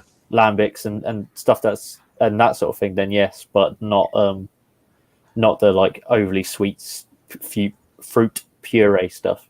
But Disco, check Disco. Check your Instagram if you want to join. There's a link. I think, Jamie, I think sours do split people because I've got a guy, 60 years old. He's a total legend. He comes in, pushes down all these beers, all the different ones, IPAs, pales, stouts, big beers. You try and give him a sour, he sniffs it and he's like, I can't do it. He says, oh, he can't even take a sip. He says, no, it's just not for me. You know, give him a pale ale, IPA, big stout away, and he's just making it, but it's sour. I think it's an acquired taste. Honestly, I mean, I'm not a sour person. Yeah. You know, It by took any me stretch of the 2.5 years. imagination, it's really not for me. You know, I just wonder took who me- who that person is. Who is that person that likes sours? You know. Well, I like them, but it took me 2.5 years to like them. I forced it upon my palate, and to the point And where maybe that's it. Maybe you just have to Yeah. drink it, you know, often and sort of, Yeah. kind of. I forced it, and Yeah, then I used to drink sour beer a hell of a lot more than I do now. I don't tend Yeah. to go yeah, because it's for me, like in my opinion, each to their own. But for me, it's got a bit silly. I like all the the- devices. yeah, exactly. Like those more like traditional things. And Yeah, I always think Westbrook Goza was the beer that got me into sour beers, and that's quite in terms of sourness. That's quite a mild. Yeah. I mean, you'd possibly call that tart rather than sour, but it is. I mean, it is a sour beer. but then starting off with the sour beers has now got me onto Lambics and stuff, which is a much higher kind of level of. Depends what you like. Yeah. But they've got other stuff going on for them than just sourness, and haven't they? They've No, got- but they're really complex and Yeah. they Funkiness definitely to work. them. They work well with like cooked meats and cheese and stuff. Yeah. I like that kind of stuff. I think Mhm. that's really good.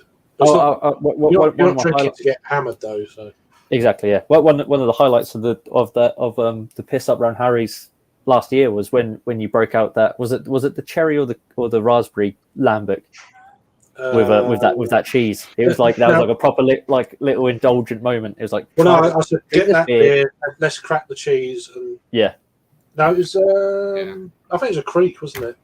Yeah, it was a creek. Yeah, it was one of those perfect little beery moments. It's like that Well, it fucking just- works. Yeah. Well, I knew it would. That's why. Yeah. That's why I brought the cheese and shit. It's like, then there was. I knew there'd be lambics. I was like, yep, there we go. I was getting hungry as well. Yeah. It's not going to go well with a fucking IPA. Not really. No, exactly. Yeah. Well, Well, it still tastes nice, but But that it's just that kind of that few bits and bats going on. Yeah, it's good. Yeah. I feel like most of the breweries around where I live, everybody has a sour of some kind. You know, just I don't know. I guess I was put off by the one that I had at the time, and Yeah, just try more of them. And I drink more of them in the summertime, in the summer months. Yeah. For me, at least, Well, they get the spot more. You either like them or you don't like them, I think. Yeah. I don't know. I'm with Jake though. They've gone a bit too far. I don't like the sort of crazy one that they're doing now. I mean, you see some of the ones in America, they're like fucking like proper gloopy smoothie type. and the thing. cans It's explode. But it's like, I don't. Is that like 450 North and all that? Some of their beers, and you see some of the photos, you think Yeah. and people pouring it out. It's like sludge. It's like Yeah, well, that like that, it gets to a point where it's like you got beer and you got that. yeah. The last thing I had like that was that Carpologi from Omnipolo. Carl Apollo, yeah. That's the last sort of bit, and then I've never had it because I mean that one was okay for what it was, and it was good that it came in a 330 can. So I definitely wouldn't want fucking any more of it than that. But yeah. But yeah. So I've never sort of gone back to it since then. And what was that, Craig? That was like 2020, wasn't it, when we had that Omnipolo box? Yeah, it was the summer. So it's just not my thing really. It was Sorry, sorry, go ahead. No, it was one of the first kind of like lockdown boxes that Jolly done with Cave. Mm-hmm. It was like May of 2020, I think. And that's when everything started going online. Breweries doing this and that, and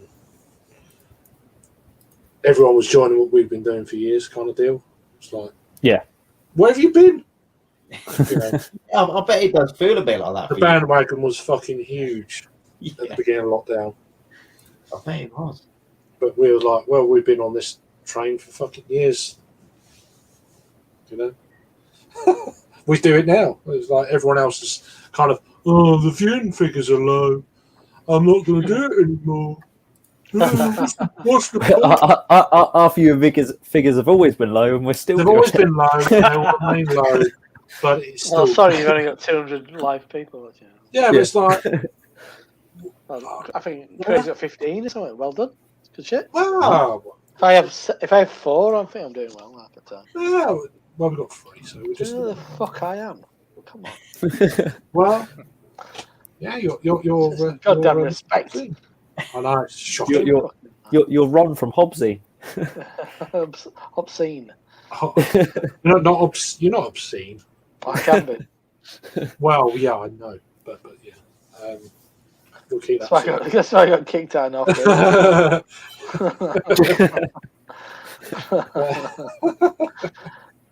But no, but it's just like, yeah. Anyway, that's that story. I was just looking at a little order with Optimus there, Rob, and I love that the payment portal that they use is Yorkshire Pay. That seems like it is as well, yeah. Yeah, I'm going to look at them later. I've got the links there, it's right next to it. It's like yeah, it's good. It's a good shop. He's got and his price is good, and he's got a load of shit that's probably sold out a load of other places as well. yeah, I mean, I've got the link for them, but it looks like they've changed their website quite a lot. No, don't think so. It used to be all yellow and stuff. I don't know. Don't believe so. Oh, maybe it is. Maybe since they've made it an actual kind of e-commerce. It looks really well set out at the moment. It looks really good. It's really simple. Yeah. Yeah, but it's all you need. As long as it don't. Do you know, you go to a new page, one thing that really annoys me is it's still at the bottom of the page, and you've got to scroll up. That fucking grinds my gears quite a bit. Yeah. So why do I want to scroll up? Obviously, I don't want the bottom of the next page. There's little things like that. Just What I like with Trembling Madness is you can go back the next day, and your order is still there, sitting there, unless they've sold. You know what I mean? And yeah. Oh, that's good. Yeah, I really like that. I think I might put an order in the weekend to buy now. for next week, and I've been saying that for weeks. Though it's like, don't. As I say, I'm trying to crack through these things and to make room and stuff, and it's like. But I made a bit of room here, so I've got quite a bit of beer in that. Quite a bit of beer in that. I drank that one. Have I drunk that one? Yeah. Well, that's why I'm quite glad that night will get a bit lighter in a week or so. Get a few of the people around from the local and say, help me drink some of these beers because there's far too many. I'll say, you just, you bring you get the pizzas in later on or something, and I'll supply the beers. Yeah, that's it, isn't it? Yeah. You got a fire pit there. That's good. Yeah. I saw that in your Instagram post. I was like, oh, that's all right. But yeah, I would have come up this weekend, but that fucking hotel took my money, the bastards. So I was like, okay. Don't need that, do you? Not really. It's unusual, isn't it? That is very unusual. That's pissed me off a little bit, and I've been trying for a couple of days to like, I want the money back now. Yeah. It's like hassle. You've got to contact them and say, look, why have you took the money? You've got to bloody... Now, I'm doing it via hotels.com, and we're contacted. We can't get a reply. It's like, no wonder they took my fucking money. Yeah. So it's like, yeah. So if you big at it, I'll start naming and shaming. Yeah. And start posting stuff and TripAdvisor and shit. And I can sort that shit out. Yeah. I don't want to, but yeah, when you pay the property in like end of September this year, and they take out, it's a good price. 2 nights for £8 in Manchester is pretty good. You don't expect them to take it straight away, do you? Not really. Not really. I booked a hotel through Hotel Engine once, and was it hotel? No, sorry, not Hotel Engine. Booking.com, and turned up to the hotel. It was fucking derelict. It was like literally like mice running around in it. Oh, jeez. Wow. Pay at the site. Did you pay at the site or? No, so I mean, I called. Well, obviously, I paid in advance, right? It was one of those deals that you paid in advance. So, like, I turned up to the hotel, and obviously, it clearly wasn't a hotel anymore. I mean, I called them. I mean, I got my money back, but the point was, I had nowhere to stay. I had nowhere to stay, and it was one of those. I was going there for an event where everything was sold out. So I ended up having to drive 30 miles to find a hotel. So. Nightmare. That's why it was cheap. It's not actually there anymore. Called him up and said, this isn't a hotel, He was like, all right, we'll take it off our site. I was like, oh, thanks for doing your research. There's a reason sometimes places are cheap. Yeah, it's a worry. It is a worry. There's a lot of scams. There's a lot of fucking scams going around. Yeah. Place where Peter stays when we were in Liverpool, fucking horrible. he referred to it as like, what did he say? It was kind of place where a lot of down and outs were staying. I think he said fucking DOS house for down and outs. I think he said. but he slept until. But there was that shonky. I booked an hotel across the road, which is very nice. And he booked it. It was cheap as fuck. It looked like some out of like a 1970s sitcom. It looked grubby as fuck, and it had like this sports bar attached to it, and it had it shared a wall with the O2 Academy, so like a fucking big like gig venue. I'm like, this sounds like a fucking nightmare. No wonder it's like £35 a night. That's why. Yeah. And I remember reading reviews about it, and they'd been like talking about somebody discovering a shit outside the room and stuff. I'm like, yeah, I don't need to stay. I don't need to stay there. No. So I got the weird place over the road, which was really nice. Which was seemed like an ocean liner, bonkers. But yeah, Harry and Adam came and met me in there while Peter was sorting himself out, and he had like a tiki bar and stuff. It was so chintzy, but it was lovely. It was really clean. It was really, I mean, it wasn't cheap, but it was absolutely spot on. The bed was fucking humongous. It was, everything about it was really good. It had a fucking shaving mirror in it. I've never used a shaving mirror. I'm like, oh, this is fun. Oh, that's the one that you get up really close, right? Yeah. Magnifies, yeah. I've never seen that. I've never seen that close. Yeah. Normally, he's like, oh, here we go. Here we go. Done for the day. So, oh yeah, loved it. On the little concertina kind of like bracket thing. This is fucking brilliant. Non-fog, so you can have a shower and you can fog up. Fucking brilliant. That's why £5 a night. That's what we want. A bit more, isn't it? Just for that. If you come up, Jagman, if you come to Liverpool, I'll definitely come up. I'll tell you where to stay. You'll be like, definitely. Bob on was that? Yeah, I'll wave at Peter if he's standing the You shit all over the road, yeah. It's always worth having a little bit extra in it. That little bit of exactly. Well, because the places the place where me and Craig are staying when we go down to Lewis for the Beat Festival, the original place we booked was a little bit out of the town.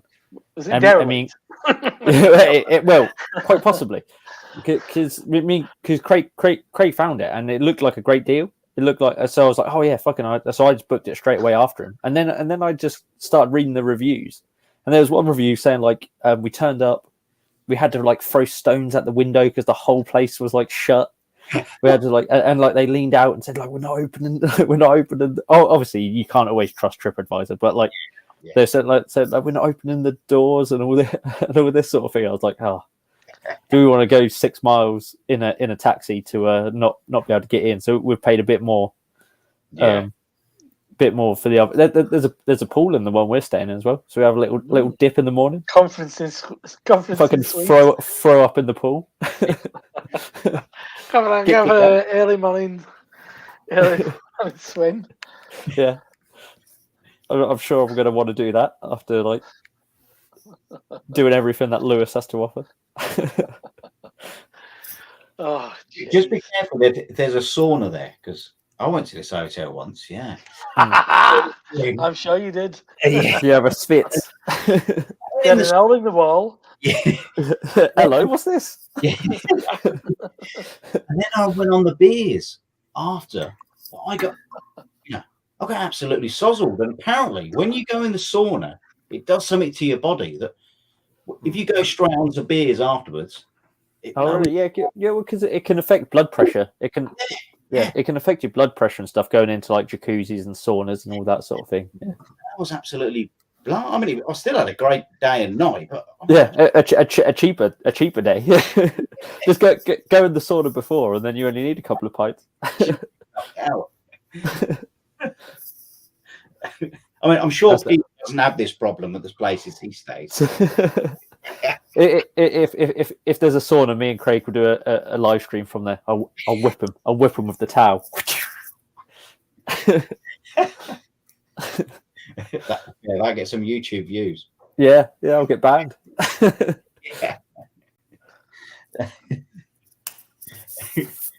Old Raggy, he reviewed one of the beers I took up to him the other week. I took him up to that Nottingham Craft Beer Festival. It was quite a bit out of date, but he messaged me on the review and he said, "Oh mate," he said, "I've had this beer," and he said it sort of like exploded.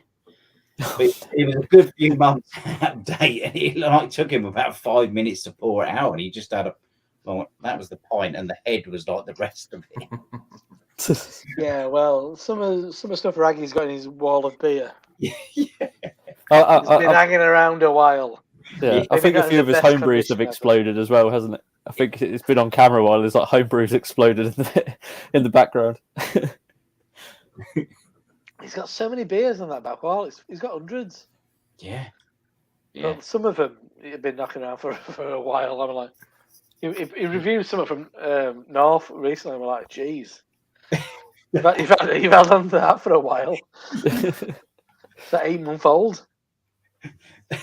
I mean, I have gone a bit raggy-ish in the garage. I've got like his setup's wonderful. Years. But I love it. It was a bizarre experience walking in there. Like, this is it. The old OCD kicks in. A week or a couple of days when I was there.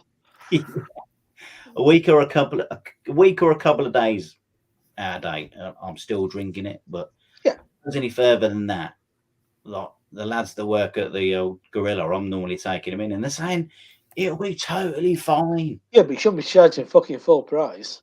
Yeah. No, shouldn't. That, you know what I mean? It's like, yeah. Well, I think Craig early on. Craig had some, and he's been in his fridge the entire time. It's a couple of months out of date. So it was tasting all right. Pale ale he had. I think he said it was all right. Doing a day. Is it Haze for Days? Mm-hmm. £2 or something the other day. There seems to be a lot of that knocking about with some. I don't know why. Don't know if they just produce a lot of it. Yeah. I don't know. I noticed that there's a bit of that knocking about. Bit of what? Knocking around. Haze for Days, or whatever the day one's called. Is it called Haze for Days? I'm sure it's called Haze for Days.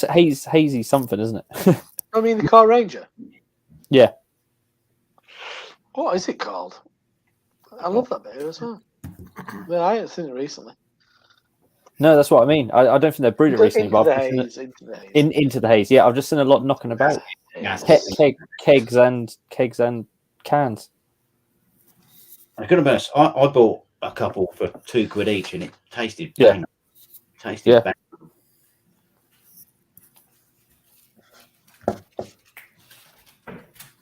Yeah, there's a little festival that's going on near me next week, which I hope to get down to. Which got a like Little Earth Project, Burnt Mill, loads of like local breweries, which would be cool. A few I can't remember who else is there. I think S43 are there for some reason. I don't particularly know why. I don't know if they've got any. I don't know where S43 are from. Are they Northern S43 or are they? Have a look. I'm not sure. 43 beer. Coxhill, UK. I got some free beer the other week. Durham Road, Coxhill. DH. Is it DH? Where is it? Oh, DH. Where is that? Durham. Is that, yeah. It could be. Let's have a look here. Coxhill. Yeah, it's just south of Sunderland. Yeah, close to Durham. Sort of Oh, really? southeast of Durham. S43, yeah. I don't know what the hell they're going into because this little festival is in Felixstowe, which is a little port town where I'm from. And From Felixstowe? What's that? You're from Felixstowe? No, well, it's about 12 miles from me. All right. Where are you Yeah. specifically from? You never ever said. Ipswich. I presume. That's not from. Yeah. That's not near Felixstowe, is it? It's 12 miles? miles from. Really? Yeah. I didn't realise. I thought it was a lot further away. No, it's like 12 miles up the road. Yeah, not far at all. We go there I thought very it was a lot regularly. further away. So I'm Huh?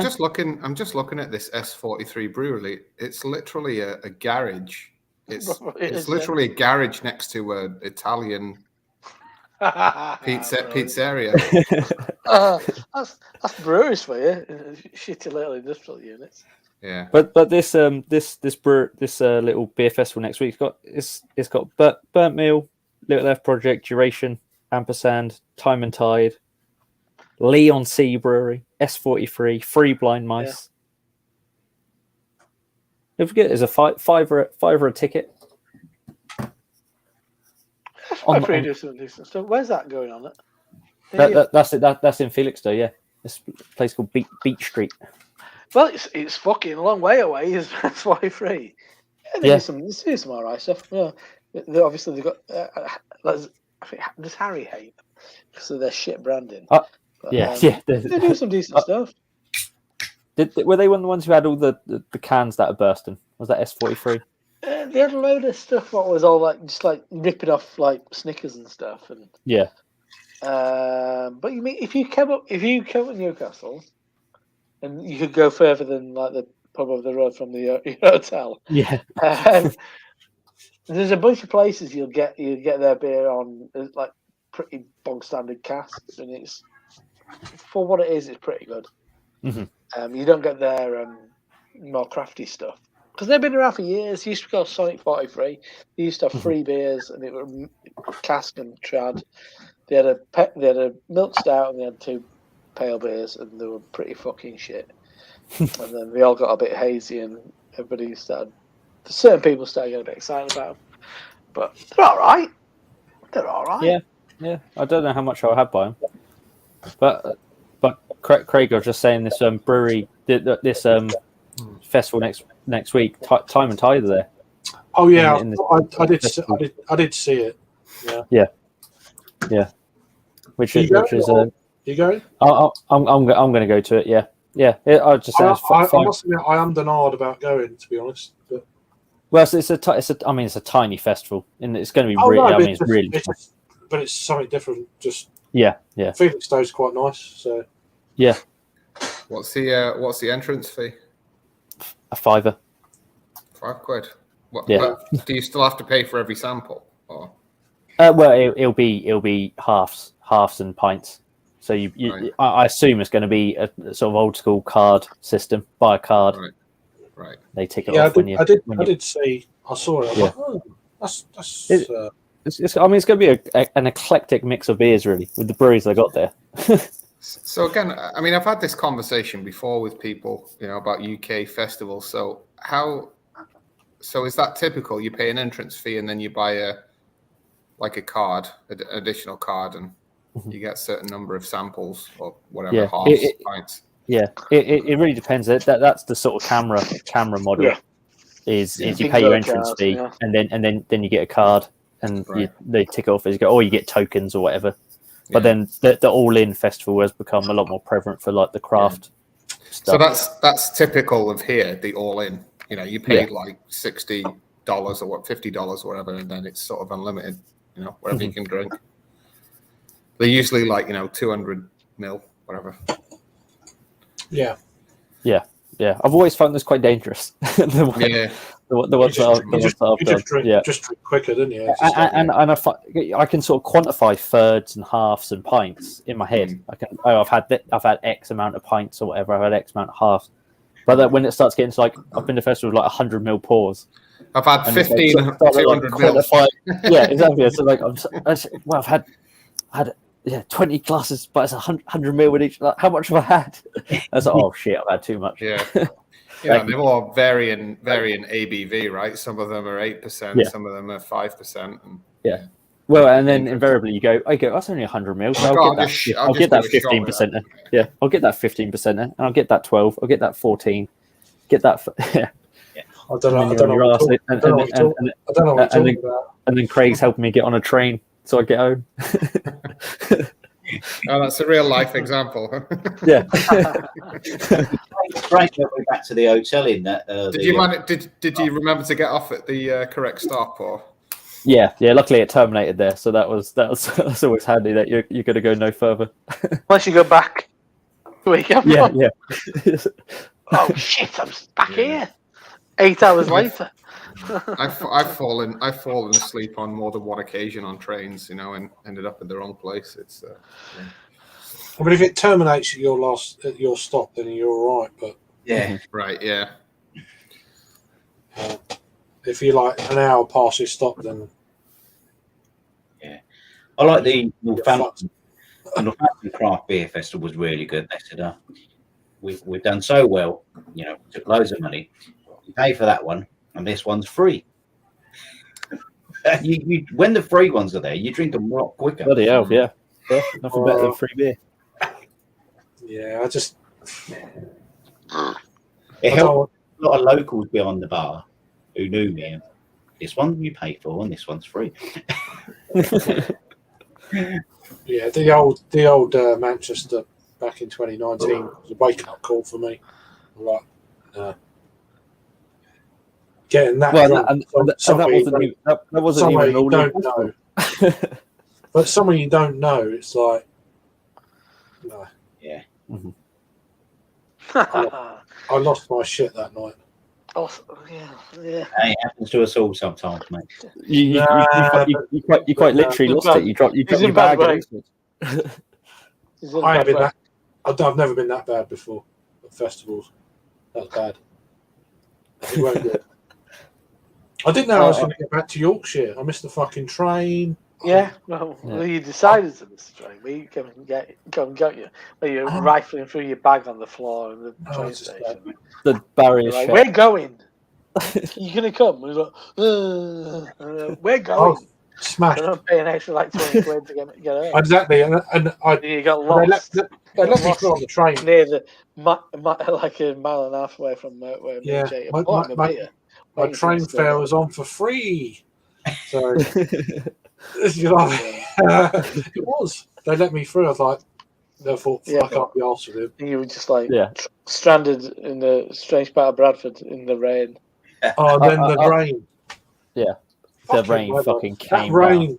I couldn't see where we were. It was awful. Well, we managed to come and fucking find you. And my trainers were soaked. My trainers were like sodden. Yeah, mine could have been. I don't know. Would never have known.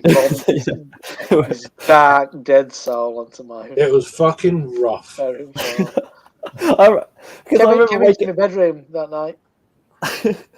Oh, I blame Craig for the downfall of my marriage. Will be the first time. I remember waking Women up love that me morning. really if they're single. If they got a bloke, then don't get me near. I remember waking up that morning I'll ruin and your sort of, marriage. and sort of and thinking, oh, I feel okay. Like I feel a bit rough, but I don't feel so bad.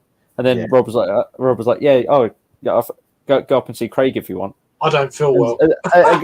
He didn't tell me anything of what Craig had done. So I walked in and I was like, what the fuck's happened in here?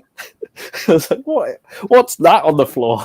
It's like black stain. It was from drinking Imperial Stout, like berry forward sours, I think, essentially. And I was like, dark soul. That and Craig was just in the bed like that, head on his hand. I was like, fuck, you're right, mate. And you're like, no, no, I'm not. I was honest. Listen, I was I honest. never felt that bad. I was honest. That I didn't think if I have a beer, it's not going to make me feel better. But Craig definitely that day, I dragged him to Salt, and he was like, he couldn't even face it. I know it's going to make me better. Yeah. It is. That's the science. Sometimes terrible I does had work. two halves. I had two halves, and it That's took what me Simon years ago. Simon said to me, "What makes you bad makes you better." It works. It's true. But I had a couple, and I was coming. By the time we got back to Leeds, I was all right. Just having a. It's got a fucking fight. You got to fight. But then there's also the train journey back down from Leeds to London. A couple of beers for trade. Yeah, That's exactly. Yeah, but fuck that. Deal with that for the next 2 days. They're going to be here for a while. Yeah, I just think the thing that I find funny about that Indie Man experience is because I made that video about it, one of my favorite videos of all time, and for the whole of the video, like you're fine in it, Craig. You're not even like that hammered. no, I think it was everything happened sort of afterwards. Oh no, we were drunk. We were all like drunk, but I think everything happened sort of afterwards, where it like went downhill from there. But I remember we were talking before about saying like we're not going to go like mad, and then Craig, like me and Rob would have a beer, and then Craig would come back and it's like, yeah, it's got this 14% Cascade sour or whatever it was. I think I remember that video. I think because I think in one bit you're in the sort of hallway or something, and Craig his bag or something else. Yeah, I don't I know. remember that. That's one of the best moments in the hallway. with the fish mosaic behind us. No, there's something Craig says which is very funny. I can't remember even what it is. Oh, that's when we're in Cloudwater, and I'm trying. Oh No. Was it in Cloudwater? I haven't seen them videos. No, it's downstairs. At the bottom of the stairs, green wall behind. Oh, it is. Yeah. I can't remember what it says, but it was very funny. No. The bit I was talking about was when I'm trying to like to be professional when we're trying to like sum up our experiences of Indie Man, and every time I ask Craig, it's like, oh, well, how did you find the festival? He goes, well, I got a taxi with him. It's like, no, you dickhead. That's it. So then I tried to ask him again, and he does the same. He does the same thing again.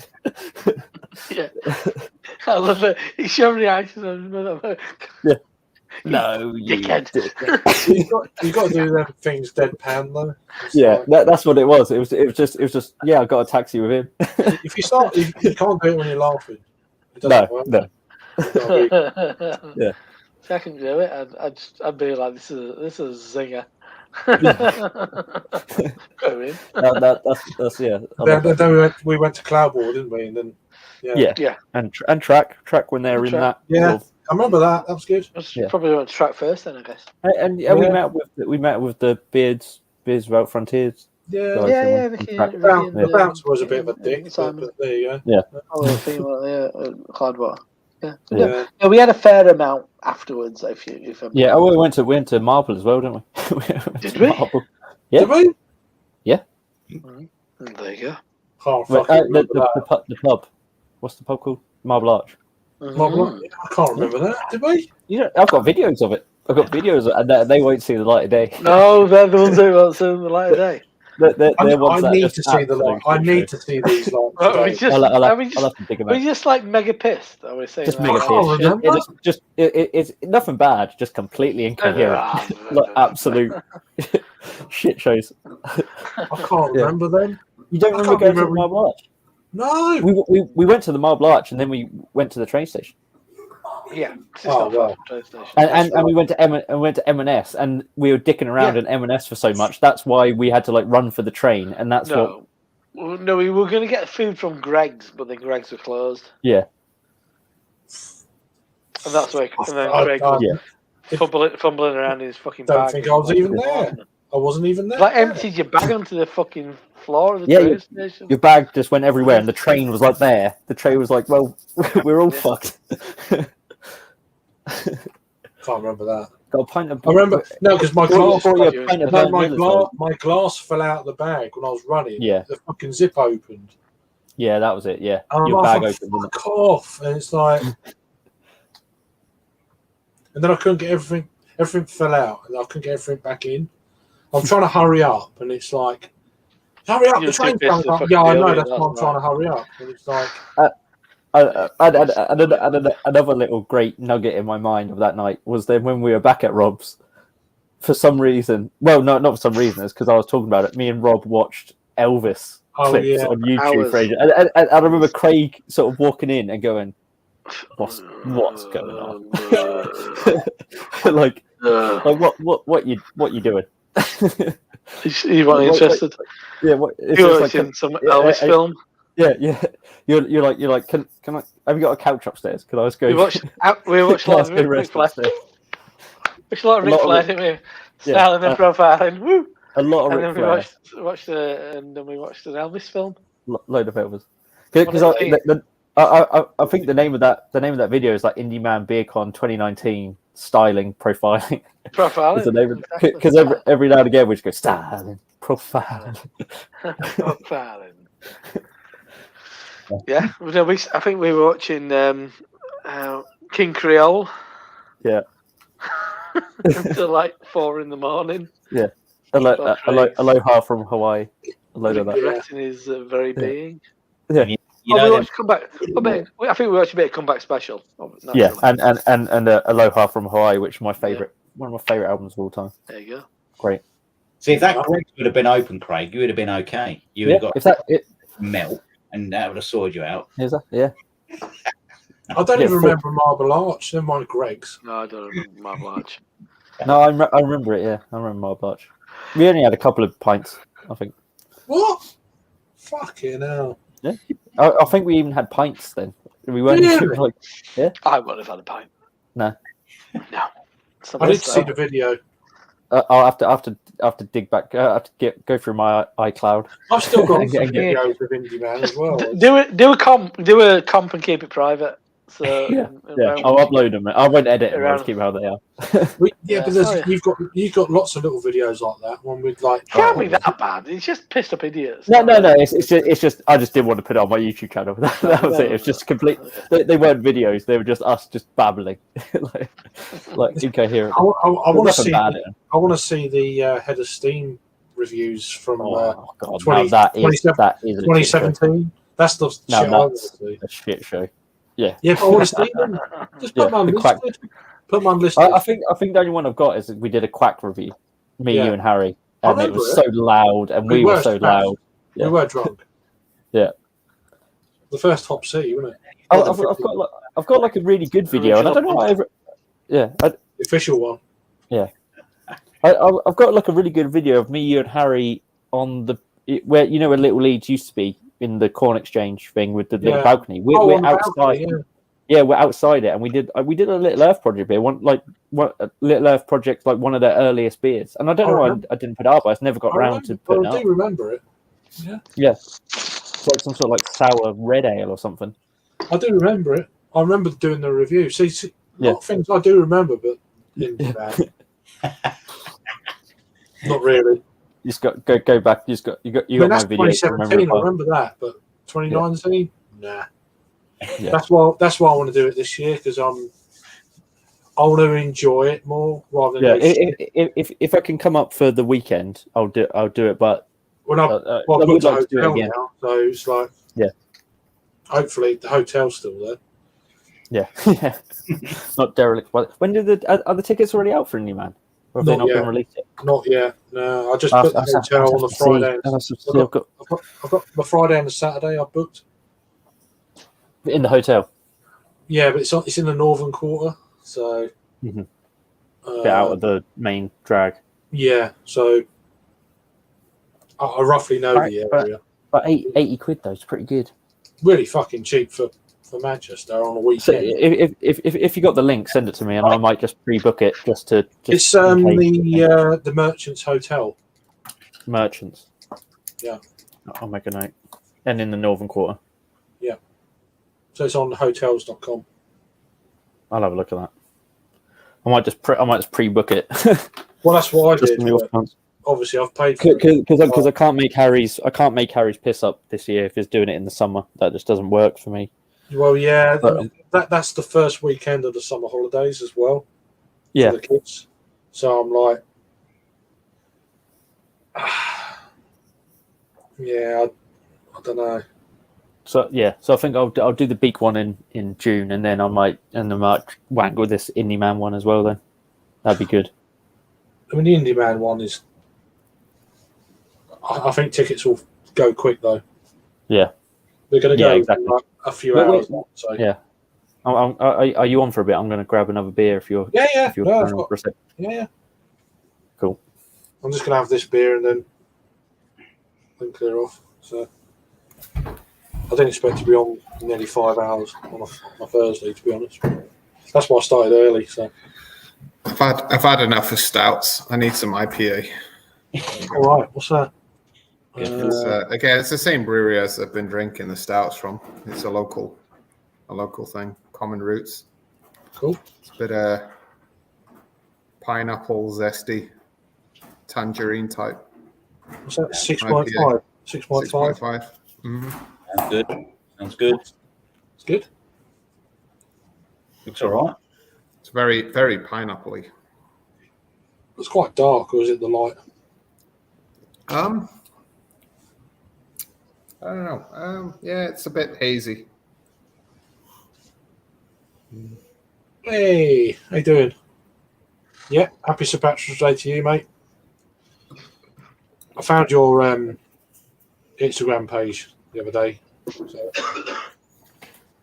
give you a follow and all that. It's good. I hope you're having a good day, mate. So how long have you all known each other for? A long time or?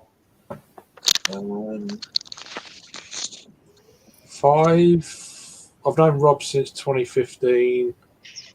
Jake, probably about a year after or something like that. Yeah, 2016, I think, is when we first started like chatting and stuff. Yeah, because it's funny because we started our channels pretty similar times, and at the time we were living like really close to each other. Yeah, but like we just didn't like cross paths. So for about a year or so, it was like kind of Canterbury quite regularly. Join up, doing some reviews, having beers, and but you met through the Beer Tube community. Oh yeah. And then he fucked off. Yeah, I moved away. Can't blame him. So what's the crack then? Shall I get another beer or are we fucking off? No, Jake's just got one. So. Yeah, we've all just grabbed another one. Yeah, one more for the road. I'm slightly behind you guys with 4 hours net at the moment. So yeah, it's only 4. It's good. It's better than 5. For about what, a week more? When I think it's a couple of weeks. Yeah, it's normally 3 weeks. There's a 3 week difference. So ours is end of March. It changes, isn't it? Yeah. It's normally 3 weeks. It's normally 3 weeks in the spring and a week difference in the autumn for some reason. Why do we still do that? I mean, is it I necessary? don't know what the deal is. For the farmers need it. That's what they say. I don't know. So was it? Bullshit. I don't know. I mean, I've heard different different stories. Was it for the farmers? Was it for the First World War or something or other? Or how did it start exactly? I don't know. I've always known it to be for agriculture, isn't it? It's for to give people more daylight for those sort of jobs. But I did see that isn't the American Senate trying to actually stop it, aren't they? They're trying to stop daylight savings. I've read recently. Oh, really? Yeah, it could be. I don't know. Yeah. I'm not following it, to be honest. Yeah, I mean, I think maybe I've heard rumblings of that, but I think we've heard that everywhere, right? Different But I mean, countries, of all so- the things going on, it's like, is that really kind of a priority, really? Yeah. You know, but I don't think every country observes it, right? Some people have already done away with it, right? Well, yeah. But, Yeah. I mean, I've heard like because when they're up in Scotland, the school kids going to school, it's still dark and all that. Yeah. So so what about kids in Iceland then during the fucking winter? Right. Well, when it's dark for like 6 months. Got 6 months. Well, that's it. Well, Like, you're not going to go to school then, are you? Because it's dark. I lived in Finland for 10 years, right? And That up in makes the sense. Arctic Circle. Yeah. Up in the Arctic Circle, it really doesn't get light, you know? It sort of gets a bit sort of grey. When around did you 11 live in o'clock and- Manchester then? So you've been in America for 20 years. You've been, Yeah. you've been No, in Finland no, for 10 no. years. No. Sorry, I've been in the Brown was US saying for as well. I've been in the US for 8 years. I left the UK in 2000. Okay. I lived in Finland until beginning of 2010. Lived in Switzerland until the end of 2013, and Oh. I've been here in the States since. So Are you a spy? no. Oh, a If I spy told- would say well, that. if I told you, I'd have to kill you. Are you a school teacher? No, I'm not a school teacher. Ah, okay. You're an arms dealer. I'm in the mining business. So All right. Right. from North Wales, come on, you know. Of course. Yeah. You live in the American dream. You went over to America to. So wipe There's a lot of money in the mining in slate America, isn't there? Wipe the Certain slate clean. communities and Yeah. stuff. Well, it's not gold Budget. mining, put it that way. So anyway, yeah, we're mainly aggregates, industrial minerals. So Okay. Is that what Adam's in? Isn't it? Is Adam in that sort of business? He does I something don't with know. materials and that, didn't I don't know what he does. Shall we find out? He's pissed and. he? Adam, what do you do in great detail? Yeah, he would. He would give you a What do you like do? 5-paragraph explanation, Yeah. even though he's pissed. He fixes laptops. He Crack breaks open look at that. a little, Ertinger. a little can of that. What's that? Very nice. What is it? I've never ever seen it in my life. Ertinger, yeah, that's the stuff. So It's a again, Lidl special. another thing about my past. I was also an exchange student in Germany, and that was the stuff. That was the stuff that we drank because it was the cheapest, shittiest stuff. Yeah. I got. Here's passport stamps, that guy. I think he's a spy. I got a 6-pack of it from Lidl for $3.99. Wow. I've never spotted that in Lidl. My Lidl's new, but I've never spotted that in there. Lidl, Lidl and Audi. I always love how Adam says Lidl. He says Lidl. Lidl. Yeah, Yes, Lidl. Yeah. the Irish call it Lidl, don't they? Lidl. Lidl. Isn't it German though? Yeah. Yes, German. It's Yeah, German, they're both yeah. they're both German. They're brothers, weren't they? Lidl and Audi. And then they diverged. I think so. Aldi, there was Aldi Nord and Aldi Sud, which were brothers, but Lidl's a completely different company. Yeah. Ah.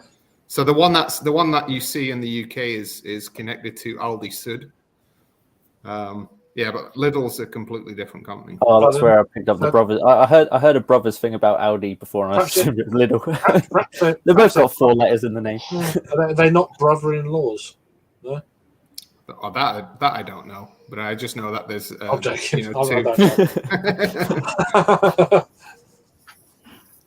I put an order in with the Optimus Rob, so that beer better be good. Good shit. And Yeah, also, You say Netto. mentioned Triangle's got it. She had a bite from Gav. I should have done. I didn't see that, and I've just seen your private chat thing. I remember But, Netto. Yeah, I remember. I also Tim's ordered not the bad, the double dark mild and the triple dark mild from Box Triple Tower. dark mild. The cheapest I did- beer. I did see that. I might be going to their tap room tomorrow night, so we'll see. Triple dark mild, whatever that is. It's not Adam mild. would be upset. It's not mild.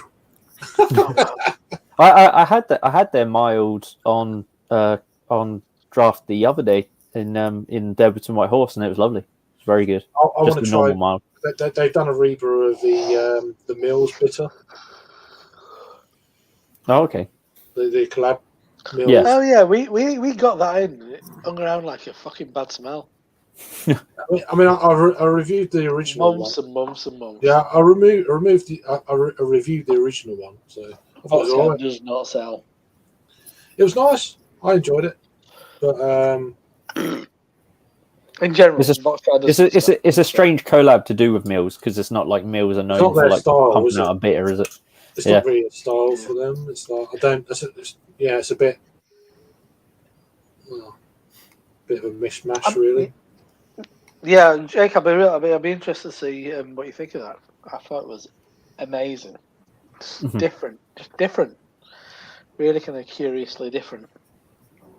Yeah. I mean, I'm on a Wylam now, and it is really different. This is softer and sweeter, Right. definitely. Yeah, I know it's out the it same sounds class, in- but it sounds interesting, just because it's different.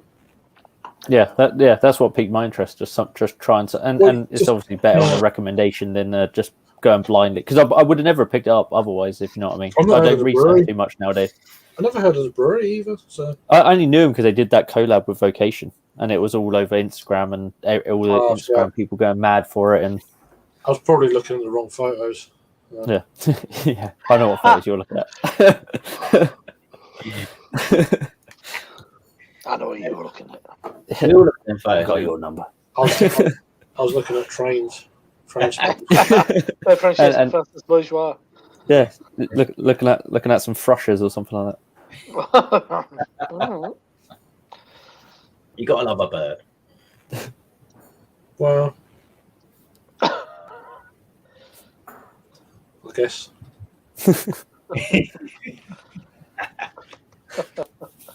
That's just Craig. So, yeah, It is what it is. right. That's all right. See, I've become a bit of a naturist since I've been working from home. Naturist. You know, all the robins in the garden, the blue tits. What you do in the privacy of your own home is your business. That helps on a Thursday night, so Naturist. yeah. I think I'll go to the drive to the office tomorrow. Yeah. I mean, just down the road, we get a bunch of shags. You know, Quality dogging spot. Naturist and the shags. yeah, you get them down the harbour. Dry themselves off in wind. yeah. Yeah, you do. That's what they do. Only in the winter though. What do you call when if their feathers are all fucked up and that? Do you call them a rough shag? Well, I don't know. Really, just a fucking dirty mess. Yeah. Just matted. A matted mess. We've all been there. It's just they get oil in their feathers. What's the difference between a shag and a cormorant? So this isn't a joke, by the way. They look very similar. They do look very similar. Well, shag is a bit smaller. Is it? And Is shag that is a seabird in the cormorants of. Yeah, well, no, they're both seabirds. Really? I get cormorants over here. That's Well, no, weird. but then you get there's so cormorants. There's a couple of different kind of races of them. You get the inland ones, Yeah. and then you get the sea-bound ones. So you get two different. I mean, the fishermen hate cormorants. They just because they obviously they nick all the fish out of lakes Yeah. and stuff like that. So they do shoot them, which is a bit. Yeah. The way it is. Have you ever seen the videos in? I think it's in Thailand where they've actually like trained Oh yeah, cormorants to like catch the fish for them. Yeah. They like sit on the boat and like they'll like catch the fish. And then I'll force them back up their gullet into their net. And then Punch him with a fucking gun. yeah, but then as a reward, they will give them like a fish or two to eat for themselves, which is not really, which is what they caught them anyway. So surely, yeah. Yeah. So how are you catching these fish? Well, we're sending a bird out, and then we're just getting a bird. Yeah, no, they do. You could charge extra in a restaurant for cormorant caught fish as well. You put that on a Michelin star restaurant menu. It's like this is pure cormorant regurgitated fish that you have in here. It's amazing. Yeah, that'll be £400. But they've been doing that for centuries as well. It's like it's proper amazing. But so shags are smaller. They're a little bit smaller. They nest lower down. They nest lower down on the cliff edge as well.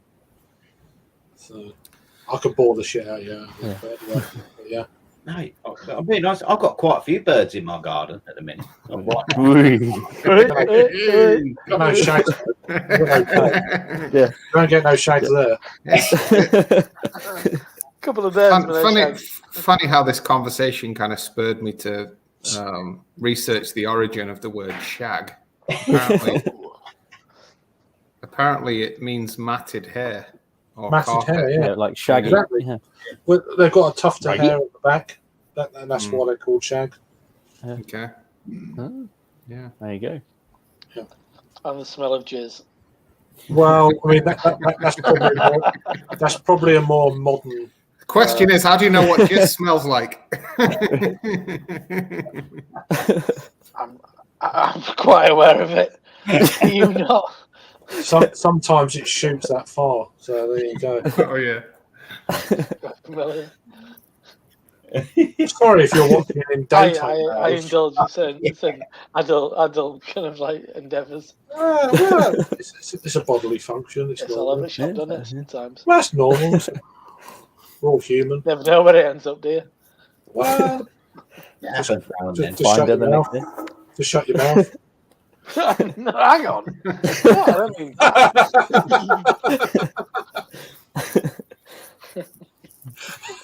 I'm a man of the world.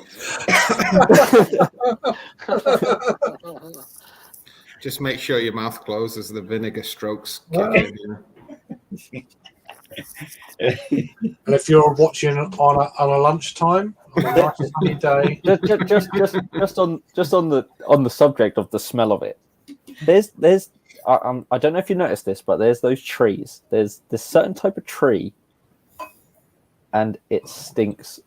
You've never smelt a cum tree before. I know what you mean. Yeah, there's this tree, and it's just that you walk past it, and it's like, well, that's familiar. Yeah, like a cum tree. What smells like genitalia? Dripping out of it. Oh, God. So what alleyway? What alleyway was this? Yeah. This was on a lay-by in the M25. There was some mags scattered around as well. But I was pretty sure it was the tree. It might be definitely the tree. You sure it was a tree? It wasn't coming from the lorry. That was just parked there. It was growing some interesting fruit. Why do trees smell of jizz? Do trees? You sound like Seaside Mark now, just like doing his research. Oh, here we go. It's literally come up. Here, a Vice article. A Vice article is the first one that comes up. Here's why the trees on your street smell like semen. The cummy smell comes from a flowering deciduous tree called Pyrus calarana, better known in it's Australian. Apparently. It's definitely a lay-by. As the ornamental pear originating from China, apparently, but it's gone all over the world. So there we go. That's why trees smell of jizz. What is it? Coronavirus? Is it? Or as well. Well, no, you wouldn't be able Yeah. to smell it then if you. Yeah. If it was Well, COVID. Sam was on earlier. He checked out a couple of hours ago, sadly. But Sam, But watch this on the comeback. yeah, Why it's- are your Australian Well, trees all Jesus? it'd be an interesting question to ask Raggy to see if he's ever come across the country. no, yeah. Well, Arboretum. I'm sure he's a good person to ask. But I'm sorry, Raggy.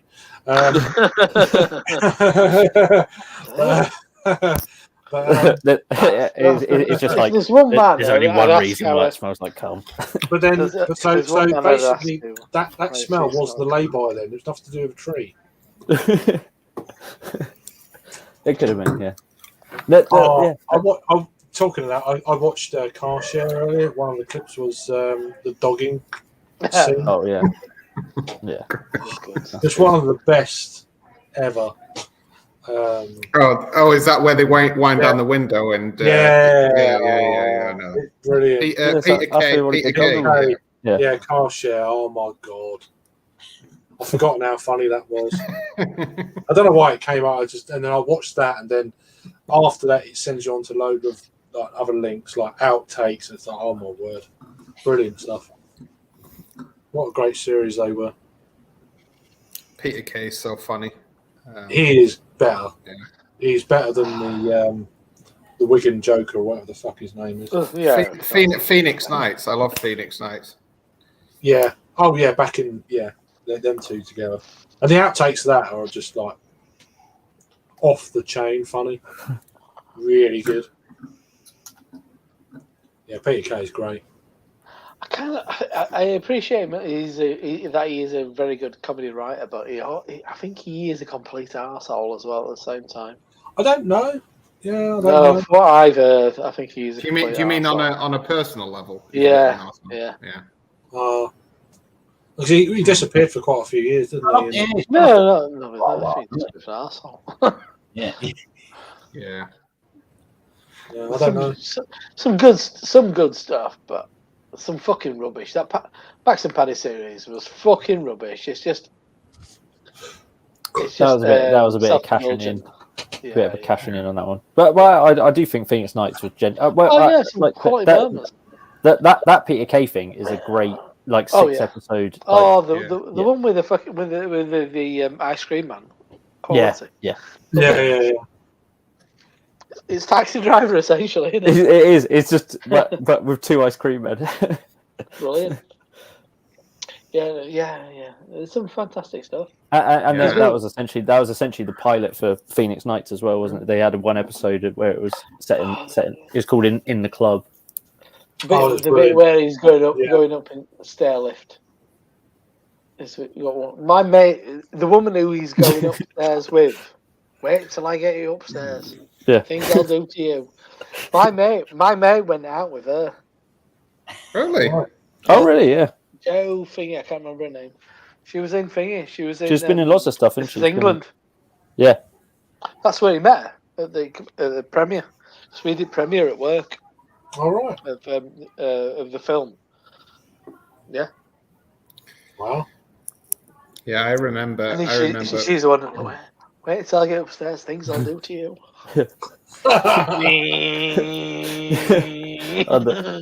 My favorite one from that Peter Kay thing is Leonard. I think that's just a great. Leonard. It's just Leonard.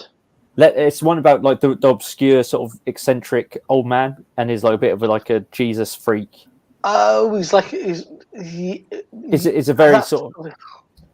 That's my least memorable one, oddly. Yeah, well, he's like an old man with like a big fluffy beard. Yeah, in terms of I mean, it's not laugh out loud funny, but in terms of just like great. I mean, it's really emotional as well. It's like this. He gets like this like award.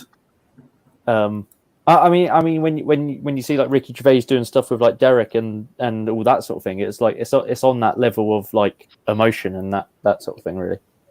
And this is like, I mean, probably 20 years ago now that he did that series. Yeah, I've never watched much Derek because there's something I find misjudged about that series. I think I often find. I did Yeah. watch Derek, but it's one of those ones I'll never watch again. It's one of those things. I watched that. I watched that at the time, but I can't go back to it. If you know what I mean. Okay, There's no reason to like. I was just reading some Go of the back comments to it. from the old. I don't know what it was. I don't know. He's fucking. So yeah, which one was Derek? Was that the one where he was in a manufacturing environment? Like No, he, no. Or was he the- the disabled one? Yeah. In an old people's home. Yeah.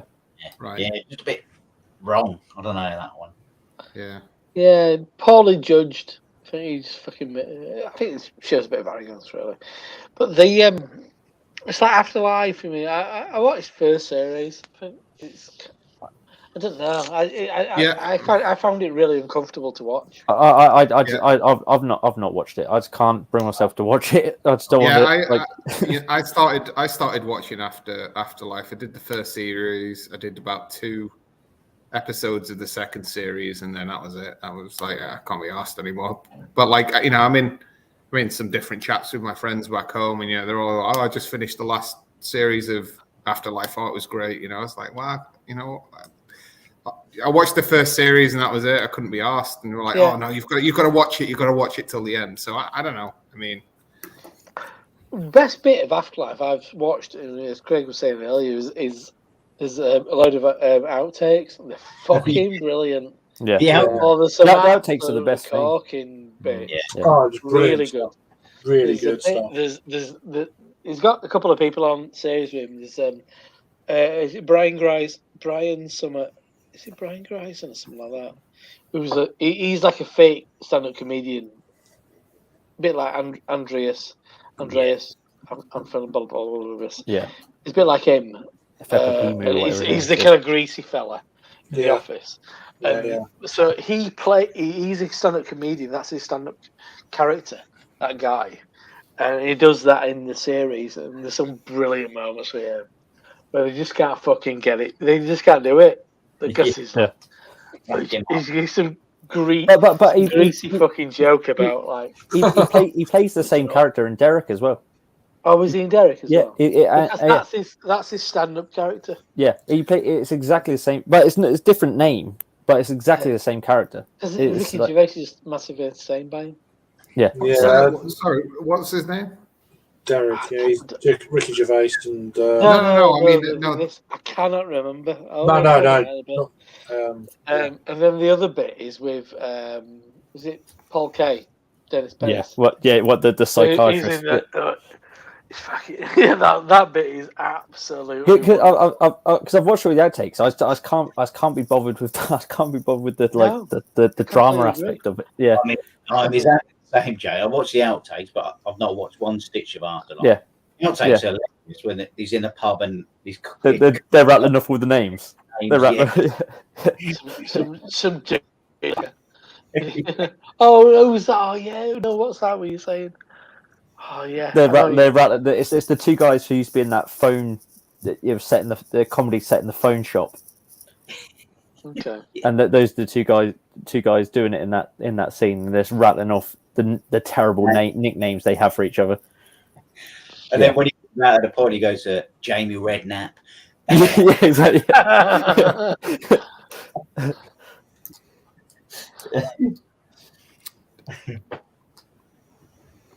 So David Earl.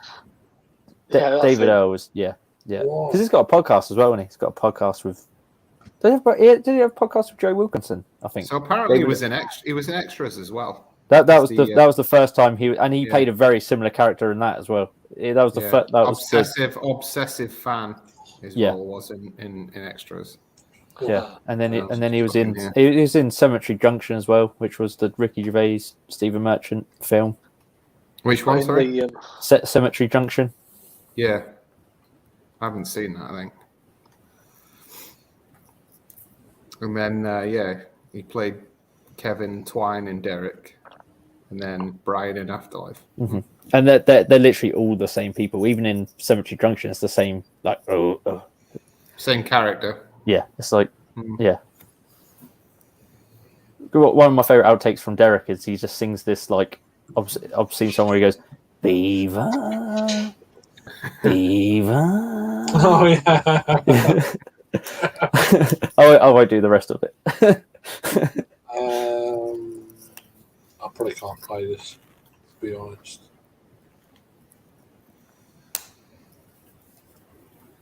Yeah. No, I can't. So it's put the in I've got a link. chat, I've got the I've got 4 links now. So it's like, yeah, with Paul K. The one with Paul K. three beer links and 1 video, so that'll do. Yeah, that's free. That's the one with Paul K. But he's like, good. It's just a horrible story. Whatever it's telling. Yeah. You some dirty little fucking cunt. He's like, Yeah. it is wonderful. No, it's good. I love these kind of things. It's just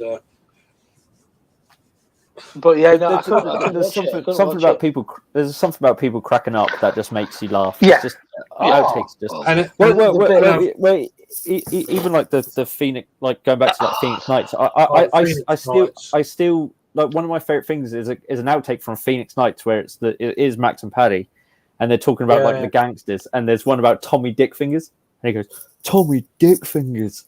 yeah, And like they just burst, and it's the way they do it, and they're just cracking up at it. They can't get the Tommy Dick fingers line out. I love when it It's like goes chop his once, fingers off, when replace you've got like Tommy Dick fingers. 20 times. It's like, Yeah. can't do it. You know. Yeah. And, I'm getting the word nonce. Yeah. That's that. He's performing, that fella around country, isn't he? I've seen he Alright. sells that on Cameo. You can buy a cameo of him What's doing he it. called? I forgot what the Ah. called. And they sell psychic. They spell psychic wrong, don't they? It's like, what's piss kick? What the hell is piss kick? It's just crazy. It's funny. Right, I'm going to take this offline, so we continue offline. I think that's 5 hours. It's pretty good. So thanks for everyone, you guys, for joining the stream, and everyone else in the chat. Really appreciate it, as always. So we're going to have a chat offline, and I hope you have a good weekend. Anyone watches this after, and all that bollocks. Yeah, appreciate it. You'll take care. See you on the next one. Bye.